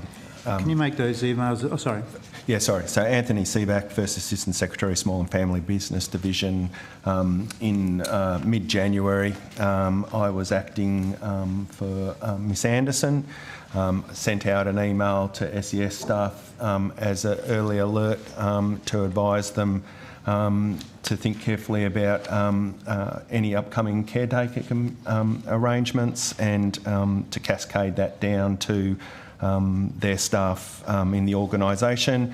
I also sent an email to portfolio agency heads and to the COOs in those agencies. Sorry, the COOs? Chief Operating Officers in those agencies or equivalents. Advising... Is COO the plural of COOs? I'll take your word for it, Senator. No, you can take it on notice. I'll take it on notice. Advising the same, but also offering the assistance of the department should they want to talk through any of those guidelines. So, excuse my ignorance, but how many individuals comprise the SES? So it's there's obviously different ways to count, but around 114, I want to say. Yes. So the in terms of active SES. Number of people being paid as senior executive service employees at this point, it's 101. We have an ASL, I think 113 is the headcount number, but some of those SES officers are on leave arrangements, that sort of thing. So yeah, 101 is the working figure. Can you please make those 2 pieces of communication available to the committee? I'll take that on notice, Senator. We just need to... Are there any other communication pieces being prepared? So, Senator, usually we would, at the beginning of the caretaker period, speak with our staff as well and remind them of their obligations. So I wouldn't say there's a forward program sort of locked in, but obviously there's a timing uncertainty to that, but we would expect to be talking to staff fairly constantly at meetings and things that we have of a corporate nature over the next few weeks and months, unless and until an election is called. And then during an election, obviously, the caretaker conventions commence, and those sort of processes of elevating questions into the governance branch will begin. So the mailbox that you referred to is specifically in regards to APS Code of Conduct matters as they relate to election preparations and the conduct of the election? No, sorry. The mailbox we were referring to as caretaker questions, so it's more like if there is a question from a staff member about whether they should or shouldn't be doing a certain thing during caretaker, they can email this inbox and receive advice. The other one is the CPO mentioned was related to code of conduct complaints. Is it anonymous? The code of conduct. The mailbox. The caretaker mailbox is not anonymous. It's a kind of a business inbox.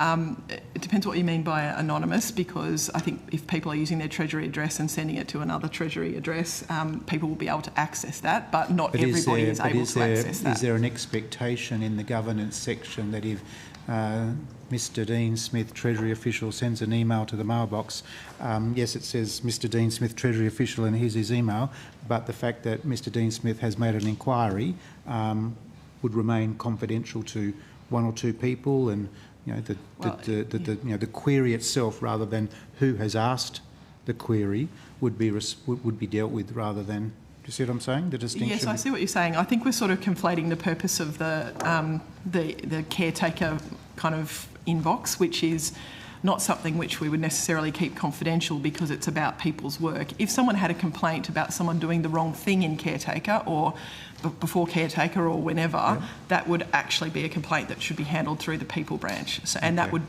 have the usual attendant sort of protections for people that would apply. So I think there's two different sort of processes we're talking here. Have complaints been made about Treasury officials and their conduct or activities in the pre-election period? Of course, we can't have any complaints because we're not yet in the caretaker, but have any questions? Well, that would only reflect on the government that you were a member of as a previous caretaker. No. The official said.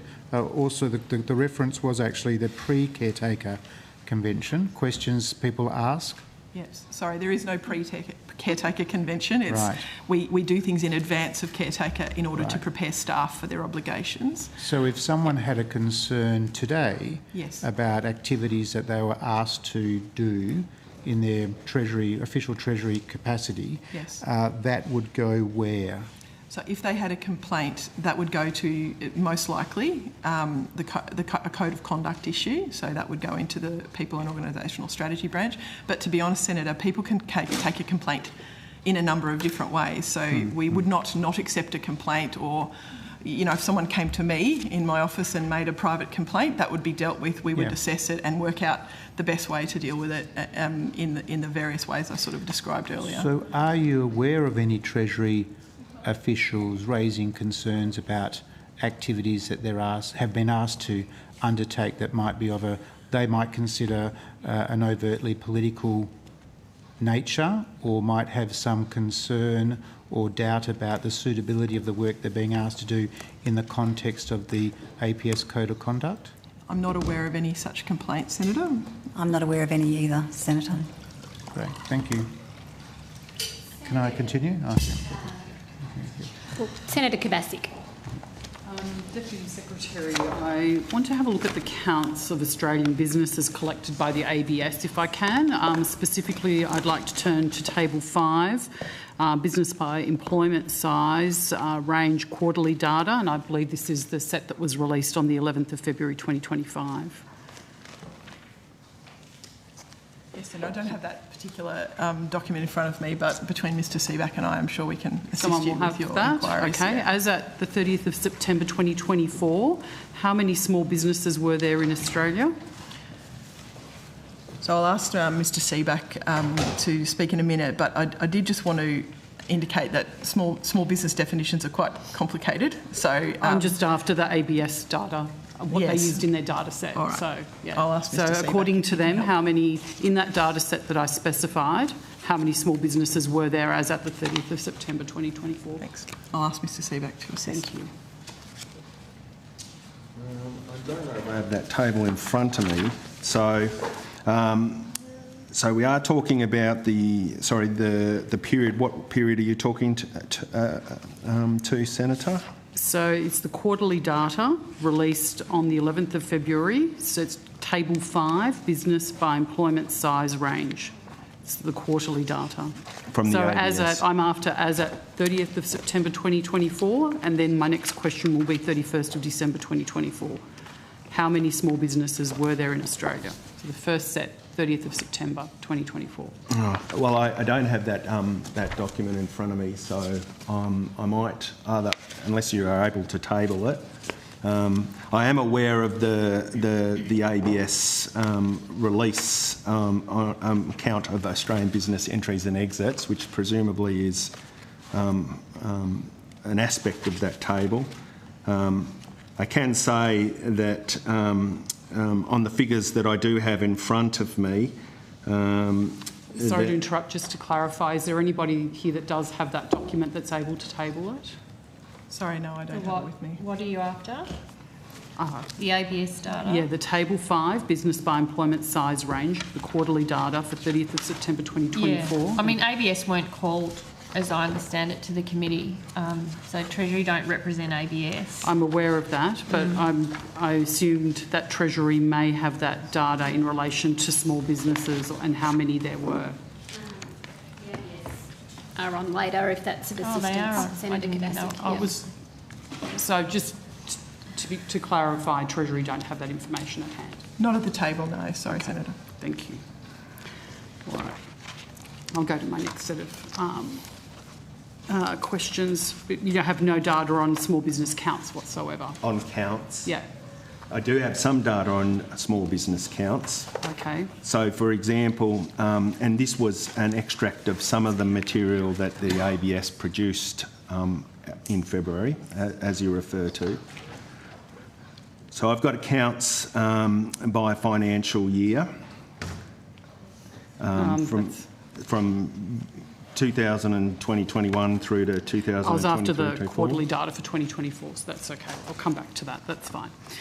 I'll then go to some counts on the annualised employment range that came through in August 2024 on the 27th. It's, again, if you have this, which is the ABS data table 13A, counts of Australian small businesses. Do you have that? I have an extract of that in terms of number of small businesses. Wonderful. And number of small business non-employing, but not, yes, okay. Sure. Sorry, Senator, just, yeah. Well, let's see how we go. Is it correct to say that there were 297,164 small business births in the financial year 24? In that context, have to be careful how we define that, because there are different elements. Each of the births and exits have two elements to it. So my understanding is that when you combine both births and exits in the context of those figures, there is a sizable net increase. So we wouldn't be combining births and exits. So I'm just interested in the births. So a number of births, let me just see. Just give me a second.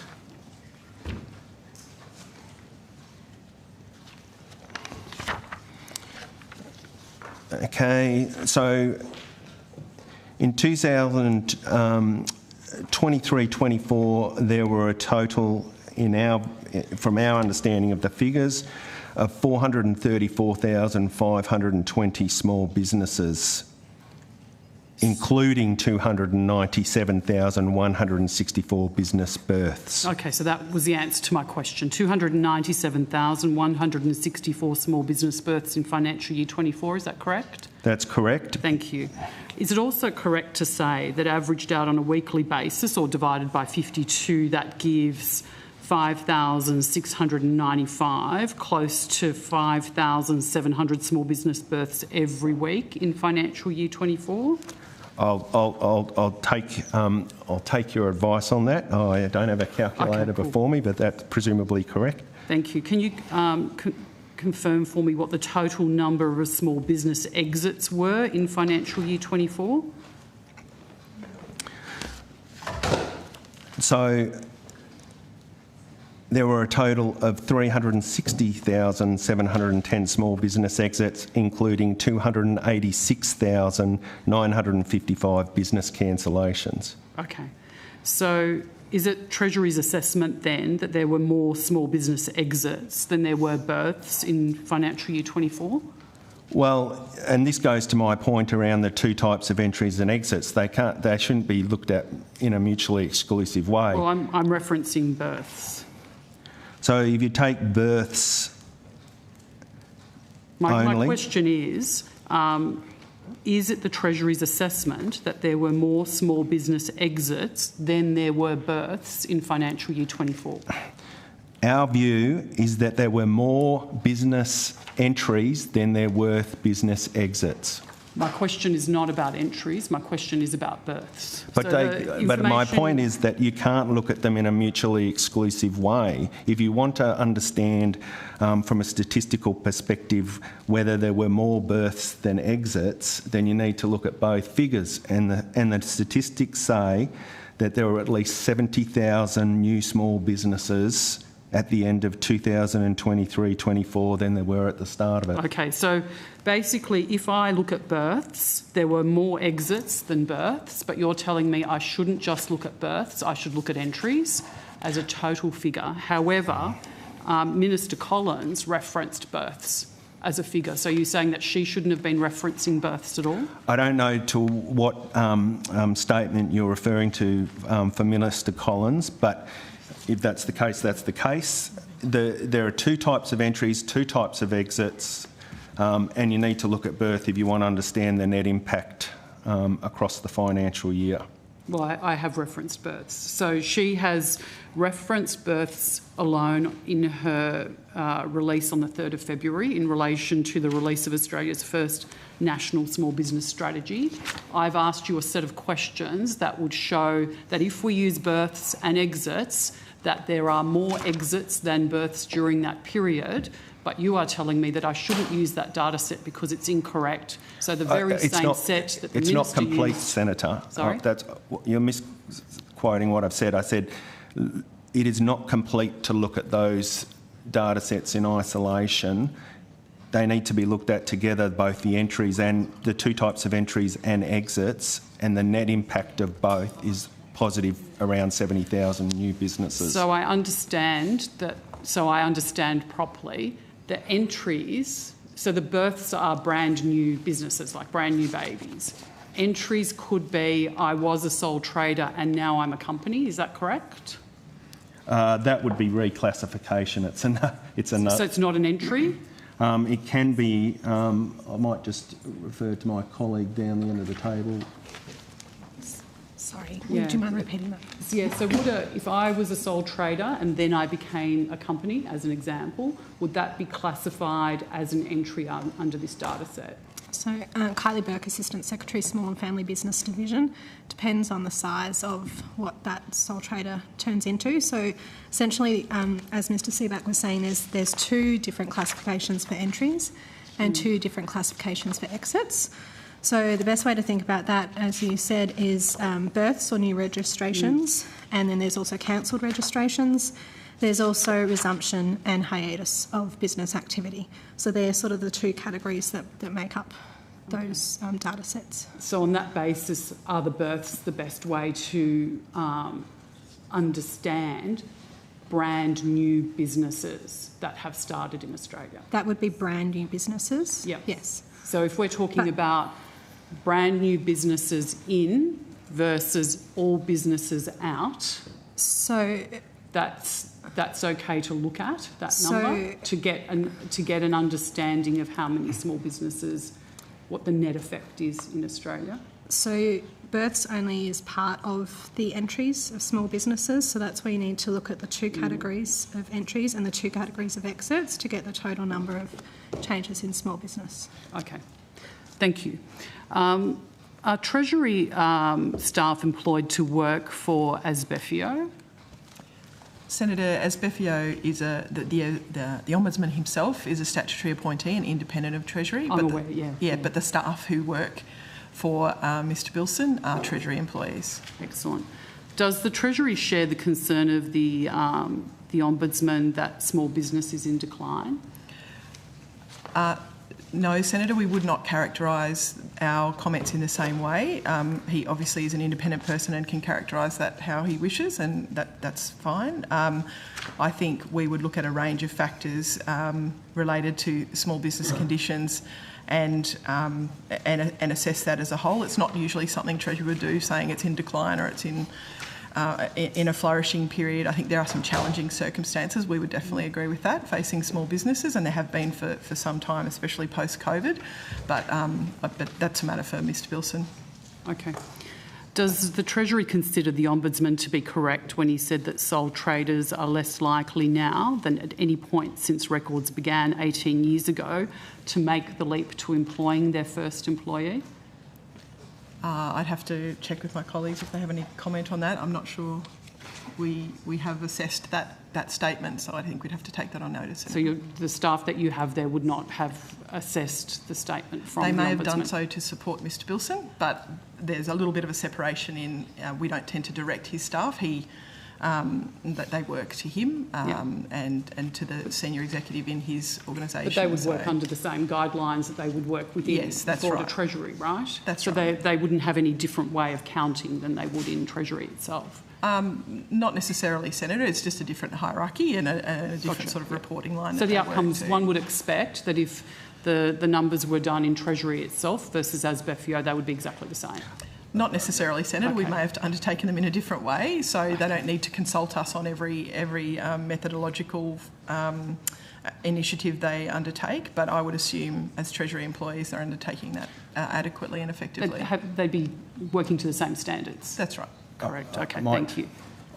Can I add? Actually, I might clarify a little bit. There are those Chinese walls, in a sense, between the Treasury staff working for the statutory authority or the statutory person, from a human resources perspective and those sorts of things. It's all one and the same thing, but we do. They are tasked differently. I understand. It was more around the processes. So they do not publish to the same data quality standards as Treasury proper. Okay.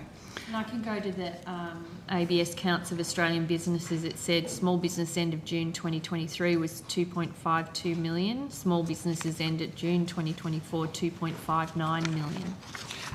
Thank you, Minister. And my my follow-up question in relation to AUSParliament is the Ombudsman said that only 3% of self-employed businesses became an employing business in 2023 to 2024, which is a record low rate.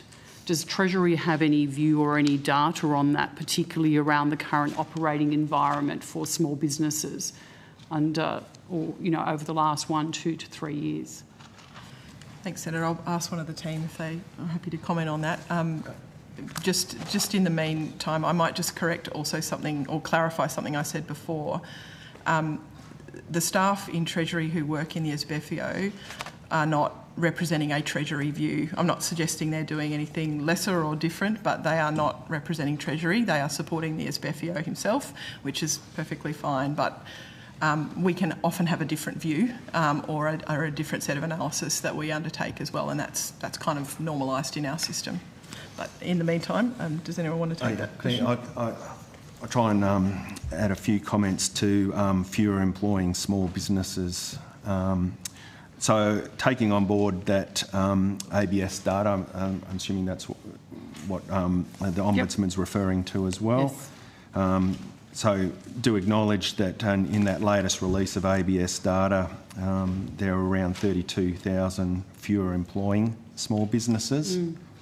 But that needs to be looked in its historical context as well.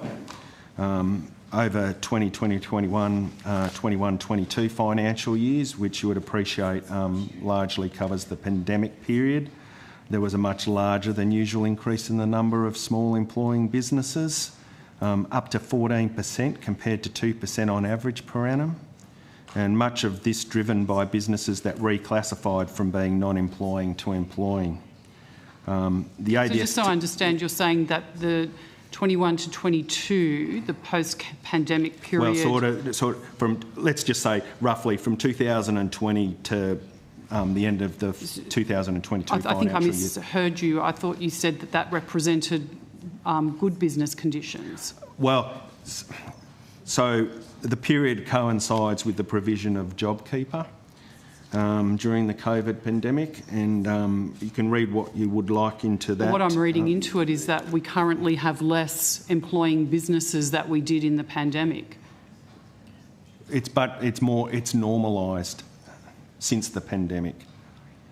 Right. So we're just saying the pandemic was an exceptional period. You have to be careful about the data simply because many people suspended collection of debts. You know, there was a range of factors that applied, including JobKeeper and other that were aimed to ensure small businesses were supported through the pandemic itself. And so from a data and statistical point of view, using that as a normal period is not something we would normally do in a range of different contexts in Treasury, not just the small business context. I would suggest that a lot of businesses closed down during that period. They didn't open up. Yeah. No, but they claimed that they had employees. So, yeah, where they had employees, yeah. They claimed they had employees. Okay. Cassie, just for your benefit and the benefit of everyone, we're running an hour behind calling Fiscal Group, which is next. You still have questions. Just wondering about how much time you think you need. I think about another 10 minutes. 10 minutes. Yeah, is that okay? Okay. Thank you. Thanks, Senator. I'll try and ask as quickly as I can. Deputy Secretary, I'd like to turn to something which we discussed at the last estimates hearing on this committee on the 6th of November, and a bit has happened since then, so I think it's worth revisiting. Are you able to tell me how many business insolvencies there were in the December quarter of last year? So that's December quarter 2024? Yes, Senator, I'll ask my team to support me on this one, but I just wanted to clarify, are you happy to receive information about business-related personal insolvencies as well as corporate insolvencies? Obviously, small businesses fit under both of those categories, and that's a more accurate reflection of the full gamut of the types of small businesses. So we have AFCA data relating to business-related personal insolvencies and ASIC I'd be interested data. in the ASIC data. The ASIC data, Yeah. so that's related to corporate insolvencies. Yeah. Mr. Seaback or Ms. Burke, did you want to take? Yeah, I can start off if you like. So if we focus on corporate insolvencies, the latest ASIC data indicates that the level of insolvency is above the immediate pandemic level and reached record highs in raw numbers. I'm just after the number, thank you. Yep. I don't need the other information given we're behind. Okay, well, in the calendar year to the end of 2024... I was after the December quarter. My question was how many business insolvencies were there in the December quarter of last year? I don't know if I have Senator, that quarterly. we tend to carry financial year data or calendar year data because quarterly data is not necessarily reflective of the whole year. So we do have year data to the end of 24-25. We don't have quarterly data, and that's not something. I mean, we're very happy to take on a notice if you would like, but usually we aggregate that up. That's a more accurate indication across a year. All right. Do you have an awareness then if the December quarter represented a record quarter for business insolvencies? Does anyone at Treasury have any awareness of that, or do we need to take that on notice too? So we do have awareness of it, Senator, but I think as we talked about last time, in a level sense, something can be at a record high, but as a proportion of businesses, it cannot. I don't think we would have the latter calculated by quarter. Correct me if I'm wrong, but I have suspect a financial year and we have a calendar financial year. year. Okay. So then, how many were there in the calendar year then for 2024? So for 2024, 13,451 corporate insolvencies, and we are aware that provisionally there were 726 corporate insolvencies in January. Okay. And then given we can't rely on quarterly data for records, was that a record for a calendar year? I believe so, in terms of raw numbers. So yes, so now we're into raw numbers. So yes, it was a record for a calendar year. But all these things, Businesses overall is growing. it's contextual. Okay. Yeah, and so I think the percentage is actually the more useful. You know, insolvencies is a proportion of companies. So, Probably. and Minister, if I can add to that. So the level of corporate insolvencies, and I think we said this last time, Senator, the proportion of the level of corporate insolvencies as a proportion of total companies was 0.39% in the calendar year 2024. This is lower than the long-term historical average of 0.41%, and indeed 0.47% if we exclude the COVID period, where there were around 50% less corporate insolvencies given what occurred during those 2 years. I think that gives you the best kind of assessment because it's year on year over a period of time.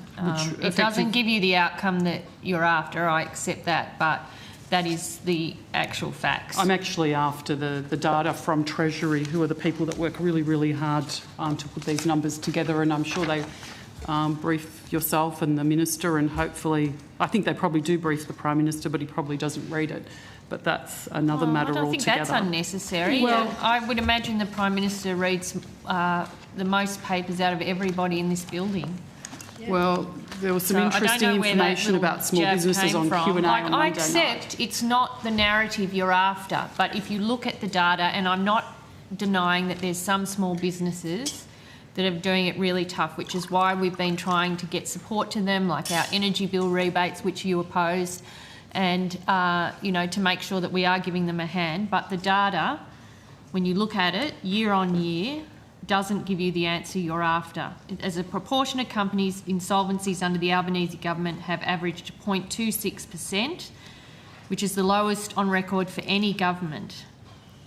Thank you. And I was after information from the experts rather than a political answer. Well, no, but I'll keep. I'm sorry. Sorry, Senator Kovacic. I am appearing here as a minister at the table. I am able to add to answers or provide answers. That is essentially what estimates is about. The data for January, was that the business insolvencies for January, was that a record for the month of January this year? I wouldn't be able to tell you that. We'll take that on notice. Okay.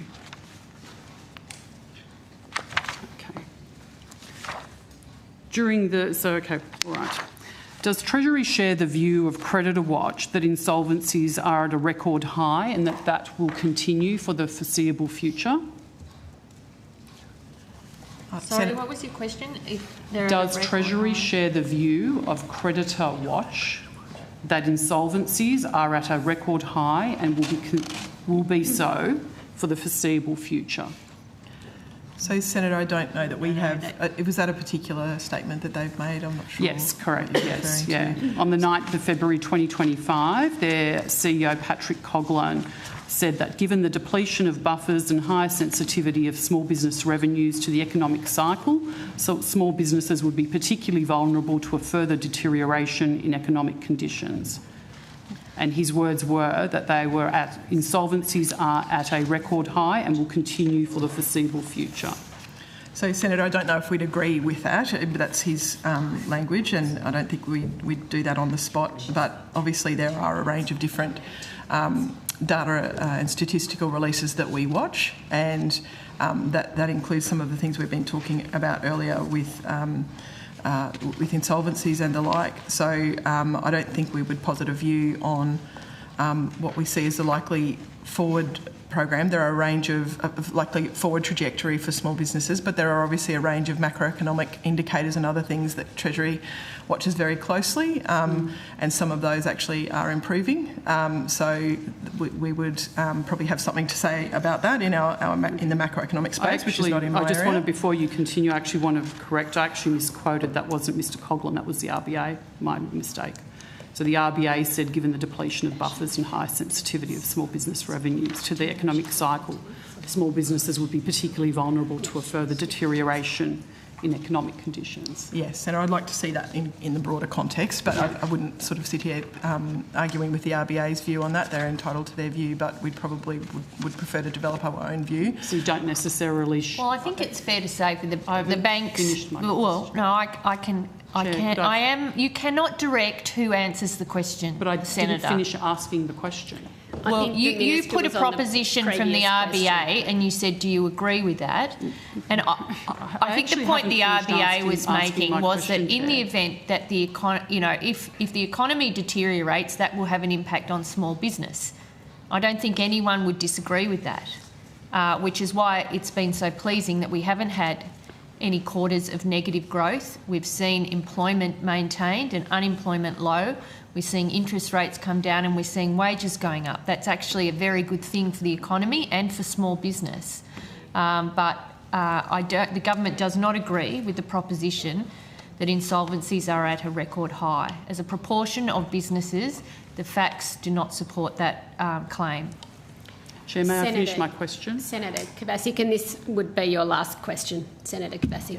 My question was, do I get to finish my last question and another one, or do I just get to finish my last question that I didn't get to finish? You can just combine your questions. Well, they're two different at, questions. At that 10-minute block. My question was, does Treasury neither agree nor disagree with the RBA's position then?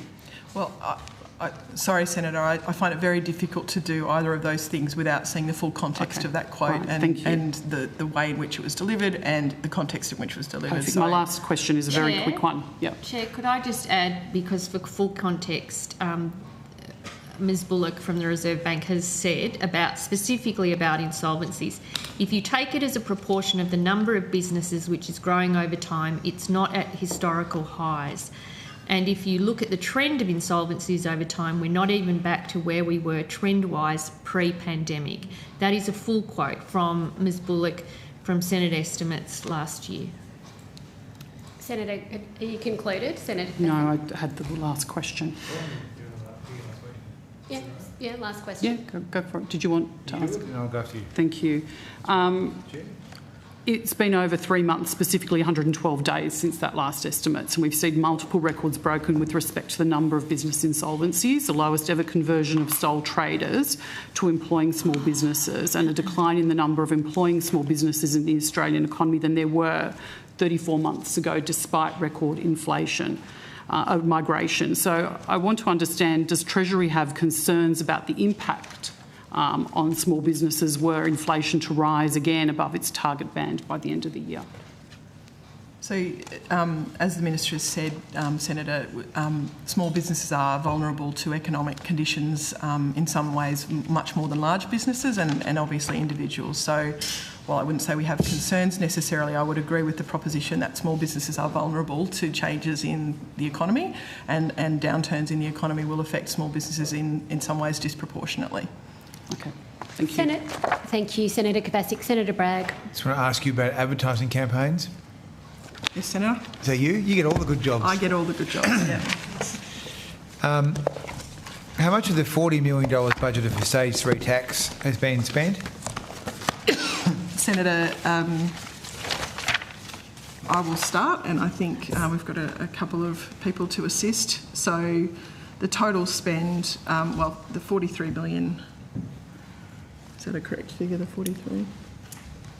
So I have here that we have a total spend of $22,406,459.84 against the administered item. I think it's worth noting that some funding from the Stage 3 tax cuts campaign was reallocated to a campaign which we call Supporting Australians. So there was some transferred money of around $12.9 million into that campaign.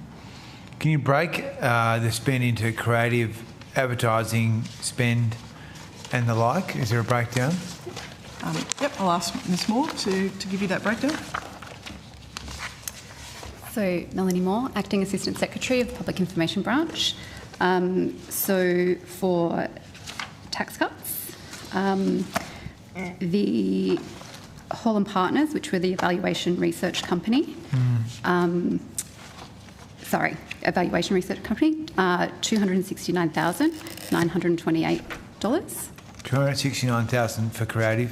For evaluation research. Okay, right. Research and not creative? No. Not creative.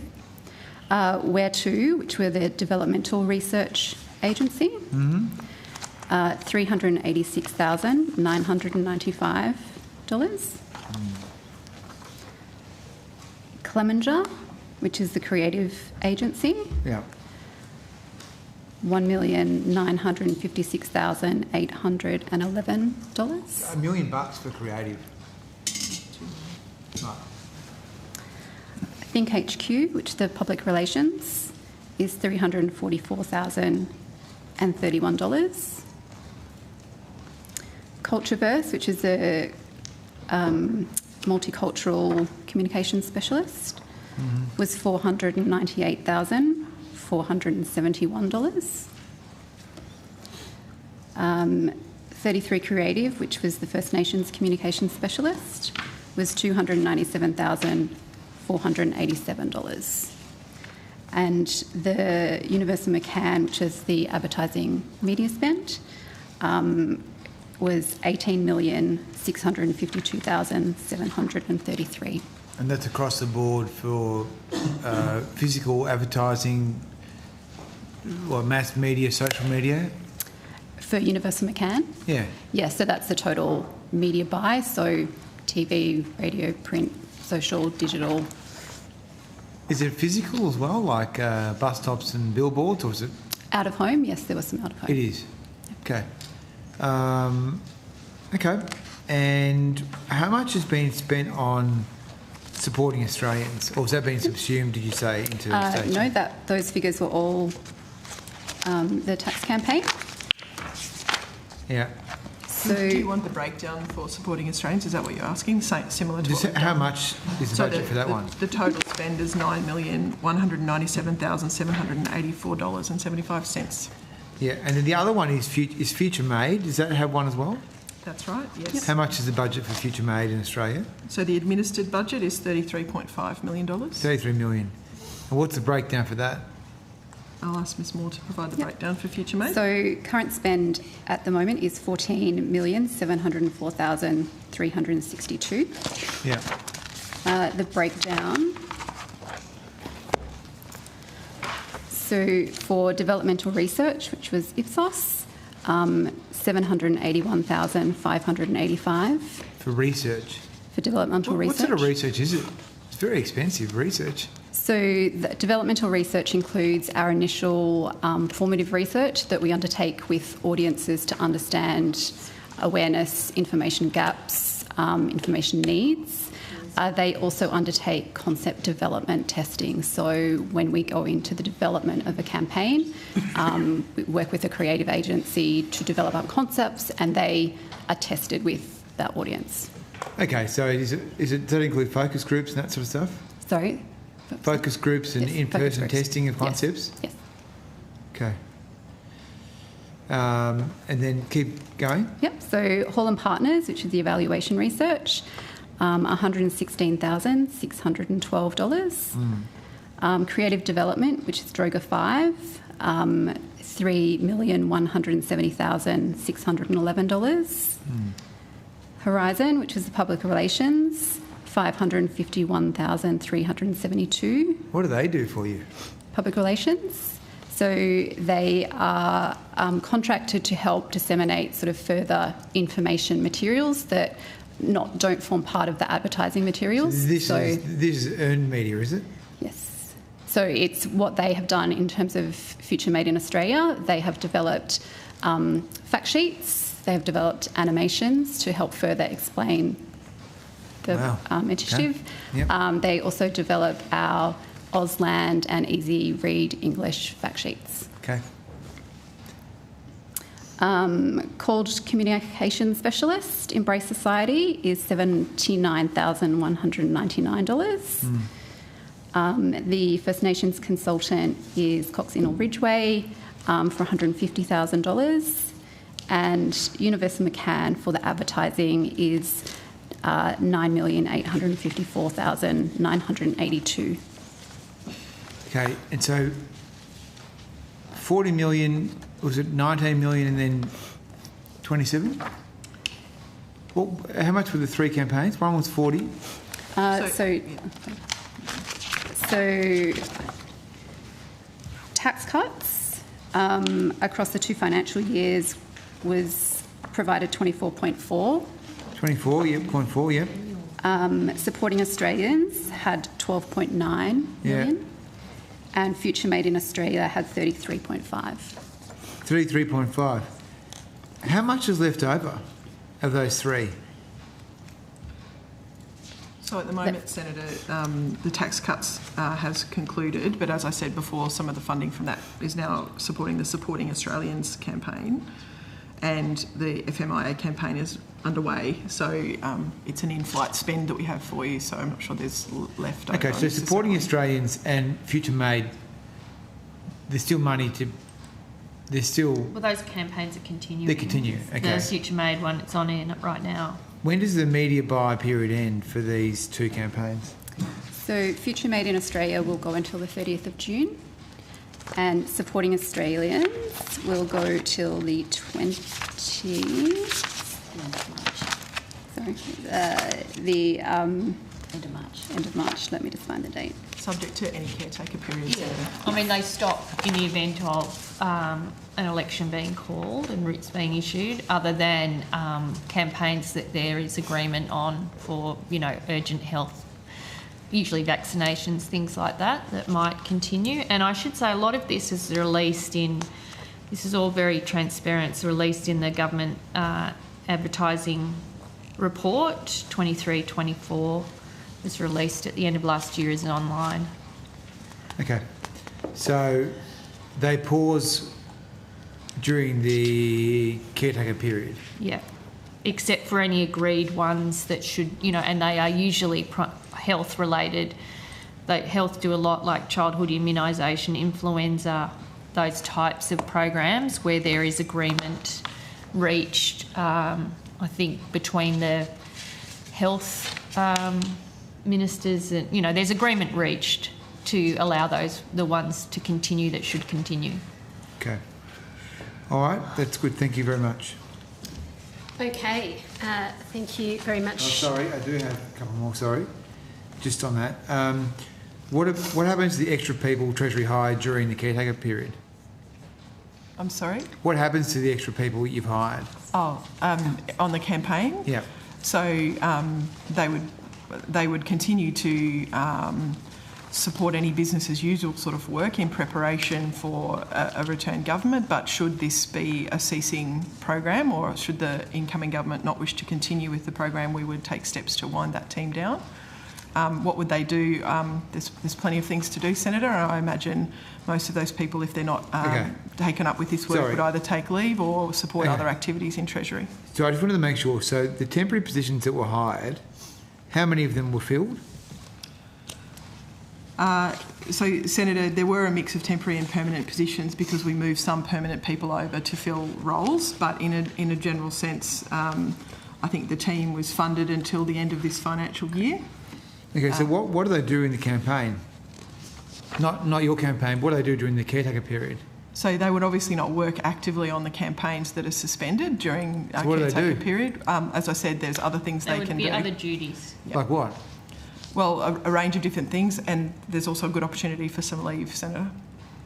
We would also, given we're not in the advertising market, we would also take the opportunity to do our own internal record keeping, auditing, make sure everything's up to date, ensuring that we can prepare, any evaluations should we need to, and undertake some, I guess. So would they go on paid leave or not?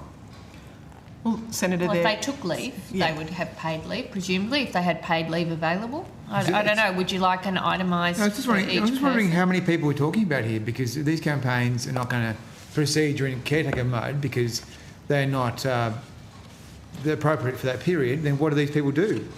They've been hired by the Treasury. I don't think it's an unreasonable question. Well, they will have other duties. There are significant but that could mean anything. Administrative work in that area that would continue Well, like what? appropriately. What's other associated administrative with work? the campaign or other duties. I don't imagine it's all 100% on one campaign. Well, how many people are we talking about here? Senator, there are around 15 people at this 15 point people. in It's quite a lot of time. people. Some, APS employees. We also have the communications branch within my division, in corporate division, and some of the team from the public informations branch is already helping out with the communications branch work. It's similar skill set. So one of the arrangements would be that part of the team would naturally move across and help more with the communications branch team, and that's already starting to happen at this point in time. 15 people, a lot of people. So, Senator, this is no different to any other area, though. Like, there are a range of things that cease during caretaker, like a legislation program, various things. So public servants are quite used to, during caretaker, busying themselves with the work that needs to be done. So they're temporary positions, right? Some of them are, Senator, not all of them. They are temporarily funded. The individuals in them are a mix of temporary and permanent staff. What do you mean they're temporarily funded? The funding ends for these programs at the end of the financial year. So they're not absorbed into other parts of Treasury. They're just there for that they are there hypothecated for purpose. Yeah. It's a time-fixed investment. Right. So then what you've got to manage is what do you do with these people during that caretaker period. But you're saying you don't think this is particularly remarkable. I don't think so, Senator. There's a range of things that people work on. Oh, here we go. There's a range of things that Senator people work Roberts, on. Right, live from Queensland. Thank you. Thanks, Chair. You've just beamed in. Thank you. This concludes the questions the committee has for the Small Business, Housing, Corporate and Law Group. You go with our thanks, thank you. The committee now welcomes representatives from Treasury Fiscal Group, and will take a brief suspension as you come to the table.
The committee resumes and we now welcome representatives from Treasury Fiscal Group. Welcome everyone, and we'll go straight to questions. We'll go to the Deputy Chair. Hello. How much do the announcements made by the government since MyEFO tally over the forward estimates? Any in particular that you're interested in? Well, total. What's the total? Announcements since MyEFO. I think we did a lot of this in finance yesterday, which is probably where we would normally deal with it. We went through the decisions taken since MyEFO. Yeah. Do you want to repeat all that? Well, I wasn't here, so... Yeah, it's just probably the relevant committee. This is all my fault, is it? That's all. Why do you blame me for everything bad? I'm not blaming you. I'm just saying we've done it quite extensively. We'll of course update. Okay, well, what about we'll update all the decisions. What about the $2 billion today about Victoria's rails? In the budget. What about the Victorian rail thing? Was that in MyEFO? That's in the budgets. Yep. It was already in there from the last budget update. Yeah. It just wasn't announced. Well, there's a whole range of decisions. That's fine. Decisions taken that aren't we announced. don't know. We're just trying to work out. The whole point of this is to get answers to questions. Yeah, and we did the decision. We did a lot of the decisions taken but not yet announced yesterday, or that had been announced yesterday, out of that bucket between MyEFO and now. So we could get that transcript for you and in fact, we actually gave a table. Finance gave a table to Senator Hume listing them all that had been specially prepared. So we could probably try and find that, if that's helpful. Okay, so I think the AFR is saying that the tally is 124 billion since MyEFO. Do you agree with that? Well, I haven't seen that report. When was that? Try and bring it up now. I think it was the last day, within the last 24 hours. Senator Damien White, Deputy Secretary Fiscal Group. It's certainly not 123 since MyEFO, 123 billion since MyEFO, Senator. Yeah. Spending since MyEFO. Yeah, I would be fine. I'm just trying to find politics.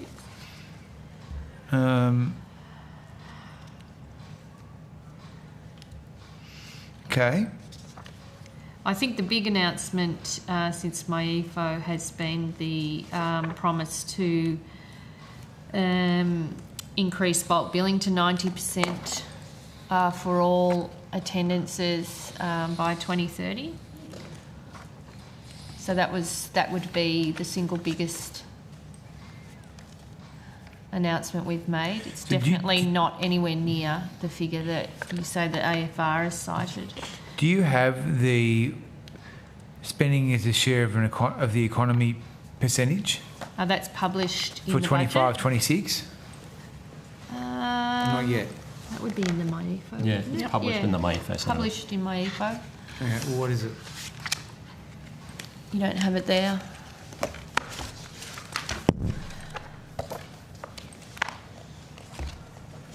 $334? No, 333. 333. Unless you give me a file, but I think can they come back? 333.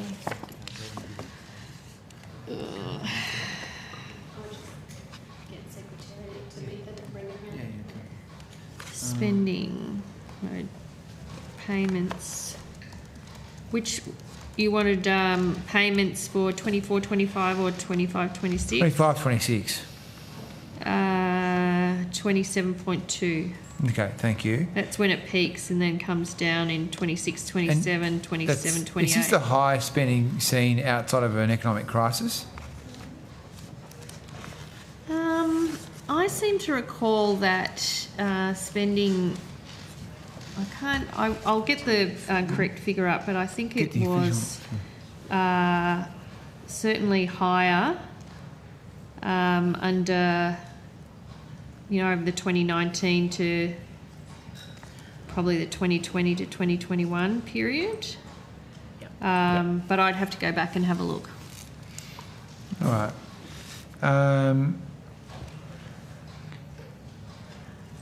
So Ken Henry has said recently that the government has breached the Charter of Budget Honesty rules put in place by Peter Costello in 1998.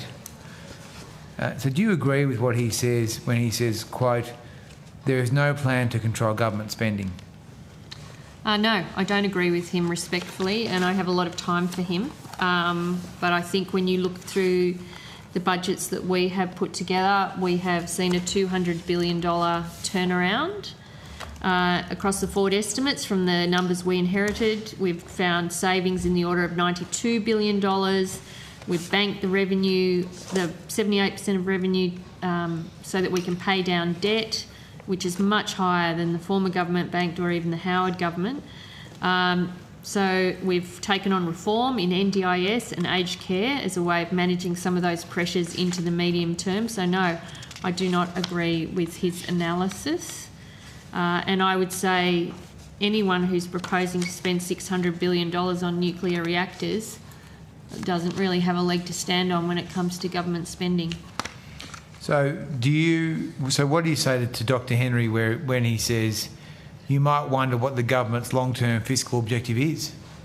What is your fiscal objective over the long term? Well, it's outlined in the budget papers in the fiscal strategy, and it's there, and it's was released as part of my EFO. It's very clear.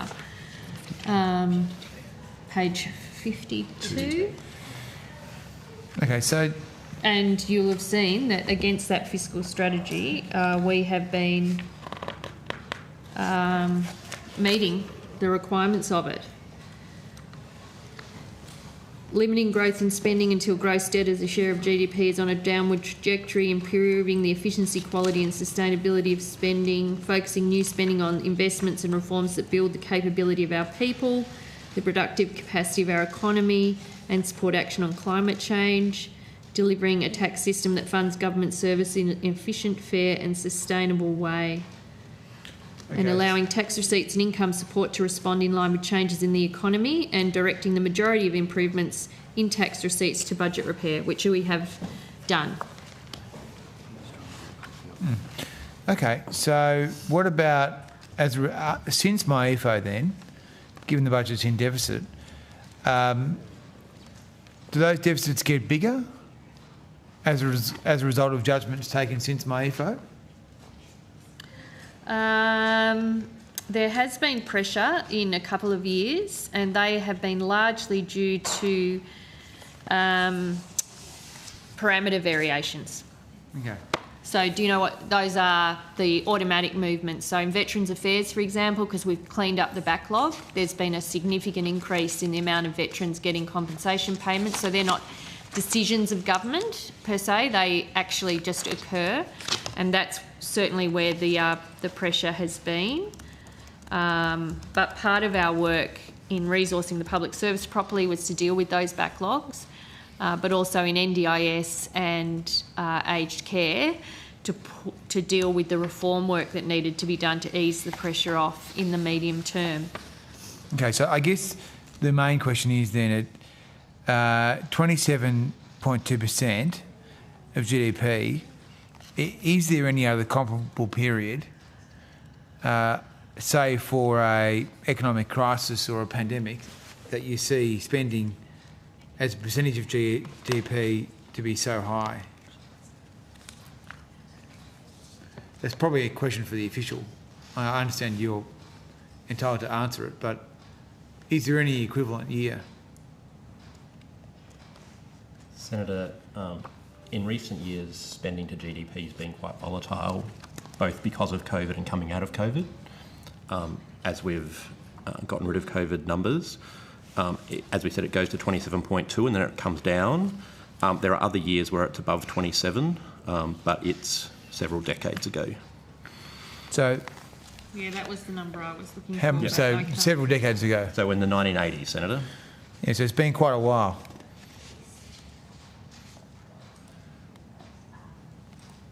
And you've got to find room for $600 billion worth of nuclear reactors. As you know, the job of the Senate estimates is to scrutinise the government, and that's what we're trying to do. Okay, well, I think that's all we have for fiscal. Okay. Okay. Very nice. Thank you very much for appearing and answering Unexpected. our questions, but a few questions. Race away. And you go with our thanks. Thank you. Get away. And That must be a record. Committee welcomes That's gonna be hard to beat, representatives. ever. Committee welcomes representatives from Treasury Markets Group. We'll take a brief suspension while you come to the table.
So we're just waiting for some colleagues to clear security, so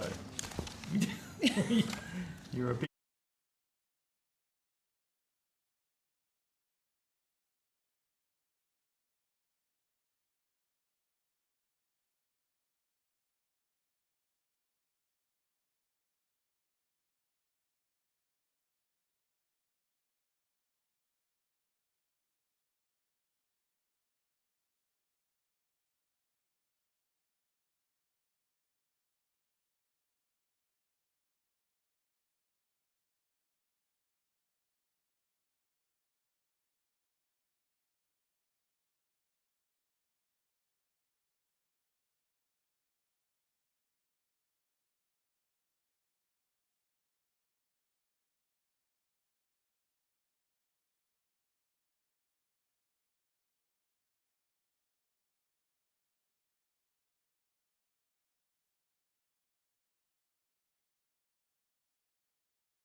The committee now resumes with Treasury Markets Group, and if there's no opening remarks, we'll proceed straight to questions. The Deputy Chair. Thanks. Now, it's now the 26th of February 2025, and I reckon at about 2 or 3 estimates hearings ago, when I was asking you about the government's plan to regulate crypto, I think I said at the time that I had no confidence that the government would ever deliver a bill on crypto. This is despite the Treasurer promising to do so after the FTX collapse. Now we're at the back end of this Parliament, about to have an election. That was a good prediction. You've got to be right sometimes. Even a broken clock is right occasionally. But my point is, and my question is, what on earth has happened here? The Treasurer of the country has promised that the Labor Party would regulate crypto to protect consumers, to give industry confidence, and you've had 3 years and nothing's happened. What on earth has happened? Brenton Philp, Deputy Secretary for the Markets Group. So there is work that is ongoing in this space. We know that, but what's happened? Yep. Well, I'll ask Mr Kelly to take us through the detail of the work. I just want to know what went wrong. Did it get lost in Jonesy's office? Did the dog eat the bill? What happened? Well, I don't think we're saying anything's gone wrong, Senator, but if Mr Kelly could take us through what we're up to, that'd be... Sure. Why don't you run me through it? Thank you. Mr James, James Kelly, First Assistant Secretary, Digital Competition and Payments Division.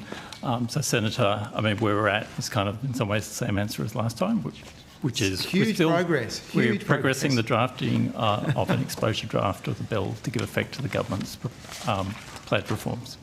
The draft is done. The draft was done a long time ago, wasn't it? The draft bill. No, we are in the process of the drafting process. Yes. You haven't given a draft to the office? No, Senator. Okay, so you're telling me it's taken 3 years to draft a crypto bill? I'm not saying that, Senator. So it's taken 3 years to go from various consultation processes and then kind of working up the instructions for OPC and then beginning to engage with OPC. Now, there are other priorities for government that affected other priorities. How early we've got to Thank you for being honest. The OPC drafter, but we're working on it now. Okay. Thank you for your honesty, because clearly it's been deprioritised, hasn't it?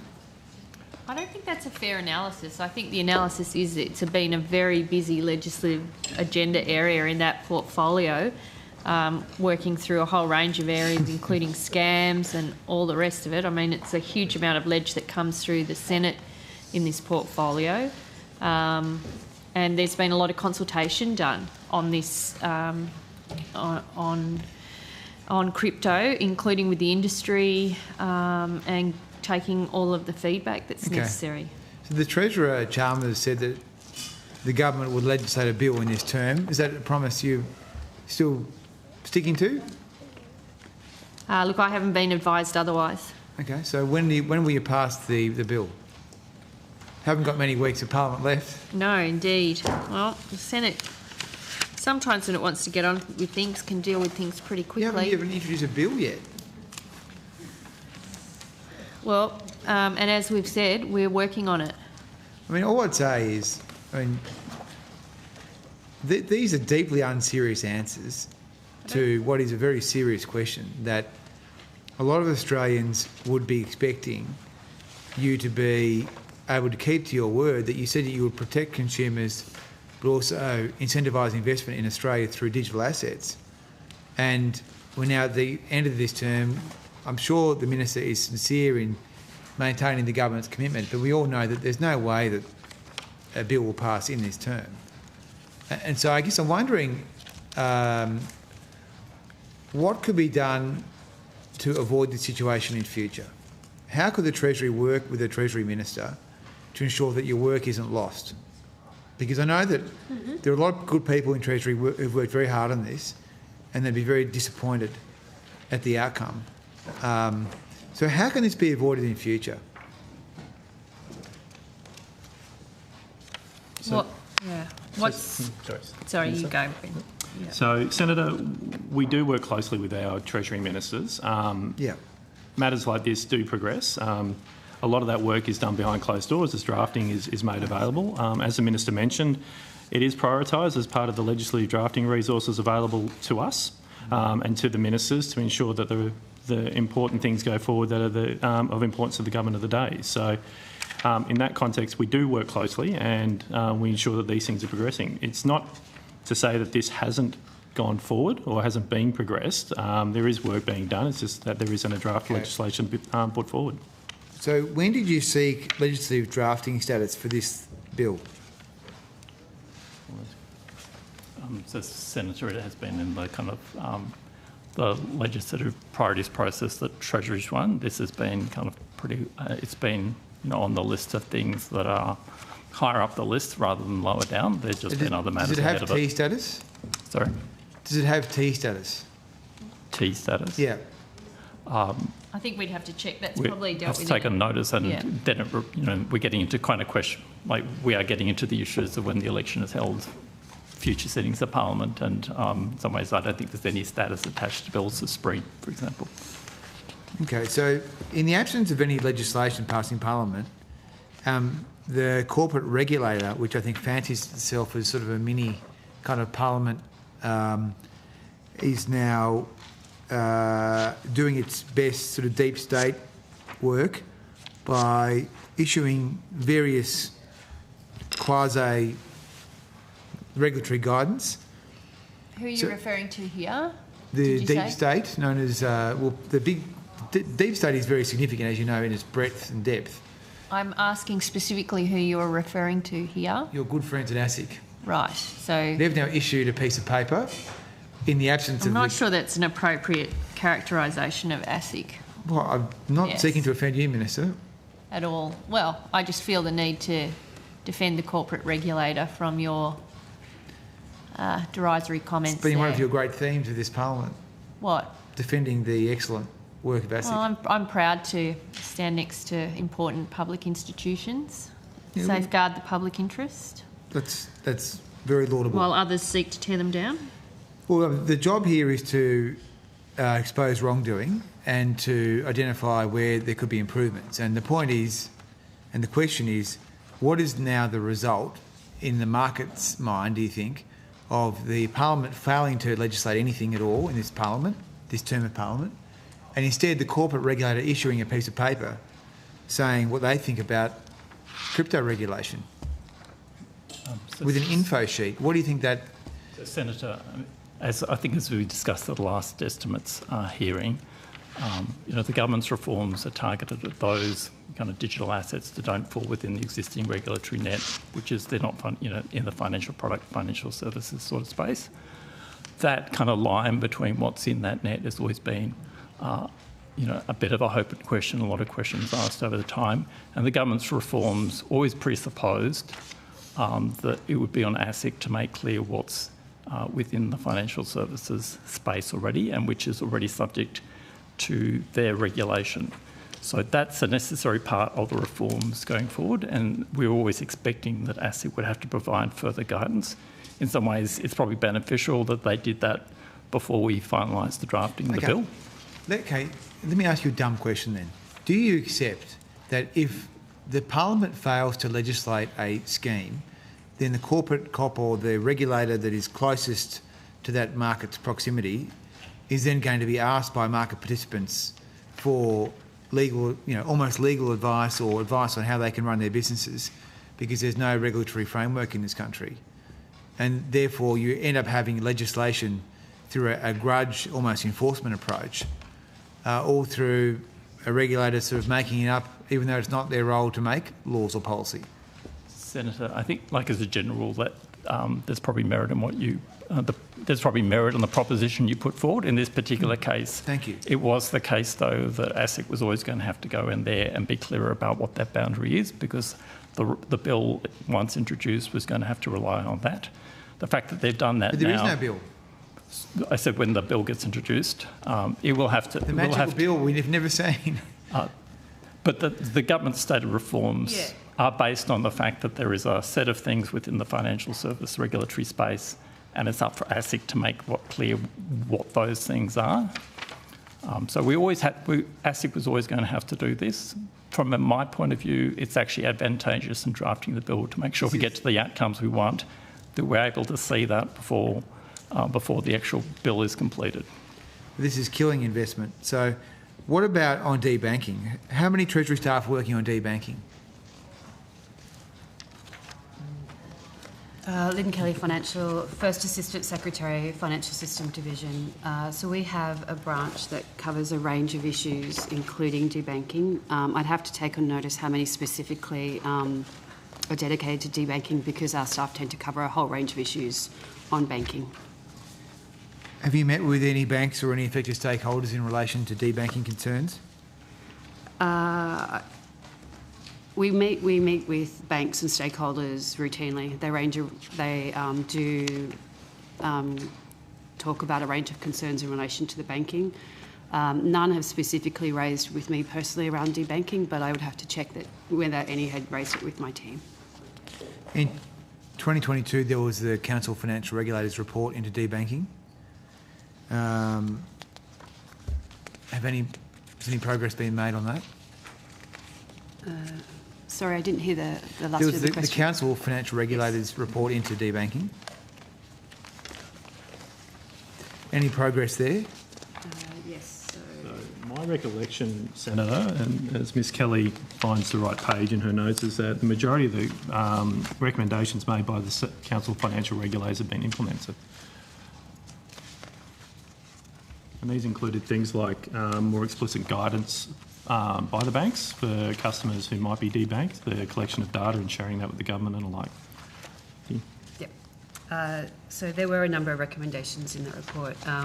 The government agreed to recommendations around the voluntary data collection on debanking to be undertaken with the 4 major banks. It also supported the recommendation that all the banks implement 5 transparency and fairness measures in relation to debanking. The government advised the major 4 banks of its expectations that they publish guidance on their risk tolerance and requirements to the digital currency exchange, fintech and remittance sectors. It also gave consideration to the fund capability uplift in the digital currency exchange, fintech and remittance sectors in the report. The government noted this recommendation and supported the objectives of the recommendation and recognised the potential that capability uplift may have. So what has actually happened substantively on debanking in this Parliament? So we've been working with the banks in relation to the CFR's recommendations to ensure their implementation. Why are they saying to you that they're debanking people?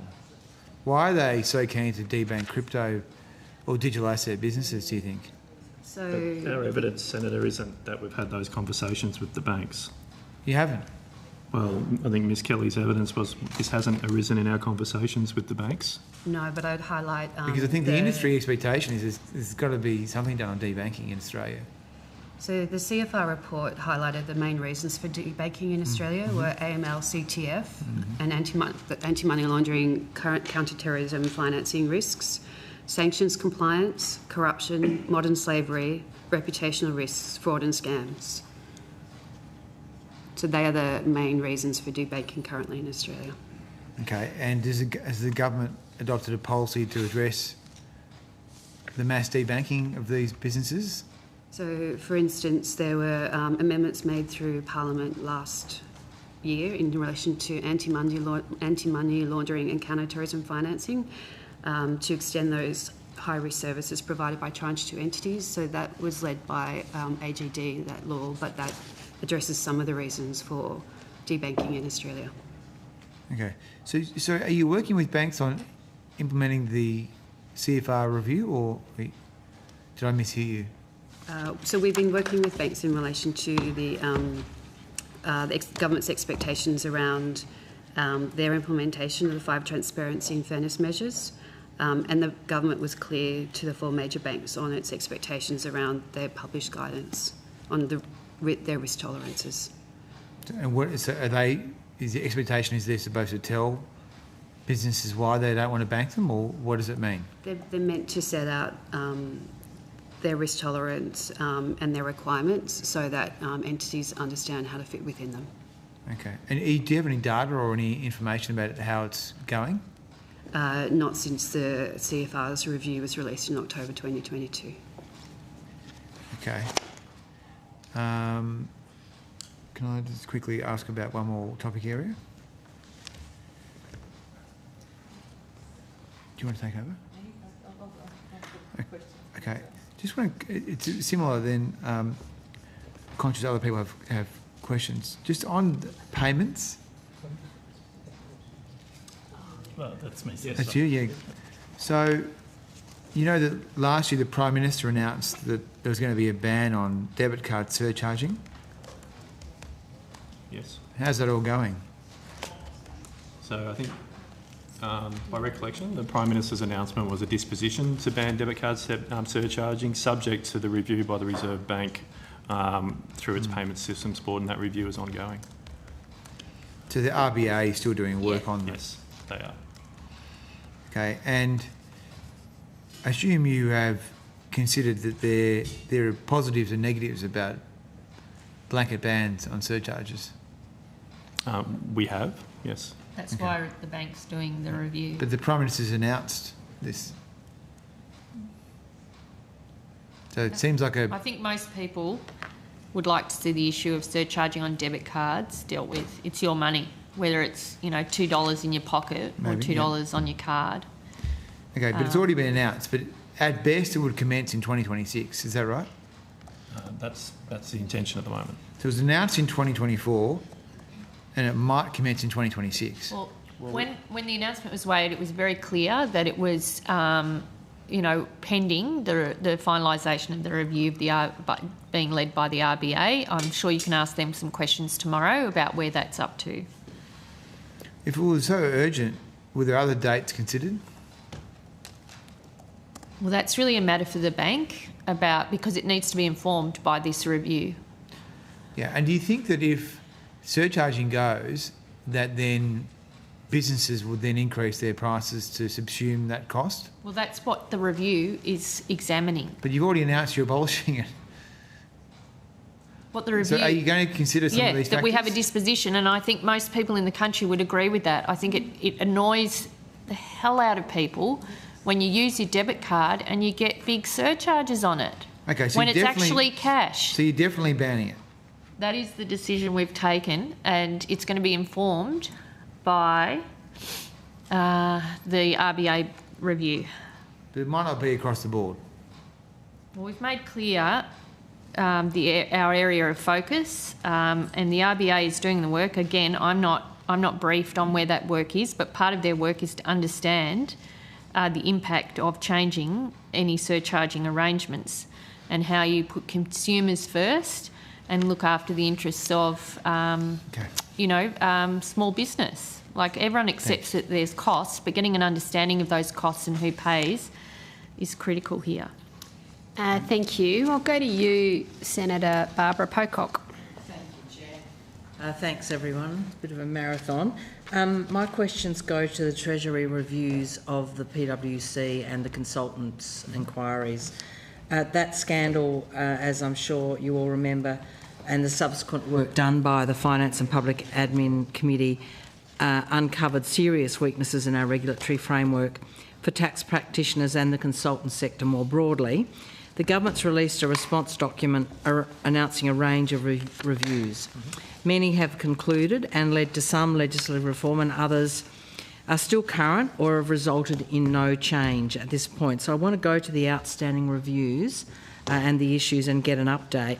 And I'm going to page 6 of the Review of Tax Promoter Penalty Laws document, which lists all of the reviews there. There are 5 actually, that are in progress. So can you tell us where they're at, beginning with the TPB sanctions regime? Of course, I'll ask Mr Dixon, who's leading our work Thanks. on that. Mr Dixon. Happy to oblige. And so a number of these reviews are going on across government. So some of these relate to responsibilities that are in the Market Conduct Division that I look after, and I should introduce myself, Tom Dixon, the First Assistant Secretary from Market Conduct Division. And some of those naturally then are progressed outside of our area. So I'll do my best to try and give you a summary of what's happening across government as best I can. And perhaps if I've got a list in front of me that I could just talk to. So there was a review of the use of confidentiality and conflict of interest arrangements across government agencies. Now, my understanding is that that review has been finalised, but with policy development continuing to progress. Examining the regulation of consulting, accounting and audit firms, so that's something that rests in my remit, and that was the subject of the inquiry that we previously had conversations through. And so in terms of that, feels strange telling you about your own PJC because you already know all of this, so apologies, but that report handed out its recommendations in November. We, as Treasury, have been looking at those recommendations. It's quite a comprehensive report, and now we're working our way through assisting the government with the next phase of that, which would be a consultation paper on specific options to address those issues. So we're working through that. When would you expect that to be done? So we are in the process of working with the government as to what options would be put out for public consultation. The timing, I'm afraid, is a matter for government on that one. In relation to the review of the sanctions available to the Tax Practitioner Board to discipline tax practitioners who have engaged in misconduct, so Treasury released a consultation paper to the public in 10 December 2023, and consultation closed on 2024.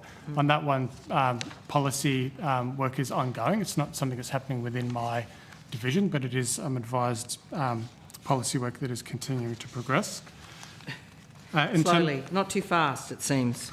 Well, that's quite a while. As you mentioned, Senator, there's actually a long list of things that the department's been progressing. I haven't been given the liberty of running through all of the things that we have achieved, and it's a much longer list than the things that are outstanding. But to continue through the things that we're continuing to progress, so the review of the TPB's registration requirements for tax practitioners. So Treasury released a consultation paper to the public on the 17th of July 2024. Consultation on that closed in August 2024, and again, policy development is continuing on that work. The review of the promoter penalty laws, so that review involved a consultation paper that was released on the 4th of October 2024. That consultation closed on the 1st of November 2024, and so as you would expect, policy developments continue to progress on that. The review of the fraud and threats to the tax system, so that's partially been implemented through the 2024-25 budget measure, which is called Strengthening Tax Compliance - Australian Taxation Office Counter Fraud Strategy.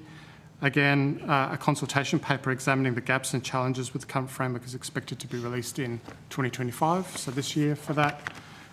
I've only got 4 more. So the 4 that I've got left on the list. So the review of the use of legal professional privilege. A policy discussion paper was released for public consultation just before Christmas on the 23rd of December 2024, and that'll inform a further options paper in 2025. And so naturally, that will be continuing. The date for the close of submissions on that first consultation paper is the 28th of February 2025, so end of this week. The review of the ATO compulsory information gathering powers. So Treasury released a consultation paper on the 3rd of May. That closed the 31st of May last year, and we've been considering the stakeholder feedback on that submissions, and again, policy development is continuing to progress. The review of the tax secrecy provision exemptions, a policy discussion paper on that was released again just before Christmas on the 20th of December 2024. Similarly, that closes at the end of this week. So we'll have feedback to consider from that consultation. And then finally, where the Department of Finance is leading finance in consultation with AGD and other relevant departments, looking at solutions around the sharing of information, where contracts are terminated for a material breach, and finance has advised us that, again, that work is continuing to progress as well. So there's a whole range of things that are continuing to progress, and at the same time, there's a number of things that have been delivered, quite a substantial number. So it's an intensive work program, as you can see. I do recognise it's a very big work program, but I do know there are people out there hoping that we'll just exhaust ourselves, governments will change, and none of this will actually be consolidated into the kind of really significant renovation we need. Minister, what's your view about that body of work and its chances of being completed in a timely way, even if there is, an election and you are returned? Do you feel strongly committed to making progress on it? Absolutely.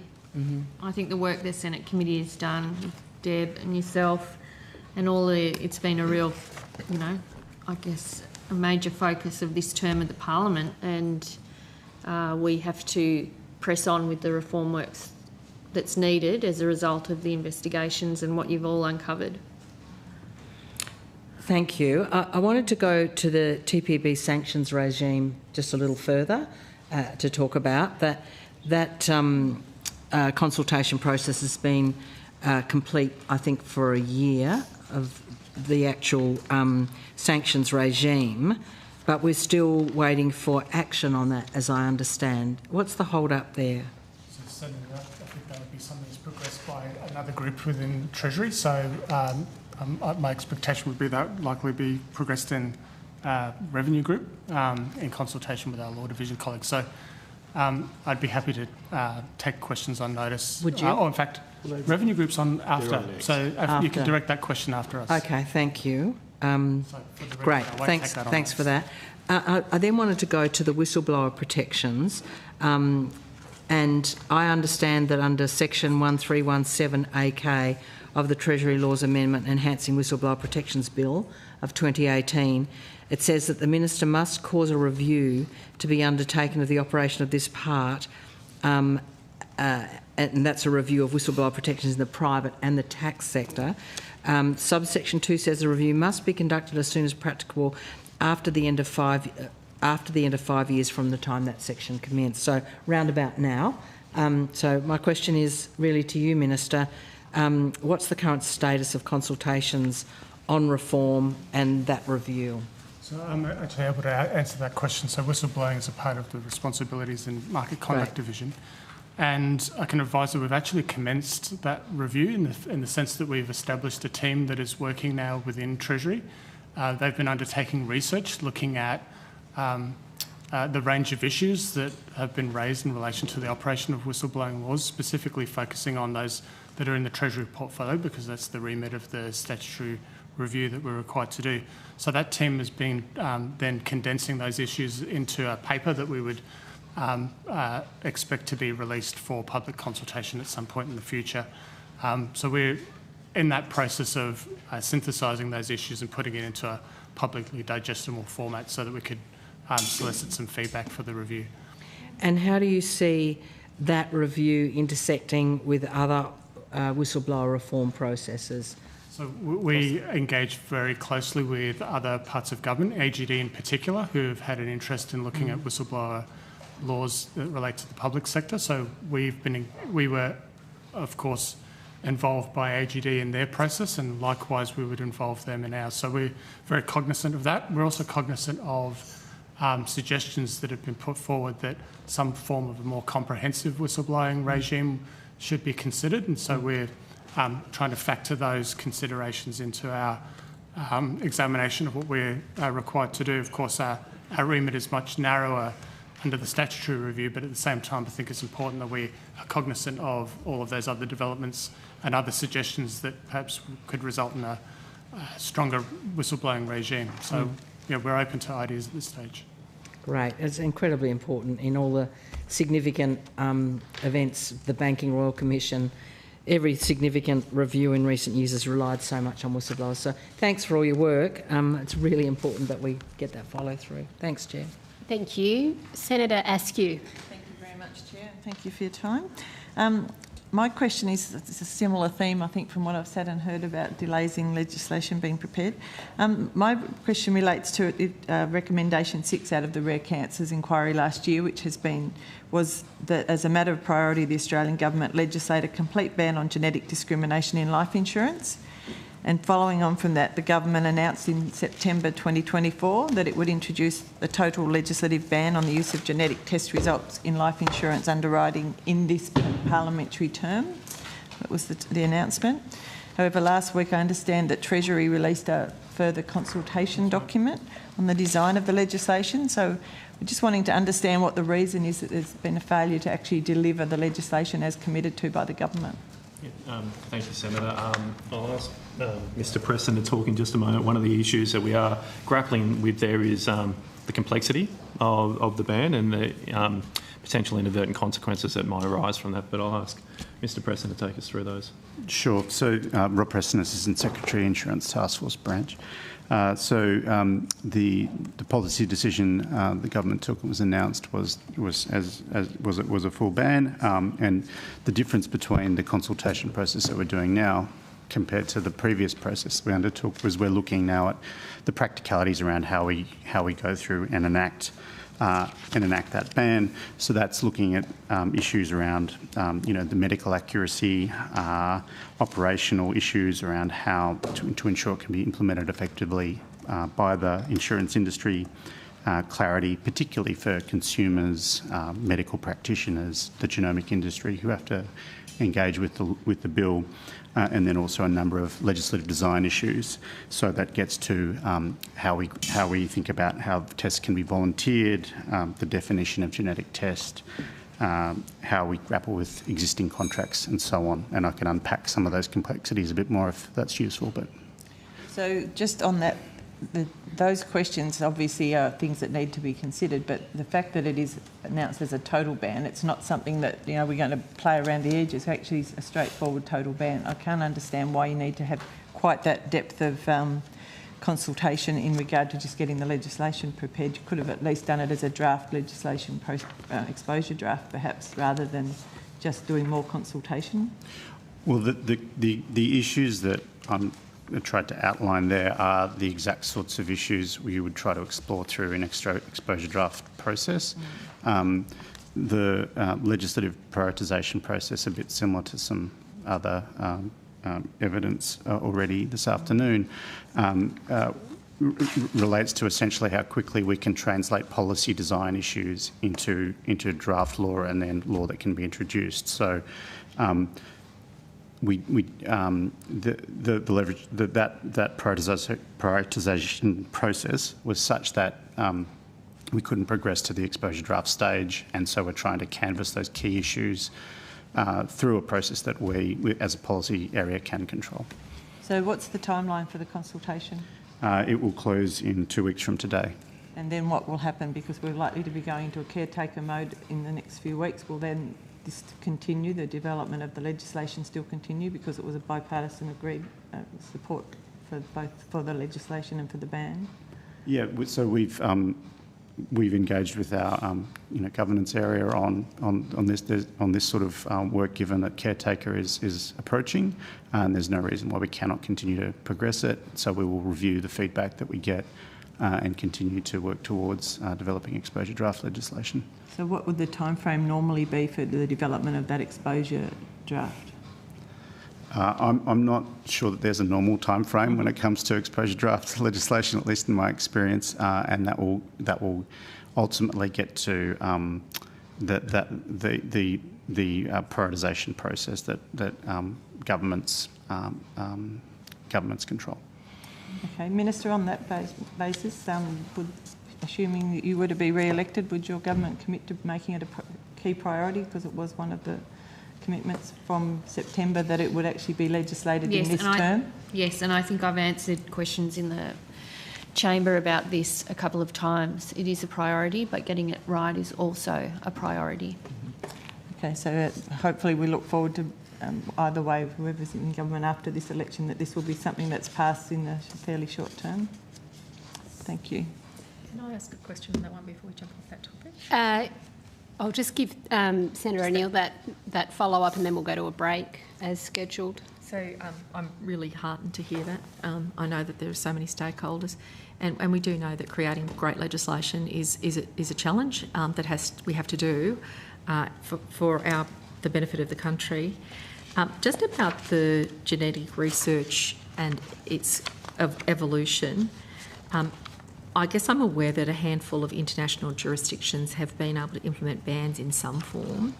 This definitional question seems to have come up, so my question goes to that. Is there a definition from overseas that Treasury is exploring that could be easily used in the Australian context to achieve the government's and the opposition's policy objectives here in terms of health access and not having to go and get financial advice before you get a genetic test. Sure. I think that, there are definitions that are in use overseas and they range in complexity and approach based on the context in which they're developed. So the consultation paper notes that fact, but also notes that the New Zealand definition, which is the most recent, is perhaps a reasonable starting place for adoption of a definition here, and seeks feedback on that. I'll just to add though, I think it's not just the definition is one of the things that we're working through. The policy intent of the measure was to try to reduce a barrier for people seeking genetic tests for fear that an adverse test might affect their insurance, and it was really focused on that issue around an adverse test. And in the work that we've done, actually defining an adverse test is medically very challenging. It would also be very challenging to implement from an insurance perspective. And so what the consultation paper instead points to is, given that complexity, having a broad ban seeking to, and that's preventing insurers from asking for genetic tests, but still enabling consumers to provide a genetic test that might be favourable to them. And so we've had to think about how we would then create safeguards around when and how a test could be volunteered to make sure it's not inadvertently volunteered. And we note that the approach that we're doing, that we're proposing, does put the onus on trying to think about whether the test will be favourable or not to a consumer.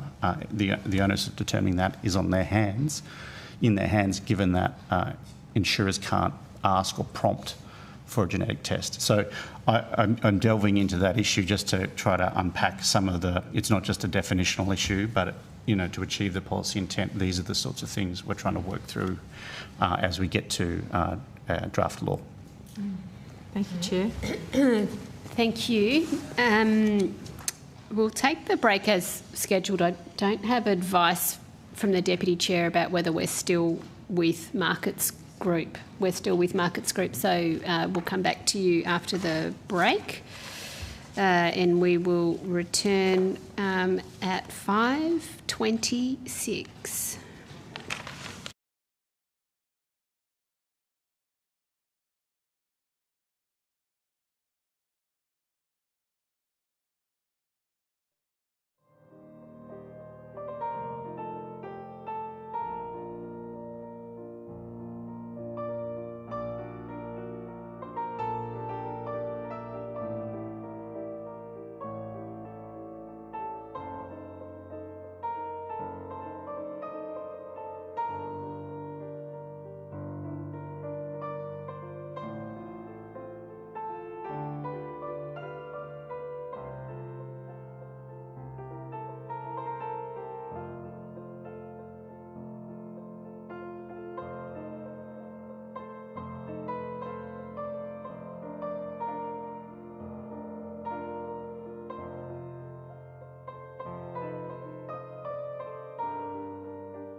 The committee resumes with Treasury Markets Group, and I go to you, Senator Smith. Thank you very much. The Market Group looks after insurance matters. We do, Senator. Great.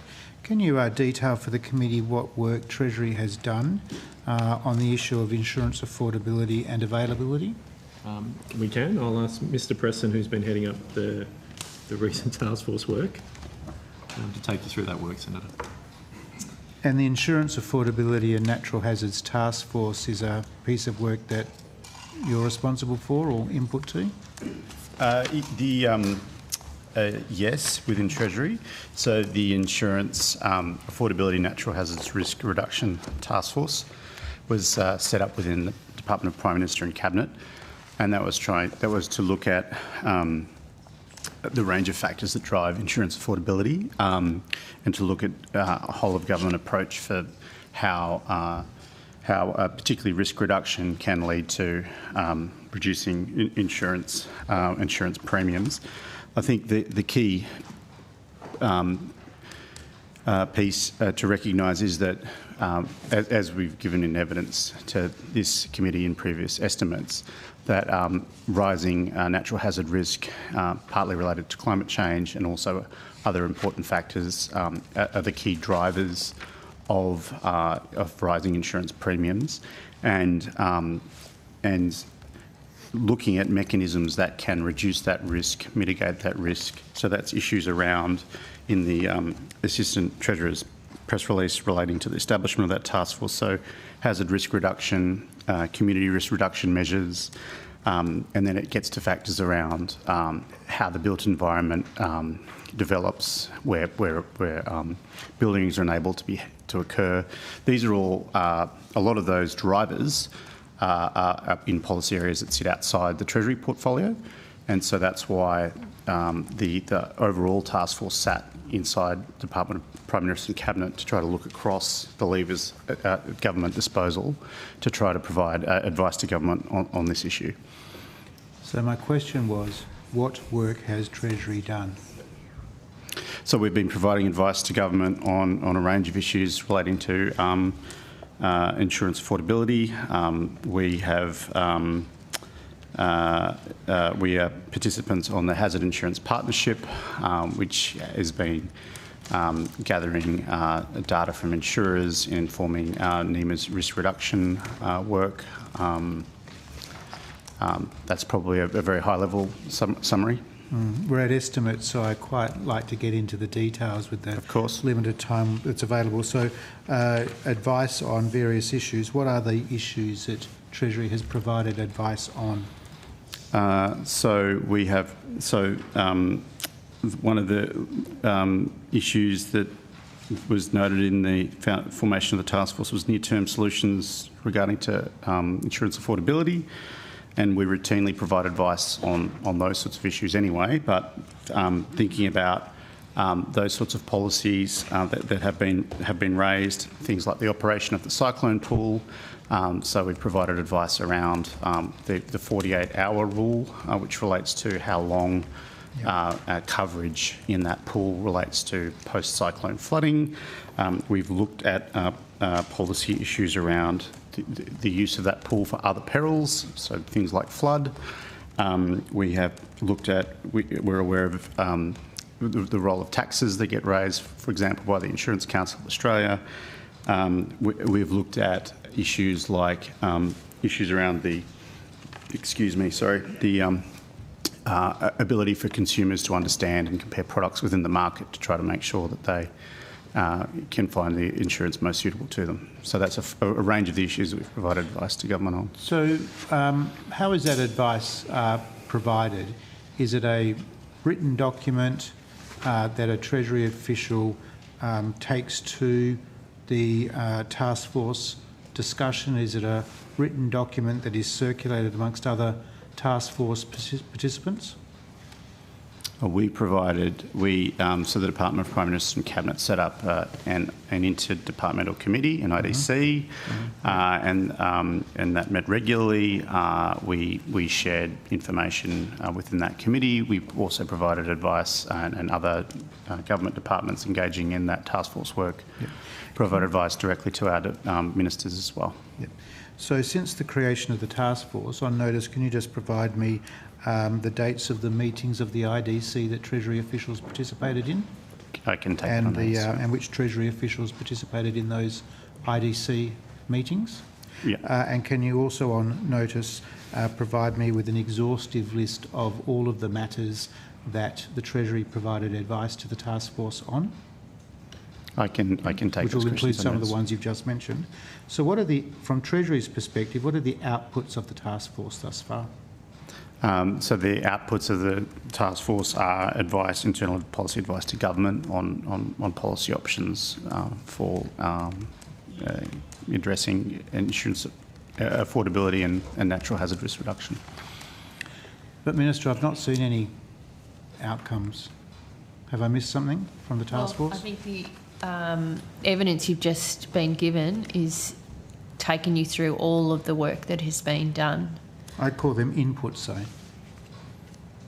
So, well, there's a lot of work that needs to be done. You can't just wander around the country saying that you're going to fix something without doing the work that's required. So when was the task force created? Was it? It was, I was going to say following the budget in 2024 in May, but I don't have a precise date. So are there any policy outcomes or policy initiatives that the government can point to from the task force? Well, the government will continue to consider some of the work coming out of the task force. I mean, we recognise that insurance, particularly in some areas of the country where there are natural disasters, is really, a real pressure for households to maintain. I think the promises that were made under the cyclone reinsurance pool about premiums coming down by XX% have not been realised, and that was a promise under your government. And so we are doing the careful work to consider what can be done, including, and I would say this is an area where unfortunately not a lot was done under the former government in mitigation and managing some of the risks to households in those areas where their insurance premiums have risen off the back of natural disasters. So all of that work continues. Will the government provide a response to the parliamentary inquiry chaired by Mr Molino into floods? I don't have any advice on that. I imagine we routinely respond to committee reports. We think they're important, but I don't have an update for you on that. Sorry. I'll see if anyone... Has Treasury provided any advice to ministers on a response to that parliamentary inquiry? We have been working on the response to that inquiry, including with cross-departmental colleagues, reflecting the broad nature of the recommendations of that inquiry. We have not provided final advice to government on the shape of that response, but we have been engaging the minister's office on the directions of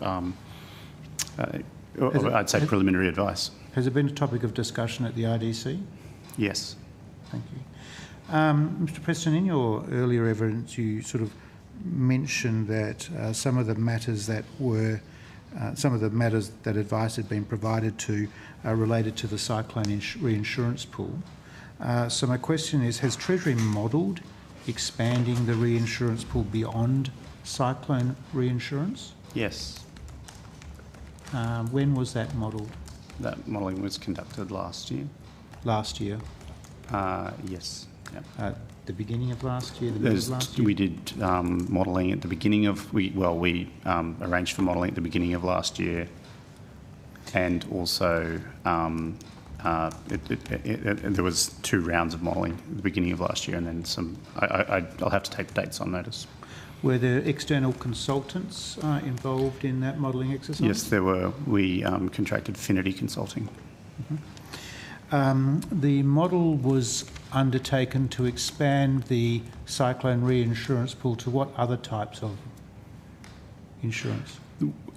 We modelled expanding the cyclone insurance pool to cover particularly flood. We've provided this advice to government, and so that the release of more substantive detail on the nature of that modelling would be a matter for government. Will that modelling inform the final advice to government on its response to Mr. Molino's inquiry? Yes, he had recommendations in relation to one of the many recommendations was in relation to that. So yes, it has informed advice on that. At a high level, what did the modelling reveal? Well, again, this is modelling that we provided that relate. Your question, Senator, partially relates to advice to government. I mean, I think to try to be helpful, I think the Actuaries Institute conducted some very useful work on a very similar matter that looked at the issues around expanding the cyclone pool to cover flood. And I think that one of the key observations in that report is that the flood as a peril is very different in nature from cyclone. Cyclones, you have some very high levels, to be sure, but there is also a large number of properties that face moderate and then small amounts of cyclone risk, whereas flood is very much concentrated in a very small number of properties. And so what that means is you don't have the ability to cross-subsidise within the flood population by bringing that peril into the pool. The cyclone pool essentially takes the margins that private reinsurers would otherwise charge onto for the coverage of the cyclone risk in the low and medium risk areas and provides the discount to high risk areas, and there's just not sufficient margin to deliver meaningful savings if you look at just bringing flood in and there being no external source of subsidy into a pool.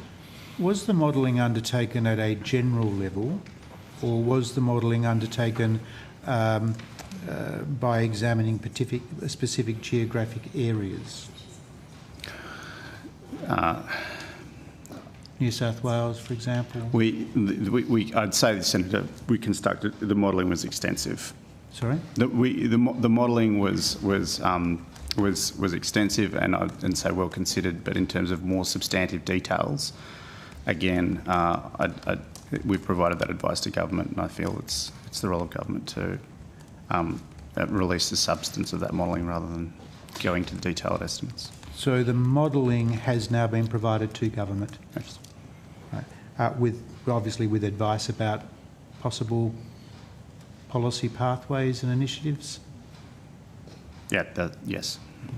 Has the Treasury done any analysis on competition in the insurance market in Australia? We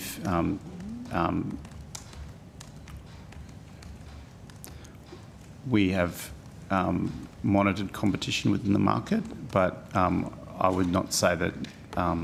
Monitored? Yeah, so we haven't... That's like an ACCC answer to my question. Well, sorry, can you just repeat your question, Senator? Yes, so has the Treasury undertaken any analysis of competition in the insurance market generally, and any analysis of competition in the automotive market, building insurance market? I wouldn't say we've undertaken detailed competition analysis of those sub-markets, no. But you have done analysis of the macro insurance market? Well, I would say when we're thinking about insurance affordability issues, and going back to my previous evidence, one of the key drivers is often rising risk, and I think the home market is a good example. So in the last, APRA data shows in 4 out of the last 5 years, the premiums that have been collected have been insufficient to cover expenses. So it has been on an underwriting basis, making a loss. And so while competition is an important issue, where you have, I'd say those structural drivers are such that the insurance industry is in that line is making a loss, there is a limit to which greater competition can reduce affordability pressures. Yeah, fair point. Yeah. So, proportionally, what proportion of responsibility for rising insurance costs can be attributed to reinsurance costs? I don't in Treasury's view, I wouldn't have a figure. I wouldn't be able to offer a proportion. I would say that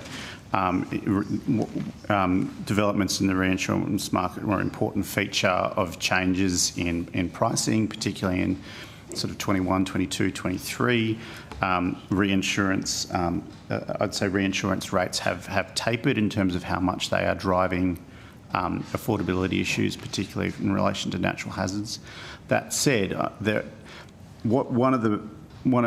well as price, reinsurers have also changed how they engage with insurers in the market.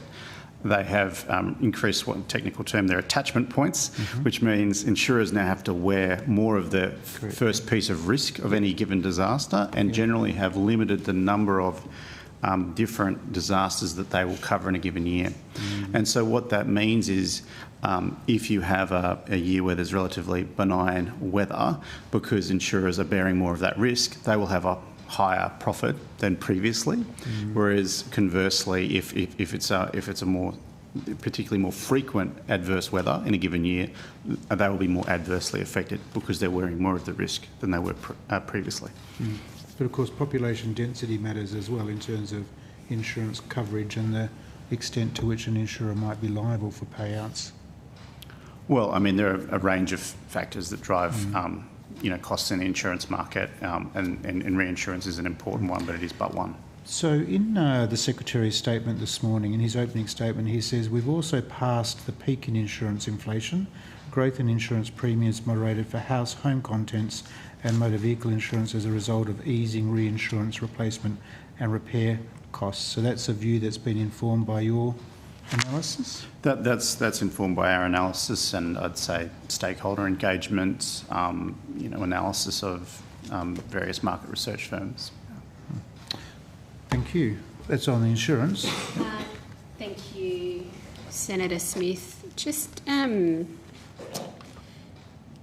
couple of questions from me, and I think Senator Rennick was next. So in relation to your answers there to Senator Smith about the role of competition in the pricing of insurance, I think you talked about how fundamentally the pricing of insurance is about risk and how risk is spread and how risk is priced.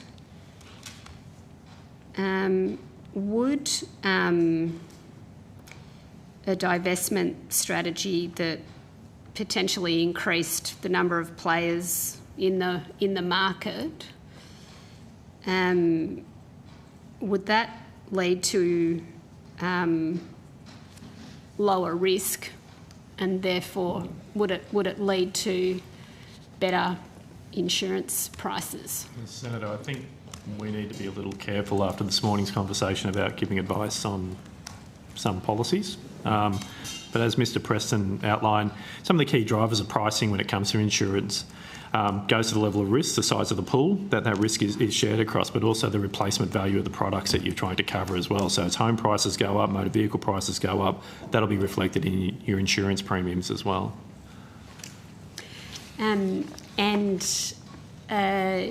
Just going back to Dr Kennedy's statement this morning, which Senator Smith also read out or referred to, that we've passed the peak in insurance inflation and growth in insurance premiums moderated for house, home contents and motor vehicle insurance as a result of easing of costs, which you've just described. Are you able to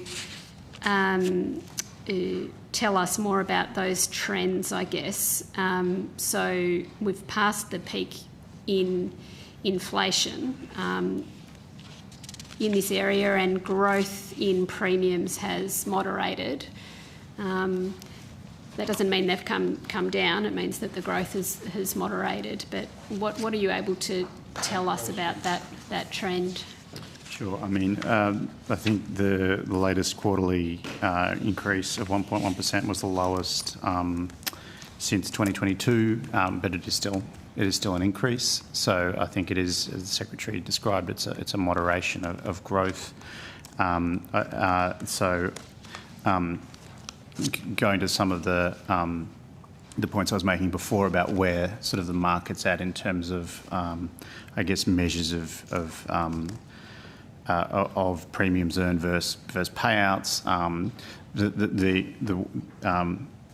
The measure, it's called a combined operating ratio, is sitting at the latest data we have, it's sitting at 93%, and what that means is in the year to September 2024, the amount of expenses and claims paid out were 93% of premiums, and that's sitting at around about the level that we were seeing in the home market prior to those 4 years of losses that I was describing. And so that suggests to me that the increase in premiums that we've seen is bringing in the market back to a more of a point of balance. So that's how I sort of think in crude terms about the recent trends. Yeah. The market is returning to a point of balance broadly. Thank you. Senator Rennick. Hi guys, how are you going?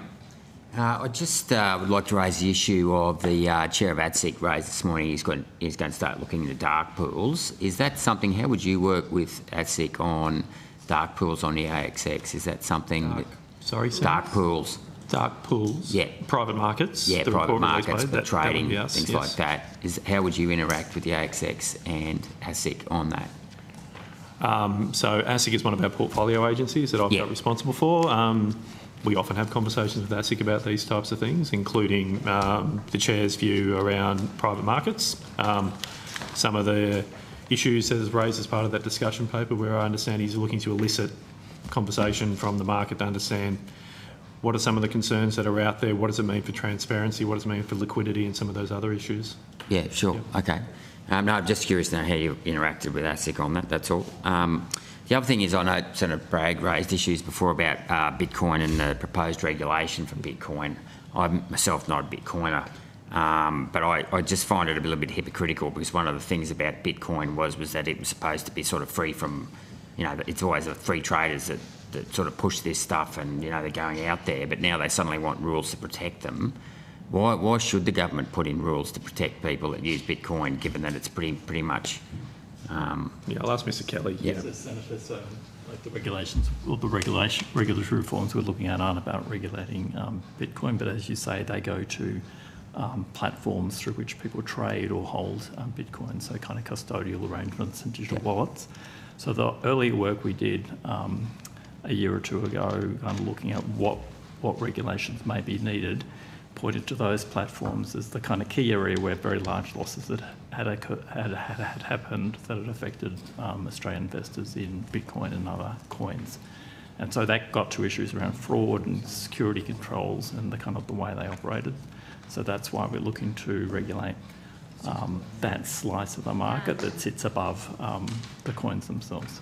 Yeah, no, because I agree, it's a real cowboy market out there, but I just think you're going to be chasing your tail, because they're always coming up with new ways to, break things. I mean, Ethereum just got broken into a couple of days ago, and they cracked that code, which was, widely regarded as the next best coin after Bitcoin. But I just think when we've got a productivity crisis in this country, the last thing we need to be doing is having people, young men sitting around in basements trading digital assets when they could be out there actually. We need more what I'd call civil engineers, mechanical engineers, rather than financial engineers, if you know what I mean. Yeah. Anyway, I just think it's a creation of the market. And just one other thing. So obviously, we've discussed insurance here today. Yet again, we've seen over the last 30 years since the state government insurance offices were privatised, that there's been a shrinking of competition in the sector, similar to banking, really. What's your view on bringing... I'll put this to you, Minister. What's your view on bringing back a government insurance office to provide a little bit more competition and integrity in the insurance market? And I'll just make this note as well, about 40 to 50% of insurance costs are actually reinsurance costs where money goes offshore. Yeah. If we were to provide, if the government itself, the federal government, was to underwrite itself and reinsure itself. Well, we've sort of done that with the cyclone reinsurance pool. Cyclone reinsurance pool goes somewhere. A little bit like that, but it hasn't yet. I mean, there's been some reduction, but not the significant reductions that were spoken about under the former government. Look, I think the government would be reluctant to enter the insurance market more broadly, I would think. But we are waiting for all the advice to come from the insurance task force. We're aware it's a big price pressure on houses, particularly in your state, where there's a lot of natural disasters and people have been getting those increases in their premiums. But we want to look at what are practical and reasonable ways to ensure that people can remain insured.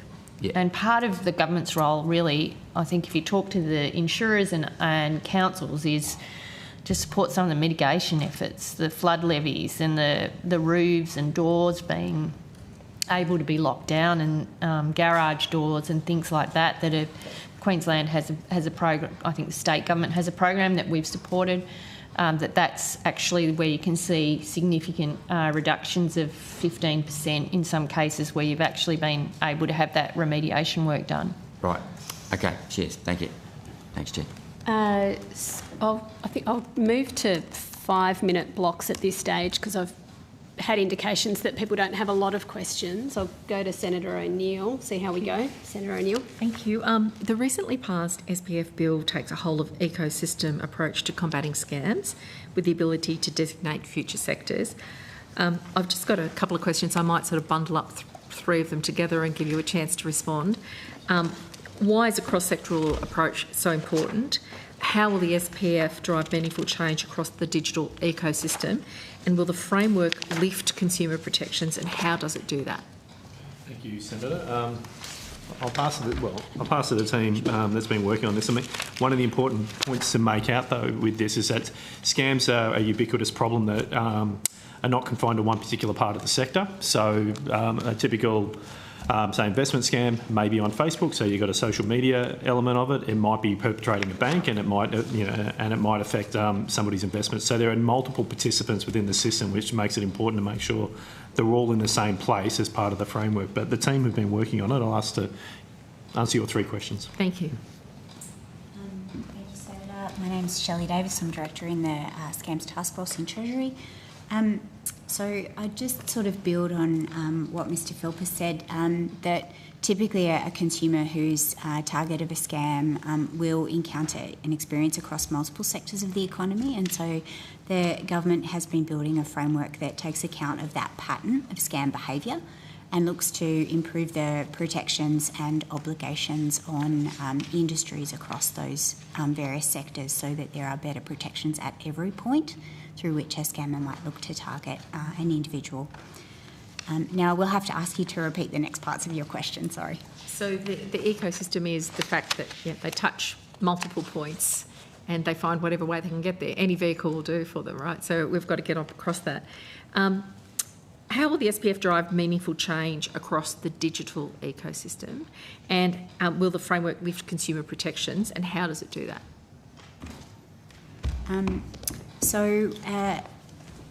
The Scams Prevention Framework looks to increase the obligations across all of those sectors, and so in the digital sector specifically looks to set some mandatory obligations upon the sectors that are designated under the Scams Prevention Framework, and that will require the industries that are designated to meet some specific obligations that will be set out in codes, and they'll align with the principles that are set out in the legislation requiring entities to take reasonable steps to prevent, detect, disrupt and respond to victims of scams. And it will also provide some obligations around the reporting or the sharing of information about scam patterns and trends that can be shared across the ecosystem, so that patterns of scam behaviour that are observed in one part of the economy are able to be relayed back to other sectors that are also targeted, so that the intelligence opportunities increase right across the economy. What that means is that in terms of consumer protections, each of those sectors will have obligations to think about and to respond to scam patterns, and that consumers will benefit from that expanded information sharing across the economy, so that the intelligence that's generated in one part is able to help other parts of the economy respond and protect consumers. The other element that's established under the Scams Prevention Framework is a clearer pathway for consumers to seek redress where regulated entities have not met their obligations under the framework. So consumers will be able to approach regulated entities to move through internal dispute resolution, and the system will be complemented by the establishment of a single external dispute resolution party that government has indicated it intends to be the Australian Financial Complaints Authority to escalate or handle a matter through external dispute. Consumers will also have an opportunity, should they choose, to take action through the court process where they've been harmed from scams. So there's a flexibility that it seems to be built into this, plus some certainties that you've described of options for people to better seek redress when they need to.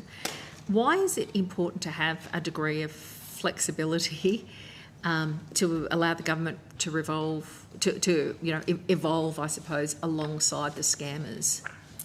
Yeah, so Senator, as you've sort of indicated, the scammers do evolve, and so the framework has been built to respond to that changing pattern of behaviour.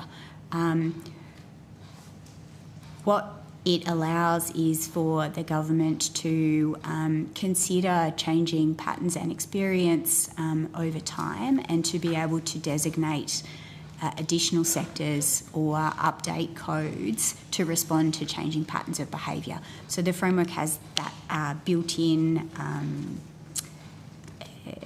design of being able to adapt and adjust to those changing patterns that are observed over time. Thank you. Thank you. I'll share the call. Senator McDonald. Thanks, Chair. I want to turn back to the matter of insurance.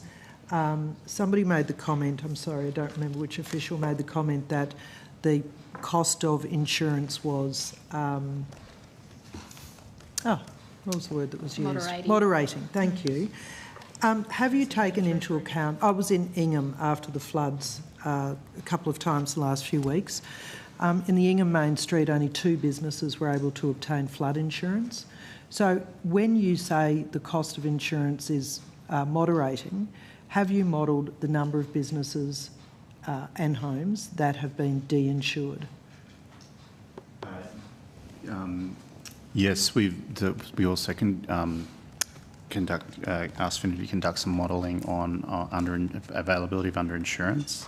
One of the issues with insurance statistics, unfortunately, is that we don't really have good enough coverage of the of like property by property level of insurance to then be able to compare and actually get a census of coverage of insurance. So and there is some work to try to advance that through the Hazard Insurance Partnership. So some of the work we engaged Finity on was to look into that issue. I'm not sure I can sort of share some of the work that was uncovered. As I said, it's been part of advice to government. And one thing, just to draw the link between moderating and what you would have observed in Ingham, that statistic I shared, that's an overall average level, yes. And there are clearly areas of the Australian insurance market where that are facing extreme affordability challenges and then are going without insurance. So just to make sure, I'm not trying to suggest that that the fact that the aggregate level, the growth has been moderating, hasn't changed some of those underlying fundamentals. May I ask that, as you're doing that body of work to assess the underinsurance or non-insurance, that you pick a couple of those communities specifically in Northern Australia that have had events recently? I think that will be illuminating, particularly given that Main Street, some of those properties hadn't ever flooded before, and the last time that a couple of them that I was in was in the 1980s, so it's not like other places that flood more frequently. Thank you. Thanks, Chair. Thank you. Senator Smith. Thank you very much. Mr Preston, in your earlier evidence, one of the, if I heard correctly, one of the pieces of advice that you had provided the task force was some information about better improving consumer access or consumer choice around insurance products. Did I hear you correctly? That is one of the issues that we've provided advice on, yes. Okay. So how do you reconcile that with Minister Jones' comment, I think in 2023, that the consumer data right wouldn't be extended to insurance matters? I don't have policy responsibility for the consumer data right. So did your advice to the task force about enhancing or improving consumer choices make any reference to the CDR? No, it did not. Thank you. I might just now turn to the CDR. Mr Kelly, can you give us an update on what work has taken place since the passage of the CDR legislation? Certainly, Senator. I suppose, like, since the estimates, since we last discussed the estimates, the things that have happened is the when we were at estimates, we talked about the fact we just provided rules to the Minister to make regarding simplifying consents, removing barriers to banks receiving data through CDR, and reducing obligations on energy data holders. So they were made soon after estimates by the Minister. A few weeks after that, in late November, the Minister released, the Assistant Treasurer, I should say, released draft rules to expand CDR to non-bank lenders, so that went out for consultation. That also included a set of measures to reduce compliance costs of banks and non-bank lenders when they entered CDR, so that we're in a sense getting the cost-benefit side of the system right, and that those consultations closed by the end of that year. We also took, at the end of 2024, a range of pretty intense targeted consultations that went to making sure that simplifying how business consumers could use CDR. So there are kind of some frictions around relating to nominated representatives and who's the person who speaks for business and the kind of CDR consent and authorisation flow. The other thing that's happened in CDR, which is kind of not so much government, well, is kind of a decision of the government, is we've now appointed a new chair for the data standards body. So Dr. Ian Opperman is about to take on that role from the beginning of March. The kind of bit that's I haven't mentioned in that list is what have we done with the non-bank lending rules following the consultations. So they're just going through the very final legal checks within Treasury and hoping to have them up with the Minister by the end of the week. By the end of the week. I thought the Treasury and the ministerial advisors had been telling stakeholders that they would be finalised in February. So I'm not I can't speak for, I wasn't in those discussions, so I can't kind of speak to what was said. I think when we started the work, we were aiming for February, so we're a bit behind in getting the rules to the Minister, but we should get them to the Minister this week. So you admit being delayed in getting the final advice on the rules to the Minister? Not so much the advice, but the actual rules themselves that can be made. Yes. So as we've been going through this process, we have been providing advice to the Minister to get his guidance on particular issues to inform the drafting of those rules, and the Minister has been giving us the guidance on that as we need it, and now we're at the point where it's just the kind of the final, making sure we've got everything exactly right, and then we send it up. And they're going to the Minister by Friday or on Friday? That's definitely my hope, Senator, and my expectation. And the hope and expectation will be that the Minister will be diligent over the course of the weekend and sign them off and return them to Treasury before Sunday morning, in the event the Prime Minister chooses to call an election on Sunday? Because I think no. But to be fair, this has been a very drawn out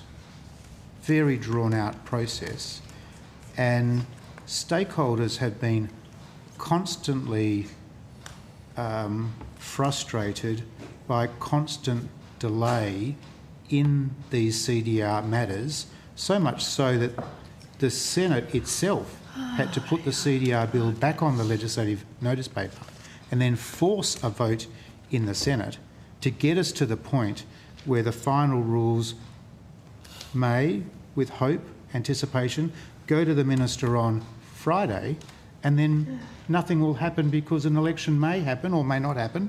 Well, that's a big hypothetical there. So I think, well, Minister... Officers can't answer that. Mr Kelly has endured. What happens if this happens? I feel sorry for the Markets Division. I mean, I feel sorry for the Markets Division. There is for the Minister. What commitment will you give stakeholders that the rules will be signed off by Minister Jones prior to the calling of an election? Will you give stakeholders a commitment they will be signed off by the Minister? Well, I'm not the Minister responsible. I think the evidence is that it will go to him on Friday, and you would expect that to be dealt with quickly. So just to add to the Minister's answer, like it is on Treasury to get the rules to the Minister. Yeah. So in some ways, it's on us first. Might help to set that timetable for Thursday, tomorrow, in order to make sure that the if we can do it by tomorrow, Senator, we will. So I think the Minister for Finance is sending a message to the Assistant Treasurer and Minister for Financial Services that your expectation as a Cabinet Minister and a Senior Minister in the portfolio is that these will be signed off by Minister Jones quickly. Well, as he deals with all of his briefs, he has not been given the brief yet, so why don't we let that happen? I'm sure he will deal with it as quickly as he's able to. Is that your expectation, that as a senior member of the government, that he will deal with it quickly? I don't tell ministers how to do their jobs. That he will deal with it quickly? We are due to break. I've answered the question. We are due to break now. I just need to get an indication from the opposition whether they would have any further questions for the Markets Group after dinner. We are due to break now. I'm just looking for a question. I'm just looking for an answer that gives CDR stakeholders great clarity. Well, we've given you as much as you're going to get tonight. If you hold people over after dinner, Minister? You're going to get the same answer. What was that answer? That when it is provided to the Minister, I would expect, as he does with all of the matters that cross his desk, that he deals with that as soon as he is able to. I can't direct people, and it's hard when you haven't even seen what's gone to him. Quickly. If you said, say the word quickly. Just say the word quickly. The committee will now break. The committee... Can I put one on notice? The committee... If you wish to put a question on notice, you can do so in writing, Senator O'Neill. The committee will break for dinner and return at 6:55 p.m. because we have a shorter break.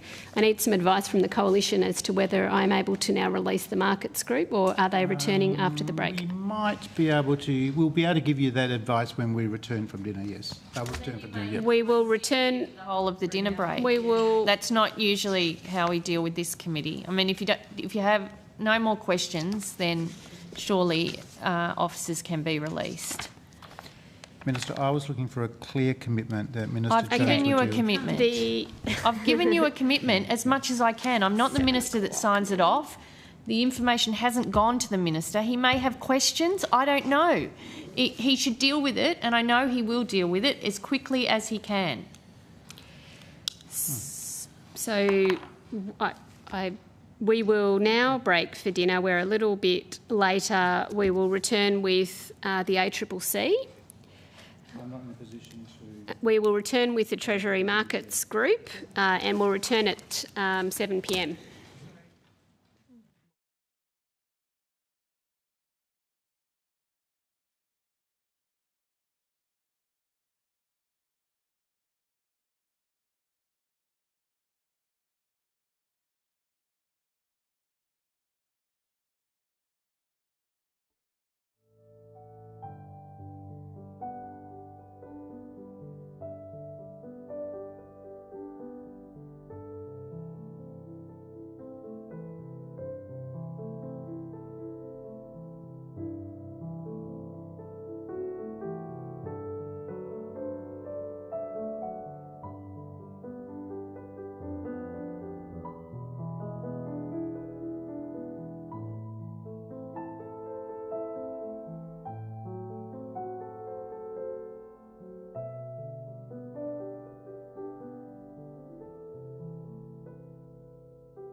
Thank you.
Resumes and we welcome the Assistant Minister for Trade and Future Made in Australia, Senator the Honourable Tim Ayres, representing the Treasurer. Welcome, Minister. Thank you. And we resume with Treasury Markets Group, and I'm going to Senator Bragg. Thanks very much. Now, earlier we had an exchange about the debanking issue. Now, there was a CFR report which you referred.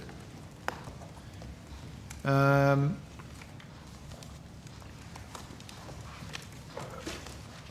the CFR report was commissioned by the former government, and this government responded to it, didn't they? Yes, that would be right. Yeah, do you have the date?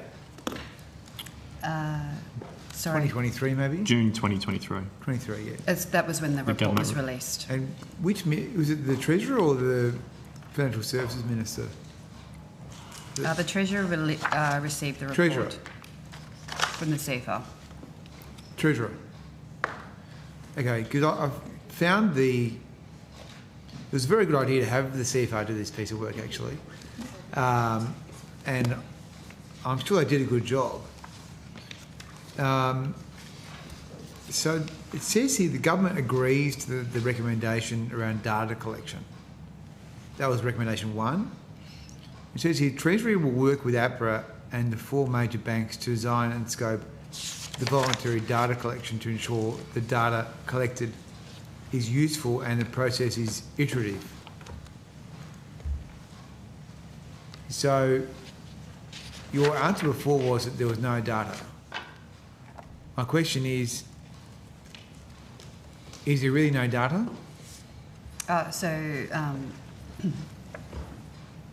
The government agreed to the recommendation. In terms of the actual data, so APRA would be the recipient of that data. We could take on notice whether APRA have actually received that data as yet. So either way, APRA would be collecting the data at the front end. Yep. Yes, Senator. But you're not aware of any data in a day-to-day sense that you've seen? Not personally, but I mean APRA collect a lot of data from the banking sector. Sure, but I mean the government response from the Treasurer was that the Treasury will work with APRA. So it doesn't sound like much has happened. Sorry, that's not my evidence. My evidence is just that APRA would be the recipient of the data, and so I couldn't talk to what they've received as yet. Okay, let's go to recommendation 2. Do you have this information handy? I've got some briefing points that you've got some outline. I just want to make sure I'm not talking to myself here. Yeah. Okay. Yep. Then recommendation 2 is transparency and fairness measures. Yes. So we discussed this before, and I think your evidence was the expectation is the bank will try and explain why they're not going to provide banking services. Mm-hmm. Is that a fair characterisation? Yes. The government would provide guidance. The government advised the major 4 banks to provide guidance on their risk tolerance and requirements, so that members of the relevant industries understood that and understood what they would be looking for in terms of the provision of banking services. So has this happened? The government advised the banks. The government did make that public statement to the banks. What's your sense of how it's gone? I could take that question on notice in terms of have we analysed the quality of the guidance provided by the major banks. Do you think debanking is still an issue? I think debanking is an important issue for different parts of society, and again, I note that the main reasons for debanking highlighted by the CFR report was anti-money laundering, counter-terrorism financing risks, sanctions, corruption, modern slavery, reputation risk, frauds and scams, and they're all very serious issues.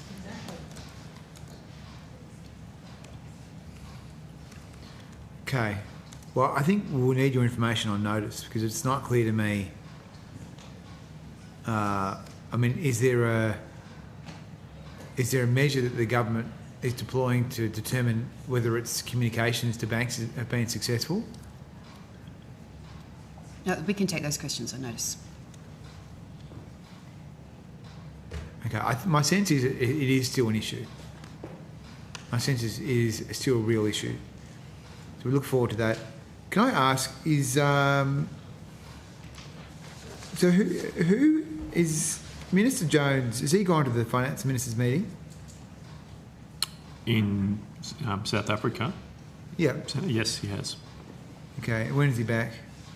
Oh, I don't have that to hand, Senator. That's managed through our international area. Yeah, okay. Can I just clear up one more thing on this pesky data issue? Did you say before that there was no data on the debanking issue?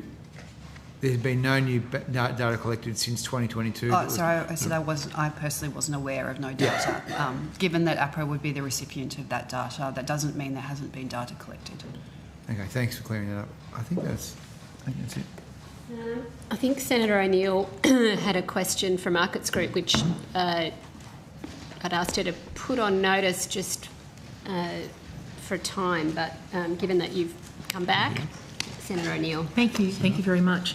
So earlier today I was asking about the practices of Treasury and dealing with market-sensitive information, and I was directed to ask the question at Markets. So my questions earlier this morning were about the role that Mr Gretsch, who was a Principal Advisor in the Corporations and Financial Services Division, revealed through his emails about sending information about the Australian Business Investment Partnership to his colleagues. So I think you understand the scale of the kind of behaviour that I'm talking about. Could you talk me through now what your processes are about dealing with market-sensitive information and what the protocols are around informing key people? Clearly there's ERC, the ministers, but then there would be other parliamentarians from the government side, but also opposition, perhaps crossbench parliamentarians that might be briefed about certain things. What do you do to protect market-sensitive information that you're dealing with all the time in terms of Treasury? Thank you, Senator. A lot of the evidence that was given by my colleague, Ms Anderson, earlier today is on point with the way we manage this kind of material. Material internally to Treasury, so within our own staff, we have confidentiality obligations upon our own staff. The Code of Conduct requires we maintain that confidence, whether that is because it's commercially sensitive or cabinet in confidence or in that nature. If we to consult externally on commercially confidential things, and that would be more, so it's less likely that we're going to use somebody else's commercially confidential information and give it to a third party externally. It's more in the category that we're consulting on something that is market sensitive in the sense that it might give an advantage if somebody does something with it, and to that extent we will have confidentiality regimes around that material when it's given to those parties. Where they're breached, we'll raise that with those parties. So, for example, Mr Dixon gave evidence about the PwC matters earlier. In that kind of, that's the kind of circumstance that we'd be worried about. I haven't personally briefed opposition or crossbench or other parliamentarians with market-sensitive information, but I'd expect the same limitations will apply, both for ensuring that information is properly looked after and considered, but also if it goes to a particular organisation that has continuous disclosure obligations, then that's had regard to. So that might be an exchange of information outside of market hours so that the parties can be aligned properly for when the market reopens the following day. I might just turn to my colleagues, so if there's anything they'd say further on that with our consultations. Yeah. So they're pretty solid processes. Clearly, they rely on the ethical muscle of the individuals who sign a confidentiality agreement, and we saw where that failed with Mr Peter John Collins with regard to PwC and its interaction. Given how much market-sensitive information was being fed by Mr Gretsch, to many members of the Liberal Party, as documented in the Privileges Committee report and the 3 volumes of documents published by the committee. Could you indicate if your processes are robust enough to prevent that kind of behaviour currently? So I'll caveat this. I was not in Treasury when Mr Gretsch and those matters took place. I was some other departments away. What you're talking about there is an APS officer who's actively disclosed information that's of a confidence outside of the course of their duties. That I'd expect would raise serious concerns for us as a breach of the code of conduct and would warrant an investigation as to what they were doing there. So I believe the processes within Treasury are robust enough, and in other departments where I've had to deal with sensitive information, to prevent that or to punish it if it takes place. Okay, thank you. So the IT systems, when called upon within Treasury, are able to identify these emails that I've read into the record today by Mr Gretsch. You have oversight of all of those sorts of communications. Oh, our corporate area would be the best to answer that question, Senator. Okay. Yeah. In this circumstance, in response to your articulation that you would unlikely brief the opposition. Oh no, not that I haven't briefed the opposition is my evidence. It's not. If asked to, I would, and our officers do. Officers at the table have in recent days on particular policy items. Okay, all right. So if it was market-sensitive information, we have a transcript of Mr Turnbull talking to a radio station declaring that he was briefed 3 hours before the announcement of the Australian Business Investment Partnership. Would that be common practice in your view, Mr Phillip? For Treasury officers to brief the opposition? Yes. When asked, we do. And we might be asked by, it'd be asked by the officers, our relevant Treasury ministerial officers, to brief the opposition on particular points. And the protection around market sensitivity, because this would be time-sensitive matters that could impact share prices, for example, how would you mitigate the risk there? So we would, we're in the world of hypotheticals here, but one mitigation that you might use in that circumstance is to ensure that briefing on information that might be sensitive to the market takes place outside of the market hours so that it can't be acted upon quickly. So in previous roles that I've had where we are briefing on matters sensitive to company information that relates to a company, that briefing might occur outside of market hours so that everybody has the same information when market opens the next day, rather than there being an imbalance of that information in the marketplace that enables things to happen. Excellent. And that, as I indicated before, relies on your personal integrity and the system integrity, but malign individuals could abuse that information and potentially send it to anyone at considerable risk to themselves, which is how Mr Gretsch described his permanence in Treasury, at considerable risk to myself, he had in a parenthetic statement. What are the risks if you were caught sharing information broadly with the opposition of the current government while you were working in Treasury? What are the consequences? Well, if it's an authorised disclosure, of course, there are no consequences. If it is authorised, so we've been asked to have that conversation, then so be it. If it's an unauthorised disclosure, much like Ms Anderson referred to earlier today, the sanctions under the Code of Conduct range from everything from an investigation and a finding with no sanction right through to dismissal. And that'd be a matter for the investigating officers and then the sanctions delegate under the Code of Conduct. And have there been recent breaches of the APS code of people using insider information? Oh, that'd be a question for my corporate area, Senator. I mean, our corporate area runs those types of investigations and those types of HR concerns. That'd be best to answer that question. And the standards that you've been referring to are across the entire APS? Yes. Yes. So they would apply to the ABS as well, Australian Bureau of Statistics? Yes. Thank you. Thank you. Senator O'Neill. That concludes the questions that we have for Markets Group, and you go with our thanks. Thank you. The committee welcomes representatives from the Australian Competition and Consumer Commission. We'll take a very brief recess while you come to the table.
Committee resumes, and we welcome Ms Cascott-Leib, the Chair of the ACCC. Welcome back to Senate Estimates. And we welcome representatives from the ACCC. Thank you very much for providing the committee with your opening statement, which I will, as per procedure, table. Did you want to give perhaps an abridged version of that, or are you happy for us to just table it? I'm happy for you to table it, and we will be interested and ready to answer questions. Thank you very much, Chair. Thank you very much. Deputy Chair. Thank you very much. On the 11th of December 2024, the ACCC issued a draft determination proposing to grant authorisation with conditions to allow the ABA, major banks, major retailers and supermarkets, Australia Post and other industry participants to be part of the future of cash in transit services. So what is the next step in relation to this determination? We have been receiving submissions. We are hearing both from the participants and which includes the banks, so the funding parties, so the banks, the retailers and Armaguard. And we are then considering those submissions. They are raising questions including in relation to an appropriate pricing model.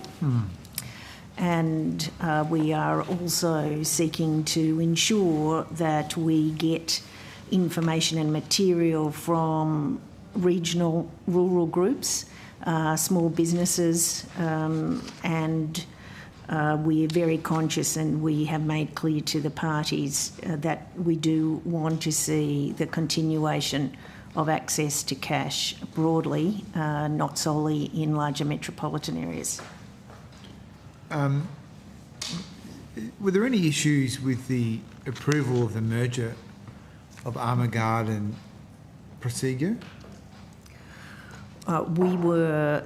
Firstly, we looked very carefully because it was in terms of large national participants merger to monopoly. Yeah. We imposed a 3-year undertaking which still has over sort of 1 year and a number of months to go. A 3-year undertaking which required the continuation of the services that were provided at that time on the terms provided at that time, with a capacity for a capped price increase. They're the core terms, Senator. There are other terms, including that if assets deployed in the business were to be shut down, such as depots and other assets, that they would be put on a register so that smaller regional providers, if they wish to expand, would also be able to offer to acquire those assets. Okay, so these were the conditions you imposed on the merger, though, aren't they? That is correct. And that applies to the merged entity, which is owned 30% by Proseca, 70% by Armaguard. So has there been a subsequent investigation into Armaguard's conduct and interaction with the ACCC, including the statements it gave to the Commission? There is an independent auditor of their compliance with the undertaking. We receive regular reports in relation to that. If concerns are raised with us as to compliance, we investigate them. In terms of the question about how rapidly the state of the business is represented as deteriorating, we are aware of the evidence of significant declines in cash use. So we do know there are certainly factors applying that are relevant. We do always approach statements that are made to us with some degree of appropriate regulatory scepticism, and do wish to see a verification of them. So, is there further compliance? Are they facing additional obligations that have been imposed in addition to the original conditions placed on the new entity? There are not additional conditions at this time. Right. They continue to be subject to the conditions under the first undertakings. One of the powers we have in relation to authorisations, if we consider it necessary in the public interest, so authorisation applications, is to impose conditions. So that is one other capacity we have once we have continued the submission process that we have before us. Submissions from stakeholders? Correct. Right. And how long will that process, is there a timetable for that process, or is it open-ended? There is a timetable for the process. In terms of the industry initiatives and business continuity measures, we are expecting to issue a draft determination this month. A draft determination, which could form additional enforcement or compliance measures on Armaguard? So apparently that depends which one we're looking at, actually. So in relation to the funding parties, the final determination will be March. There are a series of there is a business continuity measures one which doesn't include Armaguard, but since thank you very much. Our interim CEO has noted to me that this one with the funding parties is the final in March 2025. Right. And yes, it could include additional conditions. One of the aspects we required with the interim was that their authorisation was that there needed to be a sufficient consultation across the breadth of the relevant stakeholders, including covering rural and regional areas. Are you able to give any sense of the general, is there a particular concern that a lot of the stakeholders have about Armaguard, or would there be an overall theme of concern that you could share with the committee? The overall areas that we are concerned about relate to continued sustainable provision, achieving efficiency without unpredictable changes. Okay. Have you, I don't mean this personally, but has the ACCC sent officials to inspect any of the Armaguard premises? Let me check that. I can see Mr. Lohner's on the screen, who is the head of our mergers and exemptions relevant division. Let me check that. Tom Lohner, Executive General Manager of the Mergers, Exemptions and Digital Division. During the Prosegur Armaguard merger consideration, we did hire an expert accountant who went through a lot of the documents to check the financial status of those companies. Whether they actually went to the premises, I'm not sure. I could take that on notice. Quite often on merger reviews, the staff of the ACCC will visit the sites.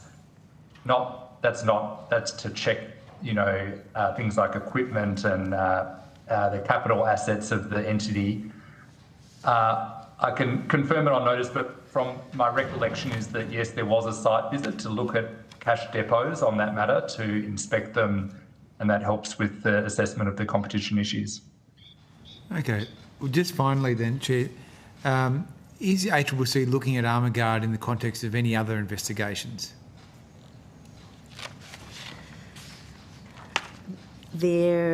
So we have, in addition, authorisations related to business continuity measures, which are solely by the ABA, its member banks and the Consumer-Owned Banking Association, in case or to be prepared with business continuity measures if Armaguard were to fail. So that we also have underway. And another relating to consolidating industry initiatives and business continuity measures. We have investigated the question of whether there were concerns about compliance with the conditions of the undertakings. We engaged closely with Armaguard in that respect. We are not currently, do not currently have others underway. Thank you very much. Thank you. Senator McKim. Thanks, Chair. Can I check you can hear me okay? We do have you there, Senator McKim. Terrific, thanks. And good evening, Ms Cascott-Leib and your colleagues from the ACCC. Thanks for joining us. You've previously provided answers to a question on notice around the contributions and withdrawals of East Coast gas exporters from to and from the domestic gas market.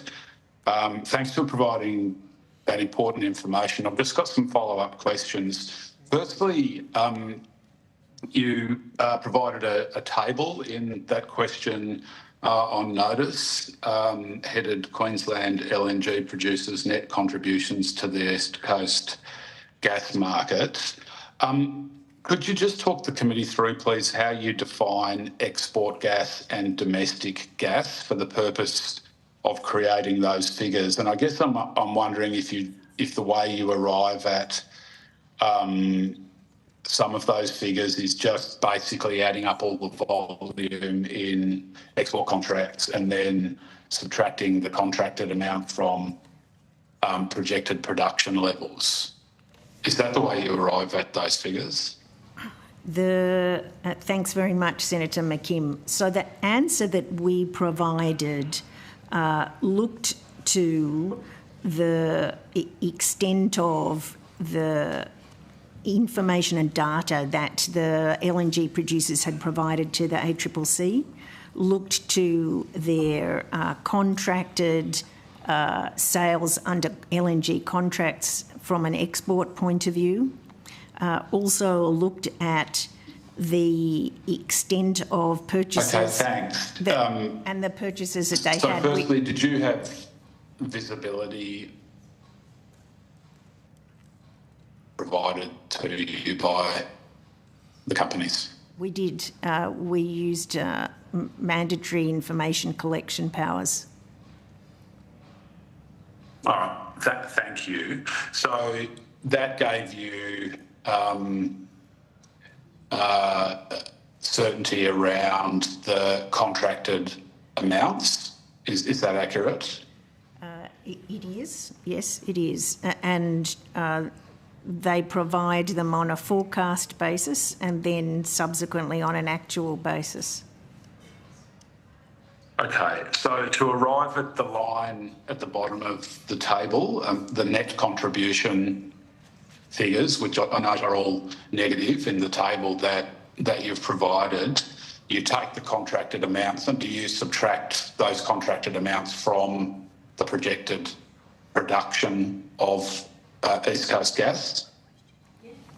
Or is it more complicated than that? It's more complicated than that. One of the key elements we are seeking to prove in that table is that they extract gas also from third-party suppliers who would otherwise be domestic suppliers of gas, so that they extract a level of their own gas reserves, but that they also contract, and which is the reference in the table, Senator, to the third-party gas, that they also contract to acquire gas from other domestic producers of gas, and we treat that as a negative contribution because they not only extract and supply in LNG their own production, but also other third-party sources of gas, which is then liquefied in their plants and exported. All right, thank you. The figures that you provided, I don't believe they, and please correct me if I'm wrong, but I don't believe they include sales that are made via the spot market. Is that accurate? It is accurate, but for the next question that you will ask, Senator, I'm going to pass to the head of our infrastructure division, Nicole Ross, because she will be able to answer that question. Thanks, Ms Ross. So I'm just after whether you have any visibility over how much gas is made available to via the mechanism of the spot market, either historically or projected. Thank you, Senator McKim. Can I just clarify that your question relates to the domestic spot markets or short-term trading markets on the east coast of Australia? Yes, that's right. That's right. Thank you. That's very helpful. So we do have some visibility of those contributions into the domestic short-term markets. That is information that is collected by the Australian Energy Market Regulator and reported in a mix of information by the Energy Regulator and also the Energy Market Operator. We work closely with both agencies to understand information, but my understanding is most of the information that is published by those agencies is de-identified. Okay, and would the numbers in the table that I was just discussing with Ms Cascott, would they change if you factored in gas sold on the domestic spot market? They may do, Senator. So our calculations are based on our visibility of domestic longer-term supply agreements that the LNG producers enter into. All right. Would you be able to either in real time or on notice provide an updated version of that table that factored in gas sold on the spot market? I'm happy to take it on notice, Senator. We'll look to see what information we can provide. As we've discussed, it is not information the ACCC collects itself. Yeah, all right, thanks. Is there an export spot market as well as a domestic spot market for gas? There is. There is. Do you have visibility over that, particularly in terms of quantities? We do have visibility, Senator, over the volumes of gas that the Australian LNG producers are exporting over to overseas or international spot markets. So we ask them to provide the volumes that they supply. Okay, and thank you. And that's separate to the contracted amounts that are exported? Correct. It's additional. Yeah, all right. Could I ask you to take on to notice? Yes, thank you. Additional to them. Thank you. Could I also ask you to take on notice whether you can provide an updated version of that table that factors in both export and gas sold on both export and domestic spot markets and disaggregated? In other words, a version of that table that factors in gas sold on the domestic spot market, version that factors in gas sold on the export spot market, and then perhaps a version that captures both of those things together, the export spot market and the domestic spot market. To the extent we can, Senator, I would note that overseas export spot cargoes are often decided at a relatively short notice period, so they may not be counted in those forecasts out to 2035. Yeah, okay, thanks. And over time, as domestic gas is exported in greater volumes, would you, this may be an unfair question, and if it is, please just tell me, but over time, as domestic gas is exported in greater volume, would you normally expect, all other things being equal, that spot market sales would decrease, domestic spot market sales would decrease?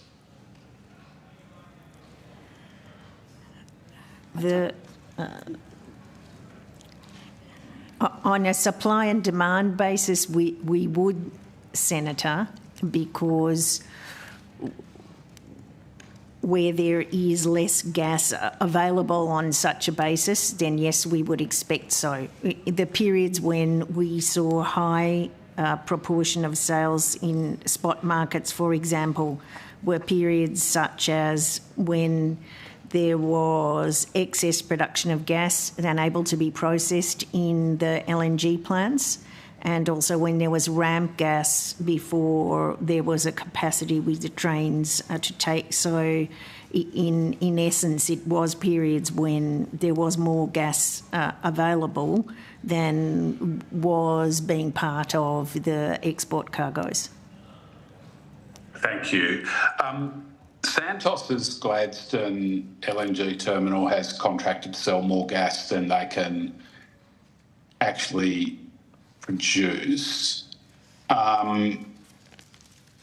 If that's the case, would Australian consumers pay higher prices and effectively absorb the risk of some of those decisions because there's less gas in the domestic market? The ACCC certainly, throughout our recent reports, been concerned to see the availability of a sufficient amount of gas from the LNG projects to be available for supply on the east coast of Australia, both to meet demand, and there is quite a variability in gas-powered generation plants needed to be met, so to meet demand and also to deliver a reasonable price of supply. Okay, and if there's, in the case where there is less gas available in the domestic market, would that result in an increase in prices for consumers of that gas, domestic consumers? In usual market conditions, yes, Senator. One of the aspects that is being discussed in the sector currently is whether, with the diminishing supply of gas in the southern reserves, whether there may be a need for there to be import terminals to bring international gas into the east coast of Australia. So we've contracted so much gas for export that the industry is now looking at importing gas to make up the shortfall. Is that right? It is one more flexible option. There is expected to be increased supply over time, including from the Middle East, with an expansion of fields and production there. So it is one possibility. That is extraordinary.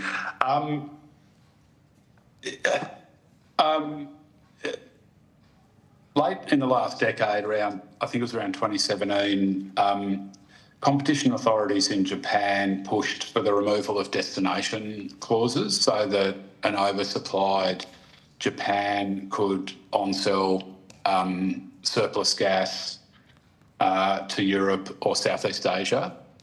Gas contracts were duly renegotiated. Do you think if the Australian government made its displeasure of some of the contracts clear, that there is any scope for contracts that cover the export of Australian gas to be renegotiated so that we can actually reduce our looming gas shortfall and therefore put downward pressure on prices for consumers?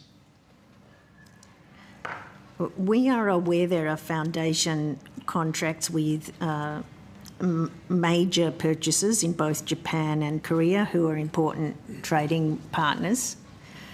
And we have not ever contemplated a capacity to influence or change the terms of such contracts. What we do see as an important opportunity for a policy consideration is that during the 2030s, a number of the foundation contracts do reach their term. And we see as a more plausible commercial situation would be the consideration of different approaches to apply to the proportion that would be available for East Coast consumption, which would still be a small proportion actually of the resources and reserves. That is where we are at this time putting focus in our reports, that opportunity at that point when the current forecasts are showing concern for sufficiency of gas from late in this decade. Senator McKim, I'd like to share the call, but did you have a final question or can I share the call? Unusually for me, Chair, you've intervened right when I was done, so if I could just thank Ms Cass-Gottlieb and her colleagues for their engagement on that issue. Thank you very much. Thank you, Senator McKim. I'm sure other colleagues will follow your lead on that approach. Senator McDonald. Thank you very much, Chair, and I take your guidance on that. Good evening, Ms Cass-Gottlieb. Nice to see you. So good to see you too. Just following on from the questions that you've just had, is another factor that the ACCC is considering in the gas shortage in the southern states the Victorian Labor government's policies on not encouraging or even allowing additional gas exploration onshore in that state?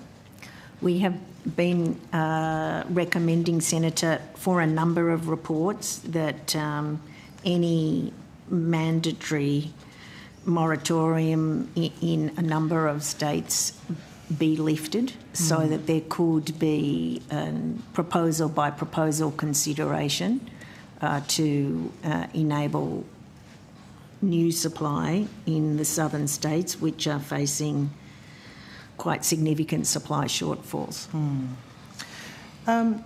Based on the ACCC's current projections, what new additional gas supply are you projecting will come online in the next 2 years? There are some additional levels of supply. Well, I will see if Ms Ross can find them, and if we can't, we will come back to you. We do forecast additional sources of supply that have also been proposed to government as part of the process for conditional exemptions from the mandatory gas code. However, at this time, we're not forecasting that they meet demand from 2028 on. We're asking previously, you're getting asked some questions on the domestic spot market. I'm wondering, do you have visibility not just of what is sold on the domestic market, but what is offered? Do you have data on that? We do have data on what is offered in terms of supply in contracts before it's agreed. And so we do have data on supply offered. I don't believe we have data on what is put into the by a producer into the short-term market, though. That would, Senator McDonald, Nicole Ross, Executive General Manager, Infrastructure Division. That would be data collected by the Australian Energy Regulator, published by the Australian Energy Market Operator as well. Thank you. And it may be de-identified. Thank you. Has the federal government advised... Perhaps I would like to... I'm just checking here. So in the first half of 2024, when we were looking at compliance with the heads of agreement by the LNG producers and found that they did comply, we found that they offered 49.2 petajoules to the domestic market, of which 22.1 was supplied. It's an important point. What has the federal government advised you is the action that they have taken to encourage states to lift mandatory restrictions? I'm not aware we have been advised in that nature, Senator. No?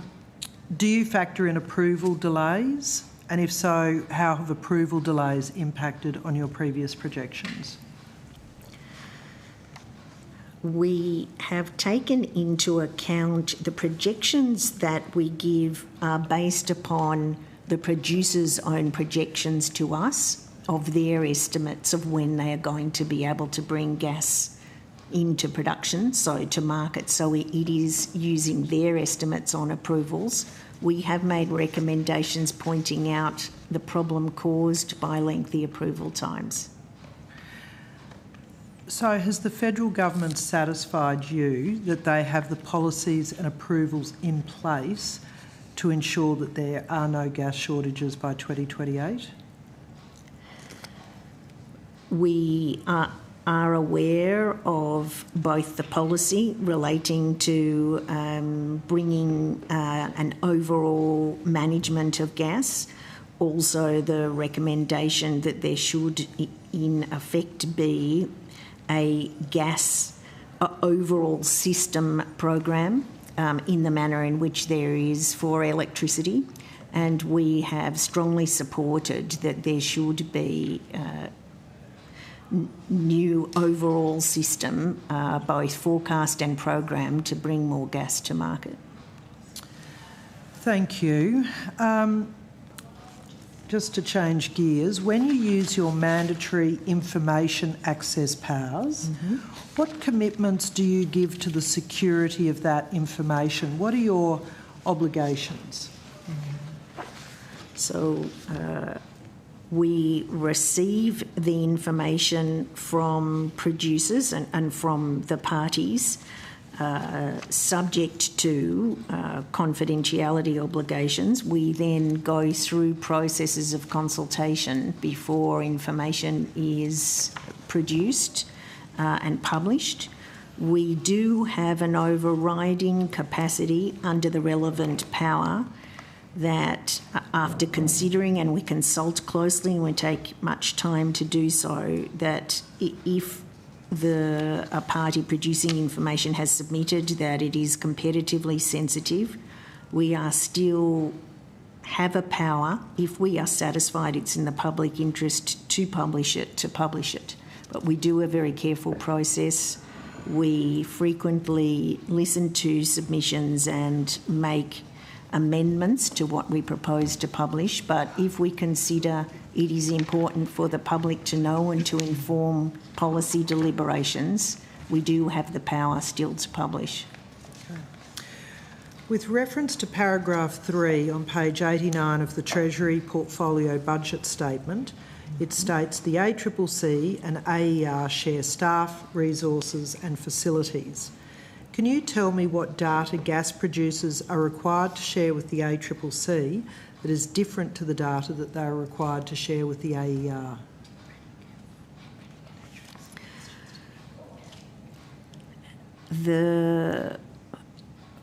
At this time, the AER is separately gathering data that is relevant to its wholesale functions, and it gathers it directly. I will just check with Ms Ross if there are other aspects we should add to there. No, that is correct, Chair. So I want to ask you what efforts are being made to standardise the data that the various government agencies are required to collect from gas producers. What is the progress, the timelines, and who is leading this? We have been working with the AER, AEMO and the Department of DQ in order to climate change, environment and water. We have been working with each of them to look at the various sets of data to seek to ensure that, firstly, the parties aren't subject to information burdens all at the same time, but also to streamline the data. We do, and we have made real strides. We still need to do more in relation to this. That is certainly the feedback that I'm getting, is the onerous nature of the data collection, what's required and the different timeframes that require additional staff in businesses to comply just with data reporting, not with production or something else that's productive to the business. Given staff are shared between the ACCC and the AER, what is the current level of ASLs dedicated to compliance, collation, analysis and publication of the data required from gas producers?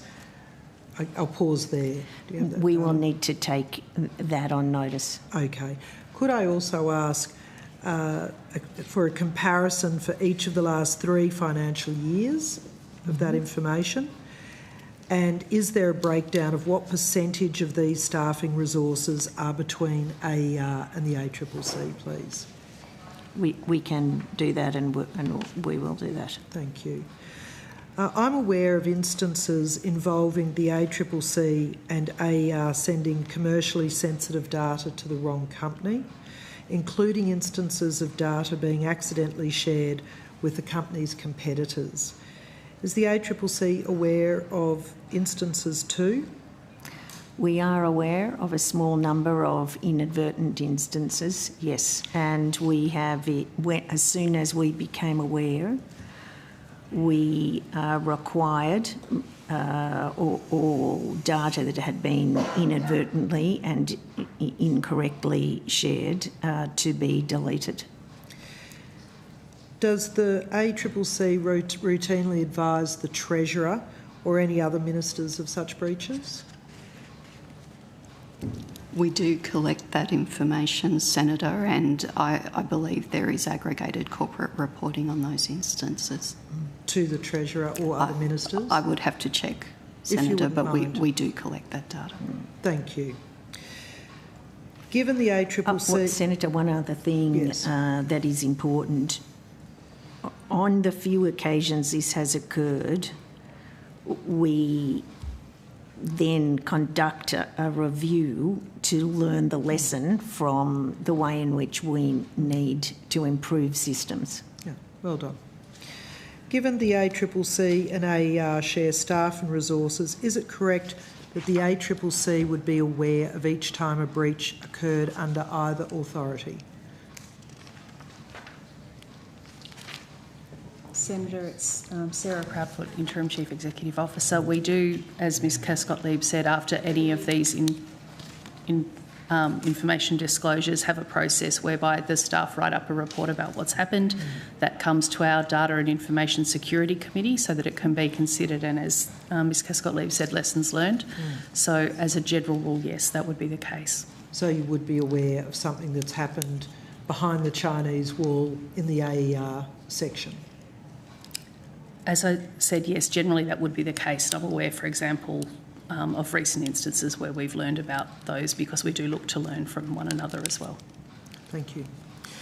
Does the ACCC or AER formally record each time it breached commercially sensitive data, to whom it was breached and the details of the breach?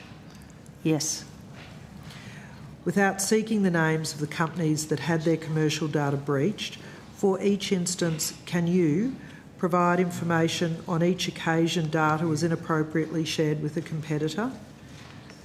The type of data that was shared, I'm assuming you'll take this on notice, the type of data that was shared, how you advised the company whose data was breached, how you ensured that the data was not misused, and finally, how and when you rectified the internal processes to ensure safeguards are in place to ensure no further breaches.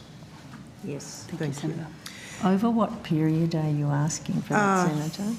Well, this reporting process was only instituted relatively recently, so from the beginning of that reporting process, which I think would be about 2 years now. I think that's right, under the new powers, yes. Yeah. Thank you.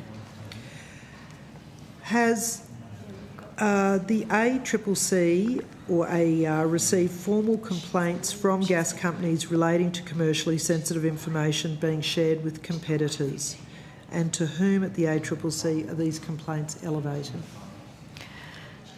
I'm actually not aware of formal complaints of that nature. I believe we have become aware either where we have identified it or a recipient has identified it and then told us, and we have then acted. Right. That is a recipient who knew they should not have received it. It's very honourable of them. Yes. Very nice.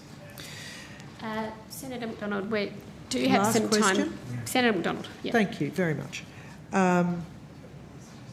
So I'll just ask you to take that on notice, just to check that there have not been formal complaints, just to put a bow on that.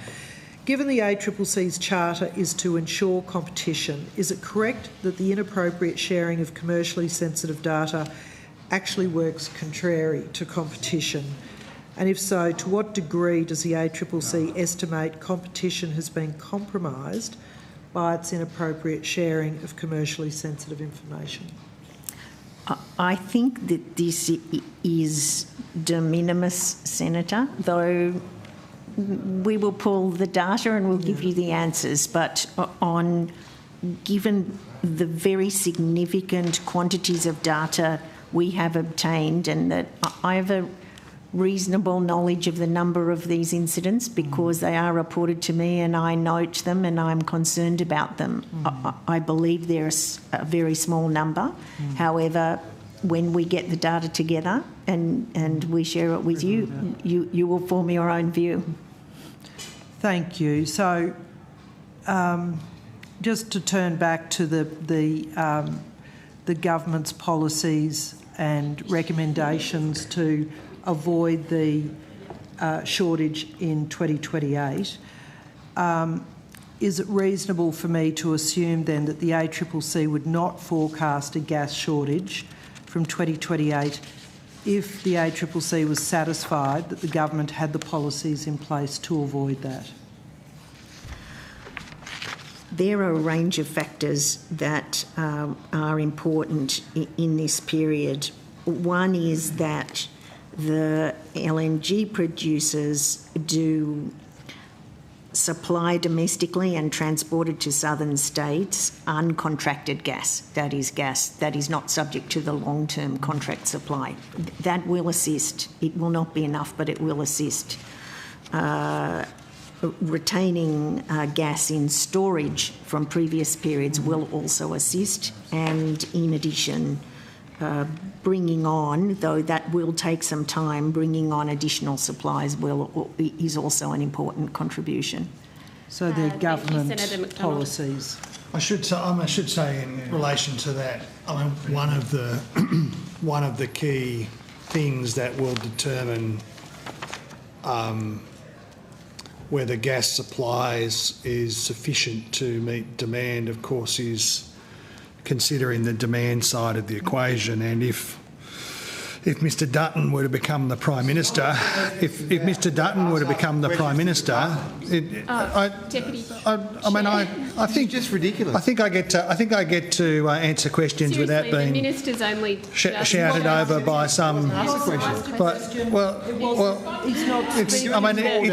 It's an unfortunate thing. So one of the good things for you that would happen if Mr Dutton was to become Prime Minister would be you get to answer questions, but I get to answer questions at the moment. The gas if Mr Dutton was to become the Prime Minister, of course, Senator I'll wait till I get the call, Chair. Senator McDonald, well, okay, hang on.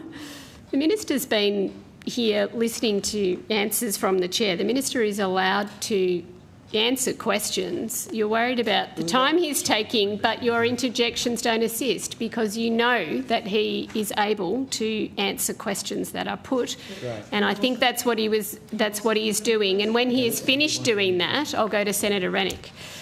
Minister. Thank you. Of course, if Mr Dutton were to become Prime Minister and this $600 billion nuclear reactor plan were to commence, of course, much more gas would be required, much more than peaking, to fill the gap from more unplanned outages from coal-fired power stations falling apart all over the country. If you're really concerned about making sure that there was sufficient demand, that demand and supply matched up in the gas market, you would not be engaging in a big publicly funded picking losers exercise for nuclear reactors. That is a complete disaster for the energy market in Australia. It leads to more incoherent outcomes. I will leave alone, though, your previous question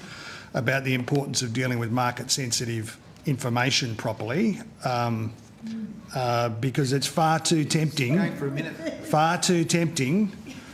Given what's been revealed about Mr Dutton's behaviour over the last couple of days. So can I just raise a point of order? Sorry, I have a point of order, Chair. Yep. I'm sorry, I haven't raised a point of order all day. But Senate estimate, this is an institution we're all trying to respect, and this is about senators asking questions to departments. The minister wants to make a political speech. I get that, but he's been going for over a minute. And I think Senator Rennick has questions to the officials.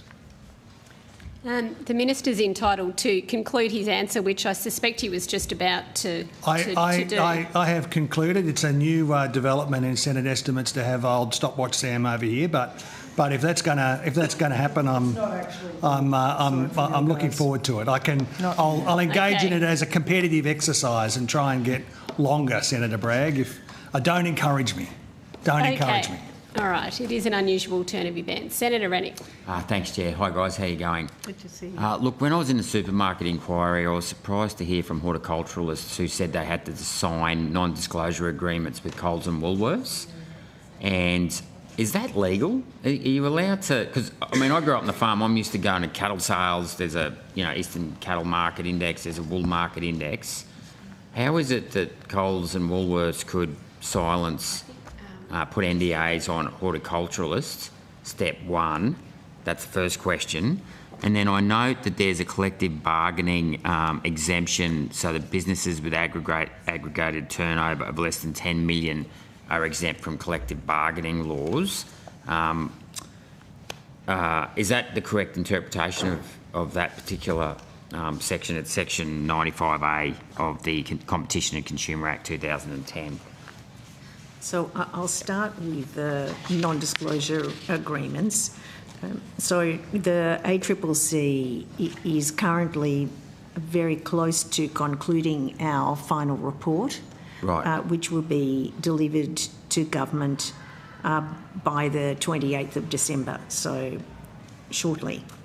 I'm not in a position to comment on the final report, but it was clear in the interim report that one of the many concerns that were raised with us were by suppliers, including farmers, relating to unequal bargaining power. Yeah.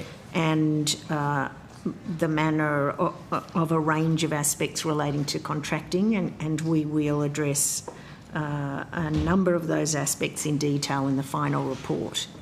In terms of the collective bargaining exemption, you are right that for small businesses that come under the relevant level, they can notify so that they, and once they've notified and we're satisfied, then they are exempt from the collective, in effect from the prohibition on parties who are competitive engaging in collective boycotting or sure, so that they can negotiate together. Okay, because I guess, I mean, I know these, I checked Woolworths accounts out the other day, they've got about a 65 billion in turnover. I know that's not all to do with horticulture, but I would have thought there's a pretty uneven playing field between, say, small farmers, some of whom horticulturists might sort of sell more than $10 million worth of produce, but when you've only got a 1 or 2% margin and throwing other stuff out, you're not making a lot of money. Is that something you think that's a bit on the low side, given that Woolworths and Coles make billions in turnover? So I mean, it's a case-by-case basis, but... I understand. So firstly, our final report will certainly look in a lot of detail at the question of the position of suppliers and small suppliers and a range of suppliers.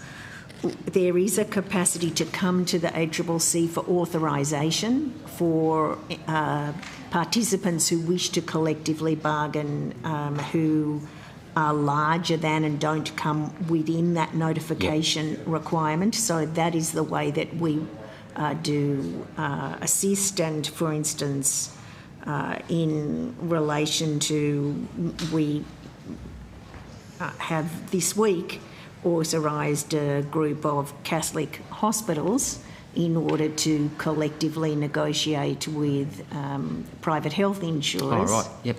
And that was an authorisation, not a notification, because the hospitals together were above that level. Sure. Okay, thanks. Thanks, Chair. Thank you. I think that concludes questions we have for the ACCC. The committee is scheduled to take a 10-minute break, so I'll propose... Did you have questions? I might do. I'm just checking with the Deputy Chair whether he... I've been liaising with everyone, so yeah, cool. Yep. We could just go to 8:15 and then... If I may, a very quick one. And you may not be able to provide an answer to the question, but are you in a position to provide an update to the committee on the craveable brands matter? I have got something here.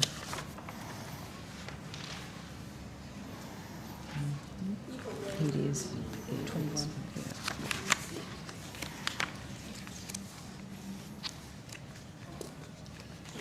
Catch up in the break.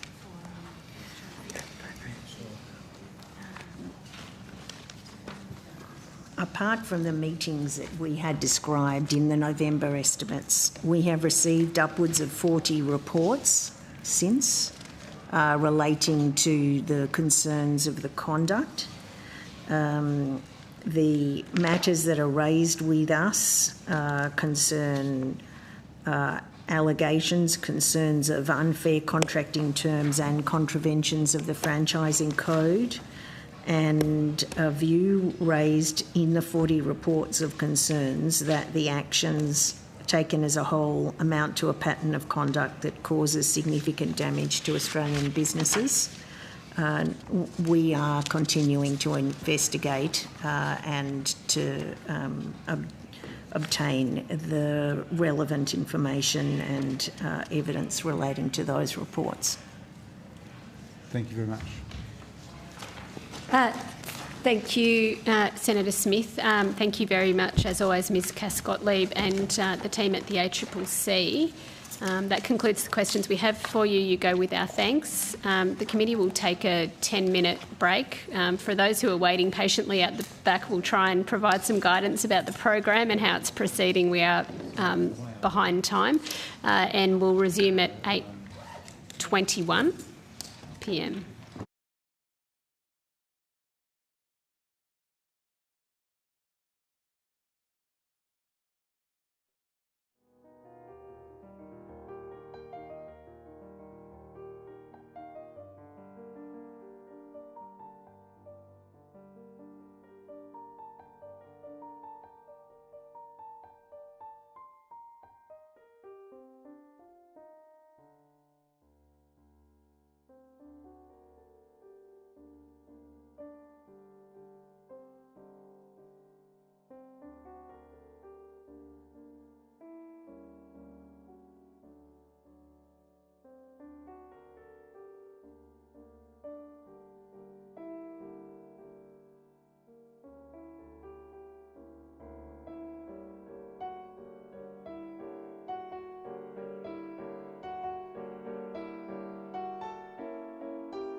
The committee resumes, and before I welcome our next witnesses, the committee's met during the course of the break to try to assist moving the program forward. The committee is in a position to release the Australian Bureau of Statistics and the Australian Small Business and Family Enterprise Ombudsman. The committee now welcomes representatives of APRA, and we welcome you, Mr Lonsdale and team. Were you happy to proceed to questions, or were there any opening remarks that you'd like to give?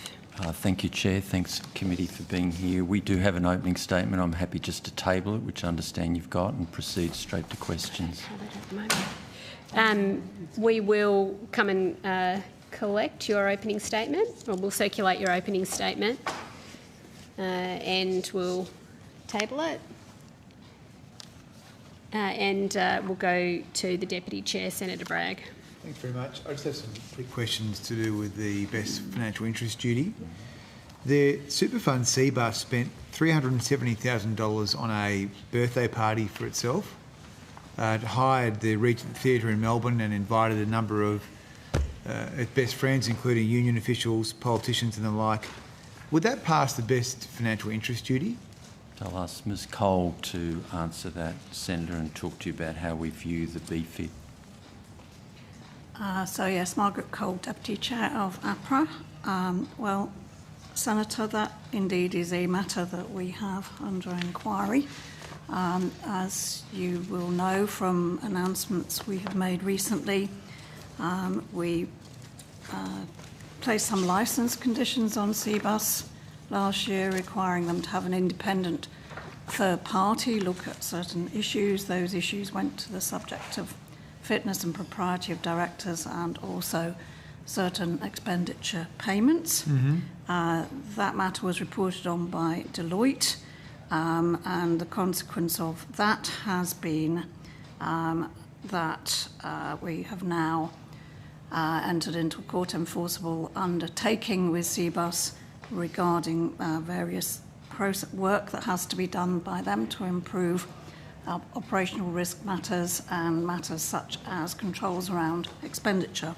Also, and that CEU was published I think a week or so ago, also they have produced a remediation plan for the recommendations of the Deloitte report, and that has been accepted by us and announced publicly. Now, also as part of the matters that we were looking into, we took a somewhat unusual step of announcing that we had commenced an investigation. And that's an enforcement investigation under our formal enforcement powers.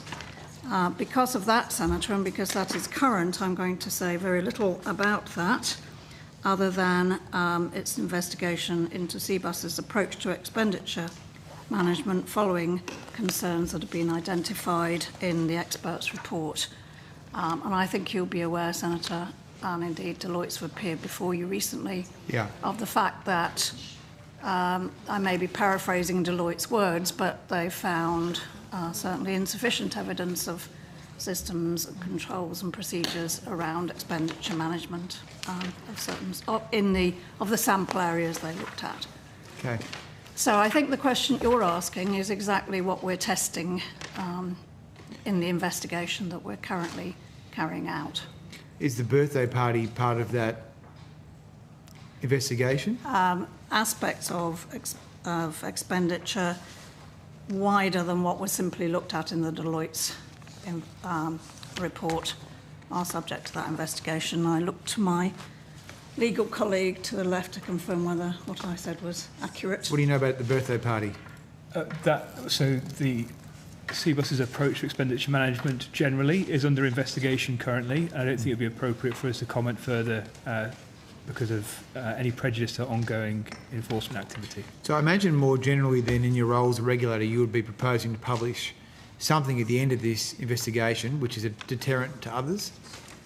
Well, Senator, I think the whole purpose of enforcement cases, if brought following an investigation that substantiates evidence to bring them, is to send deterrent messages. You're completely right. It's to deter in the specific case, and it is to send a wider deterrent message. But the thing I have to say is this is the commencement of an investigation. Obviously, we have to go through the process, I understand. Gather the evidence, take legal advice, make decisions, and if appropriate, and there is a case to be brought, advance that case.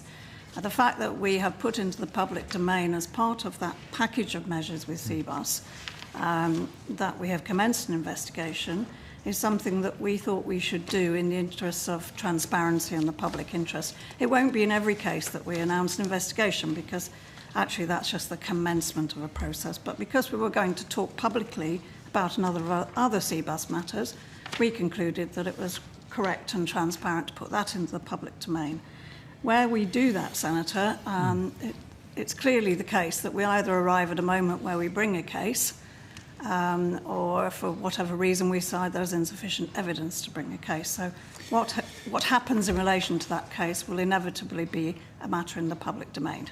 Yeah. Look, I really appreciate the work that you're doing at APRA. I think it's very important, high-profile work because there is so much money at stake here and there is a potential for great malfeasance. But I would say, and this will lead me to a question, that I do think a lot of this work has been developed because of the 9 newspapers' investigations into the CFMEU. That has generated a lot of this work because it pushed it into the public domain in a way which was irresistible. So I guess my question is, are there other funds and are there more systemic approaches to investigating the overall expenditure on inappropriate things like birthday parties and junkets and the like? Well, we have published a significant amount of expenditure data now pursuant to the transparency push that we've been heralding for a while. And in the context of that, we have given messaging and speeches about how we are going to push into certain areas, how we're essentially going to select from a whole massive amount of data cases that we think deserve or warrant following up because they look unusual or on the face of it, how can this be in the best financial interest of members? Okay. I will go back on your starting premise, Senator. APRA has been building an enforcement capability for some time now, a time that predates by a significant time the CFMEU revelations. Good. So that capability, part of it is represented in this room now. It was part of a deliberate determination by APRA a couple of years ago that we had to have the capability ourselves to pursue some enforcement cases, even though the primary focus of our business is a prudential regulatory supervision. So you can track back to when we started to make those developments of that team. Good. And I am very pleased to say I think we have a highly effective enforcement capability now, although not a huge one. That's good. Just Senator, finally, yes, because I think it's an important point that Ms Coles ended on. I mean, you will form your own views on the catalyst for action. What I want to make very clear is we have a systematic approach on how we view things. We have a law to administer that is very clear, and we've got a posture that where supervision is not working in the way that we need it to work, we will escalate up the toolkit and we will use all mechanisms at our disposal. And that is regardless of what's printed in the papers or anything else. That's our own view. I can see that, and that's very much welcome. Look, just finally, I'm conscious of time. I have to say I have been critical of APRA for facilitating the changes to the trust deeds a few years ago. I'm wondering whether, on reflection, you've considered whether that was a good thing to do in light of the best interest duty and in light of the best financial interest test. Because ultimately, the fines that are likely to be accrued by these funds, and at the moment, I think there was one handed down on Friday to the Federal Court to Australian Super of $27 million, that is now going to be paid by the members. And that is because of the trust deed changes that were facilitated through the state Supreme Courts. So I just wonder, on reflection, I don't expect you to say here at St Esmet, we've completely buggered it up. But have you thought, on reflection, whether that is going to be in the best interest of members, that when big fines are coming in, that the members will pay, not the shareholders. So, Senator, I think we've thought about this a great deal because it's been a debate in the public eye actually since quite some time. I think since the changes to the legislation were mooted in 2019, certainly since I joined APRA in July 2021, it was an issue that was being widely discussed. I suppose I'd slightly take issue with changes that APRA facilitated. I would say that APRA, with a great deal of care and with the benefit of advice, took the view that what it should do is intervene with the courts in most of the court applications to explain to the courts the importance of the issue, to explain the context, to explain APRA's mandate, to explain the best financial interest duty, and to make sure that the court was aware of all those issues. The other reason for intervening is that in each of the applications to change a trustee, it wasn't a generic application. What we needed to look at is or invite the court to look at, was what was specifically intended, how specifically that would work through, what specifically was the amount that was to be built, for example, by way of a trustee risk reserve, and how that was to be governed, if you like. And we went into this process intending to assist the court and the process by pulling out all those relevant details. When you look at the issue as it was considered by the courts, they looked at the wording of the legislation. And I know, Senator, you know far more about this, the passing of the legislation than I do. But a court interprets the intent of Parliament through the wording of the statute that is put in front of it. And the wording of the statute was quite specific as to indemnification provisions. And the court, and I think there were 15 applications, and all courts held that what was intended and put forward by way of changes to the trustee to raise fees for the purposes of building a trustee risk reserve did not infringe the wording of the provisions in the statute. Now, that's how the system is supposed to work, I think. Parliament passes legislation, courts interpret it. Our agency, with great care and thought, invited the court to consider a number of relevant matters. Those relevant matters really did go into the best financial interest duty, which had to be weighed against the possibility that a major super fund like Australian Super could be rendered insolvent by a relatively minor administrative fine. That was an issue considered by the courts. The courts weighed the balance of the best financial interest duty with the interests of members. So I feel that APRA did the right thing there. We can choose to disagree. We stand by what just quickly, because time is short. I just wanted to check whether or not you actually did ask. Sorry, did you want to say something? Sure. What would you like to say? If I thought Senator Bragg was remotely motivated by the best interests of superannuation members, I'd be paying attention to that. Thanks for your political speech. The idea that his concern about these is motivated by anything but an entirely ideological point of order? view. Yeah. You're now impugning that. You've got no idea. You're way out of your depth. You are way out of your ideological view. You are way out of your depth. It is all about. Point of order. He's impugning. Not being able to. Sorry. Point of order. Point of order. Minister. You be quiet. Point of order. Minister. Yes. If you just take a rest, and also Senator Bragg, I just note that uncharacteristic behaviour on your part, but you have he's impugning my motives. Yeah, your point of order is that the minister attributed motives to you, and Minister, you might reflect on that as I give you the call. Thank you. Well, we all have different motives. Some of them about the public interest, some of them not. But it's a matter for other people to make a judgment about that, I suppose. Well, look, I'm conscious of time, and I guess my only other very brief question was whether you considered whether the shareholders could make a contribution to avoid that insolvency. That really is a policy question for Treasury, in my view. So we just had did you listen to the answer? She just gave a very detailed answer about the legal mechanics of how the trustee works. I did, yes, and I heard her answer, but I think a long discussion about policy views is not something that the agency is able to. I don't think that is a policy question. It's a question of operation of the law. So can we just seek some advice on that? I have something of an answer, whether it will satisfy.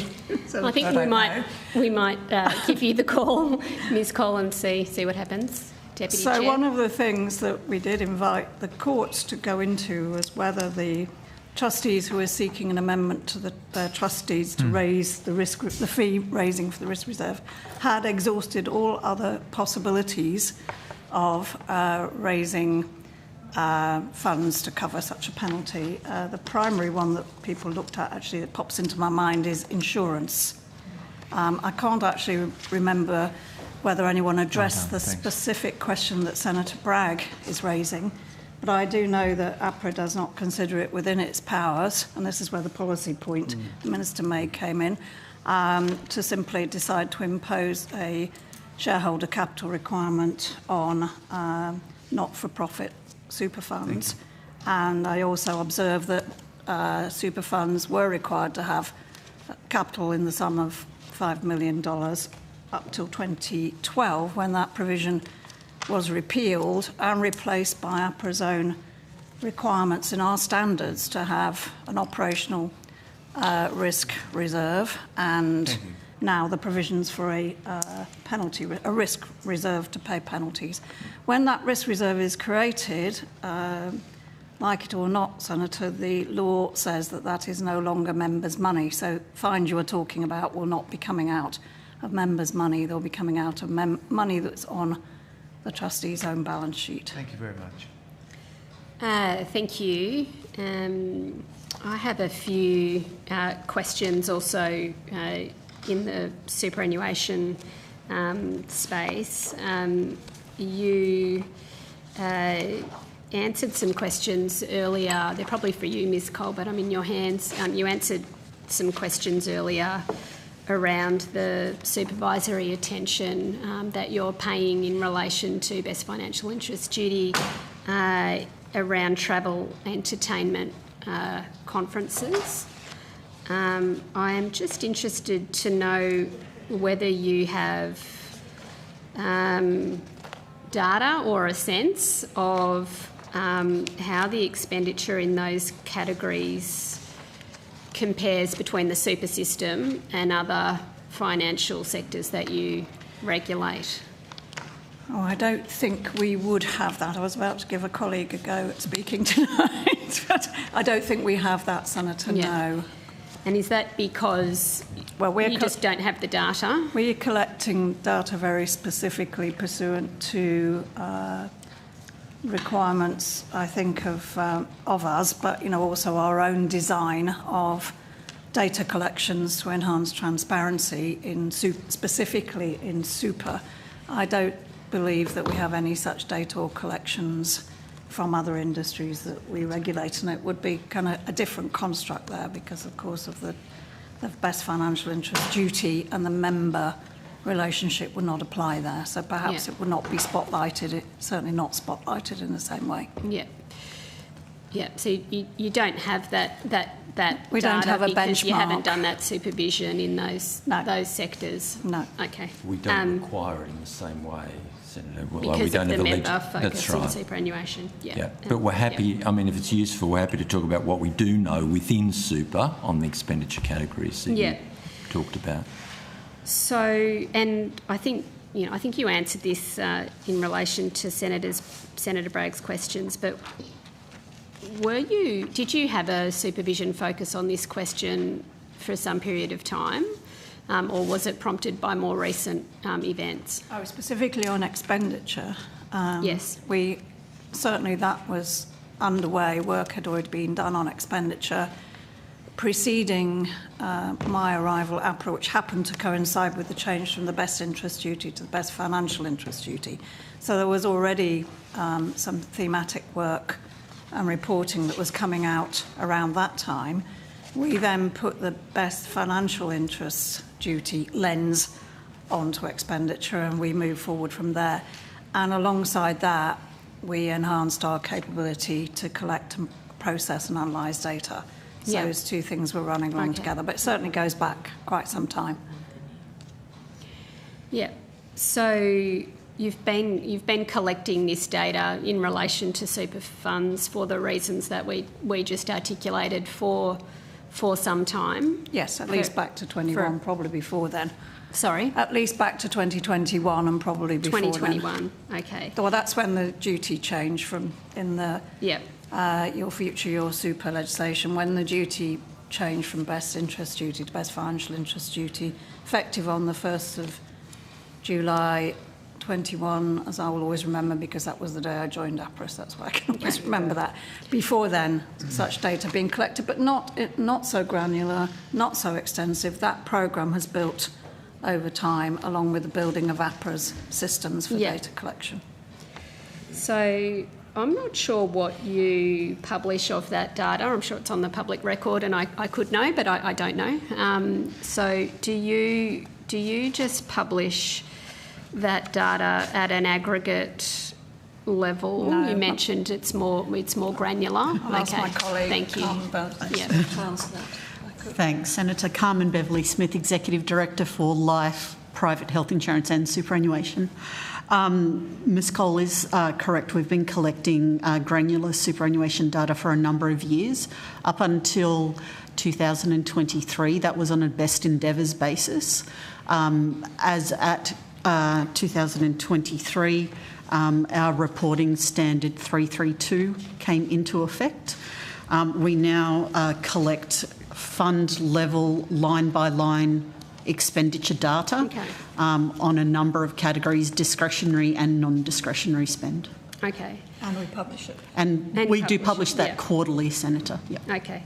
So you've got a sort of an expense ratio that is published at an aggregate and a fund by fund level? We publish line by line expenditure data for every fund quarterly.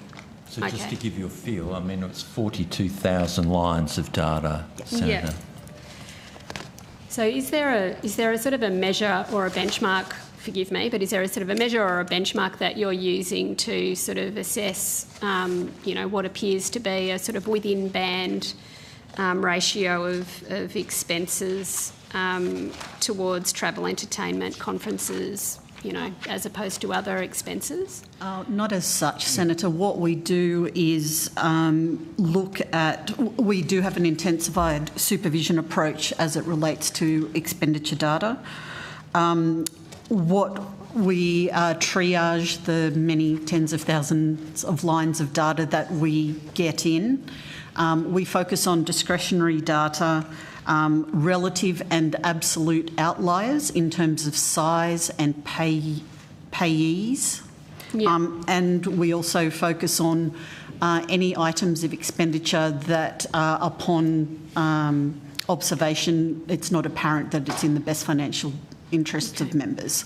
So we do compare data, but we don't use certain set metrics. Yeah.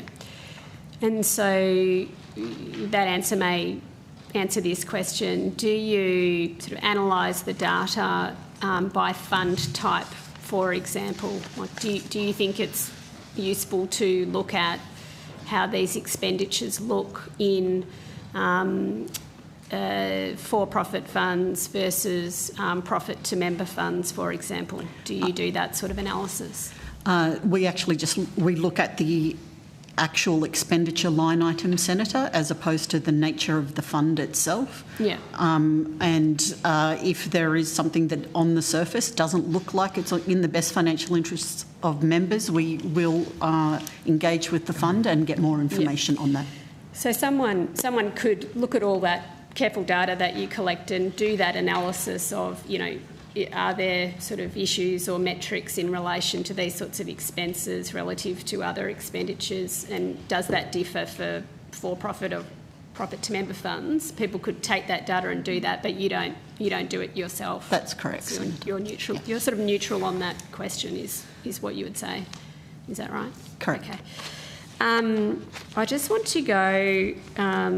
Just got a couple of minutes. and go to the quarterly super performance statistics from September 24, which I think you'd be able to speak to.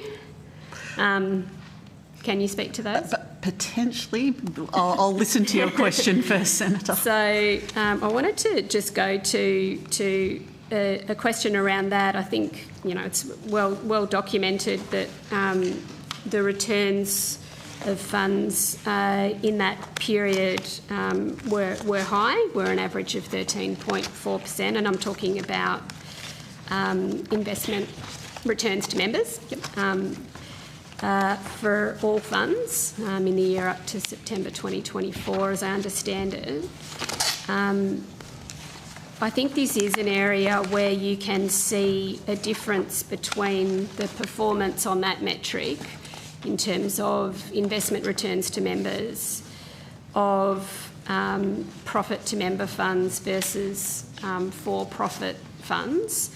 I think over a 20-year period, industry funds or profit to member funds made a net investment return of 7.1%. And for retail or for-profit funds, that net return was less than that at around 5.5%. And that difference could potentially be quite significant in terms of someone's savings that they're able to access for their retirement. Does APRA sort of observe that on that question of investment returns, that the profit to member funds or industry funds are typically the best performing? Is that what your data shows, and do you observe that? So, Senator, providing greater transparency on product performance is critical in delivering good member outcomes across the industry. APRA is committed to delivering that transparency. Primarily, we do that through two publications. One is the performance test, and the other is our comprehensive product performance package, which we published for the first time in October last year. What we do measure, we publish a suite of metrics at the product level. Different funds have different products that they deliver. So what APRA does do is report on performance at the product level rather than the fund level. Right. So you don't observe that the profit to member or industry funds return a higher investment on average than the for-profit or retail funds? It's not something specifically that APRA publishes. Again, it will be... That seems sort of extraordinary that you don't look at that. So APRA does not observe a difference between the investment performance of different types of fund and doesn't sort of consider that to be relevant. So, Senator, when we engage with funds, we engage with them on the performance of every single one of their products, as opposed to looking at the fund in its entirety. APRA's expectations is that each of the products deliver performance returns a bunch above benchmarks that are set in the performance test. So, I mean, I think we're going to let these people go back to minutes ago. There does appear to be a sort of a model of governance, perhaps in profit to member funds, which would seem to be correlated with higher returns. That doesn't seem to be a problematic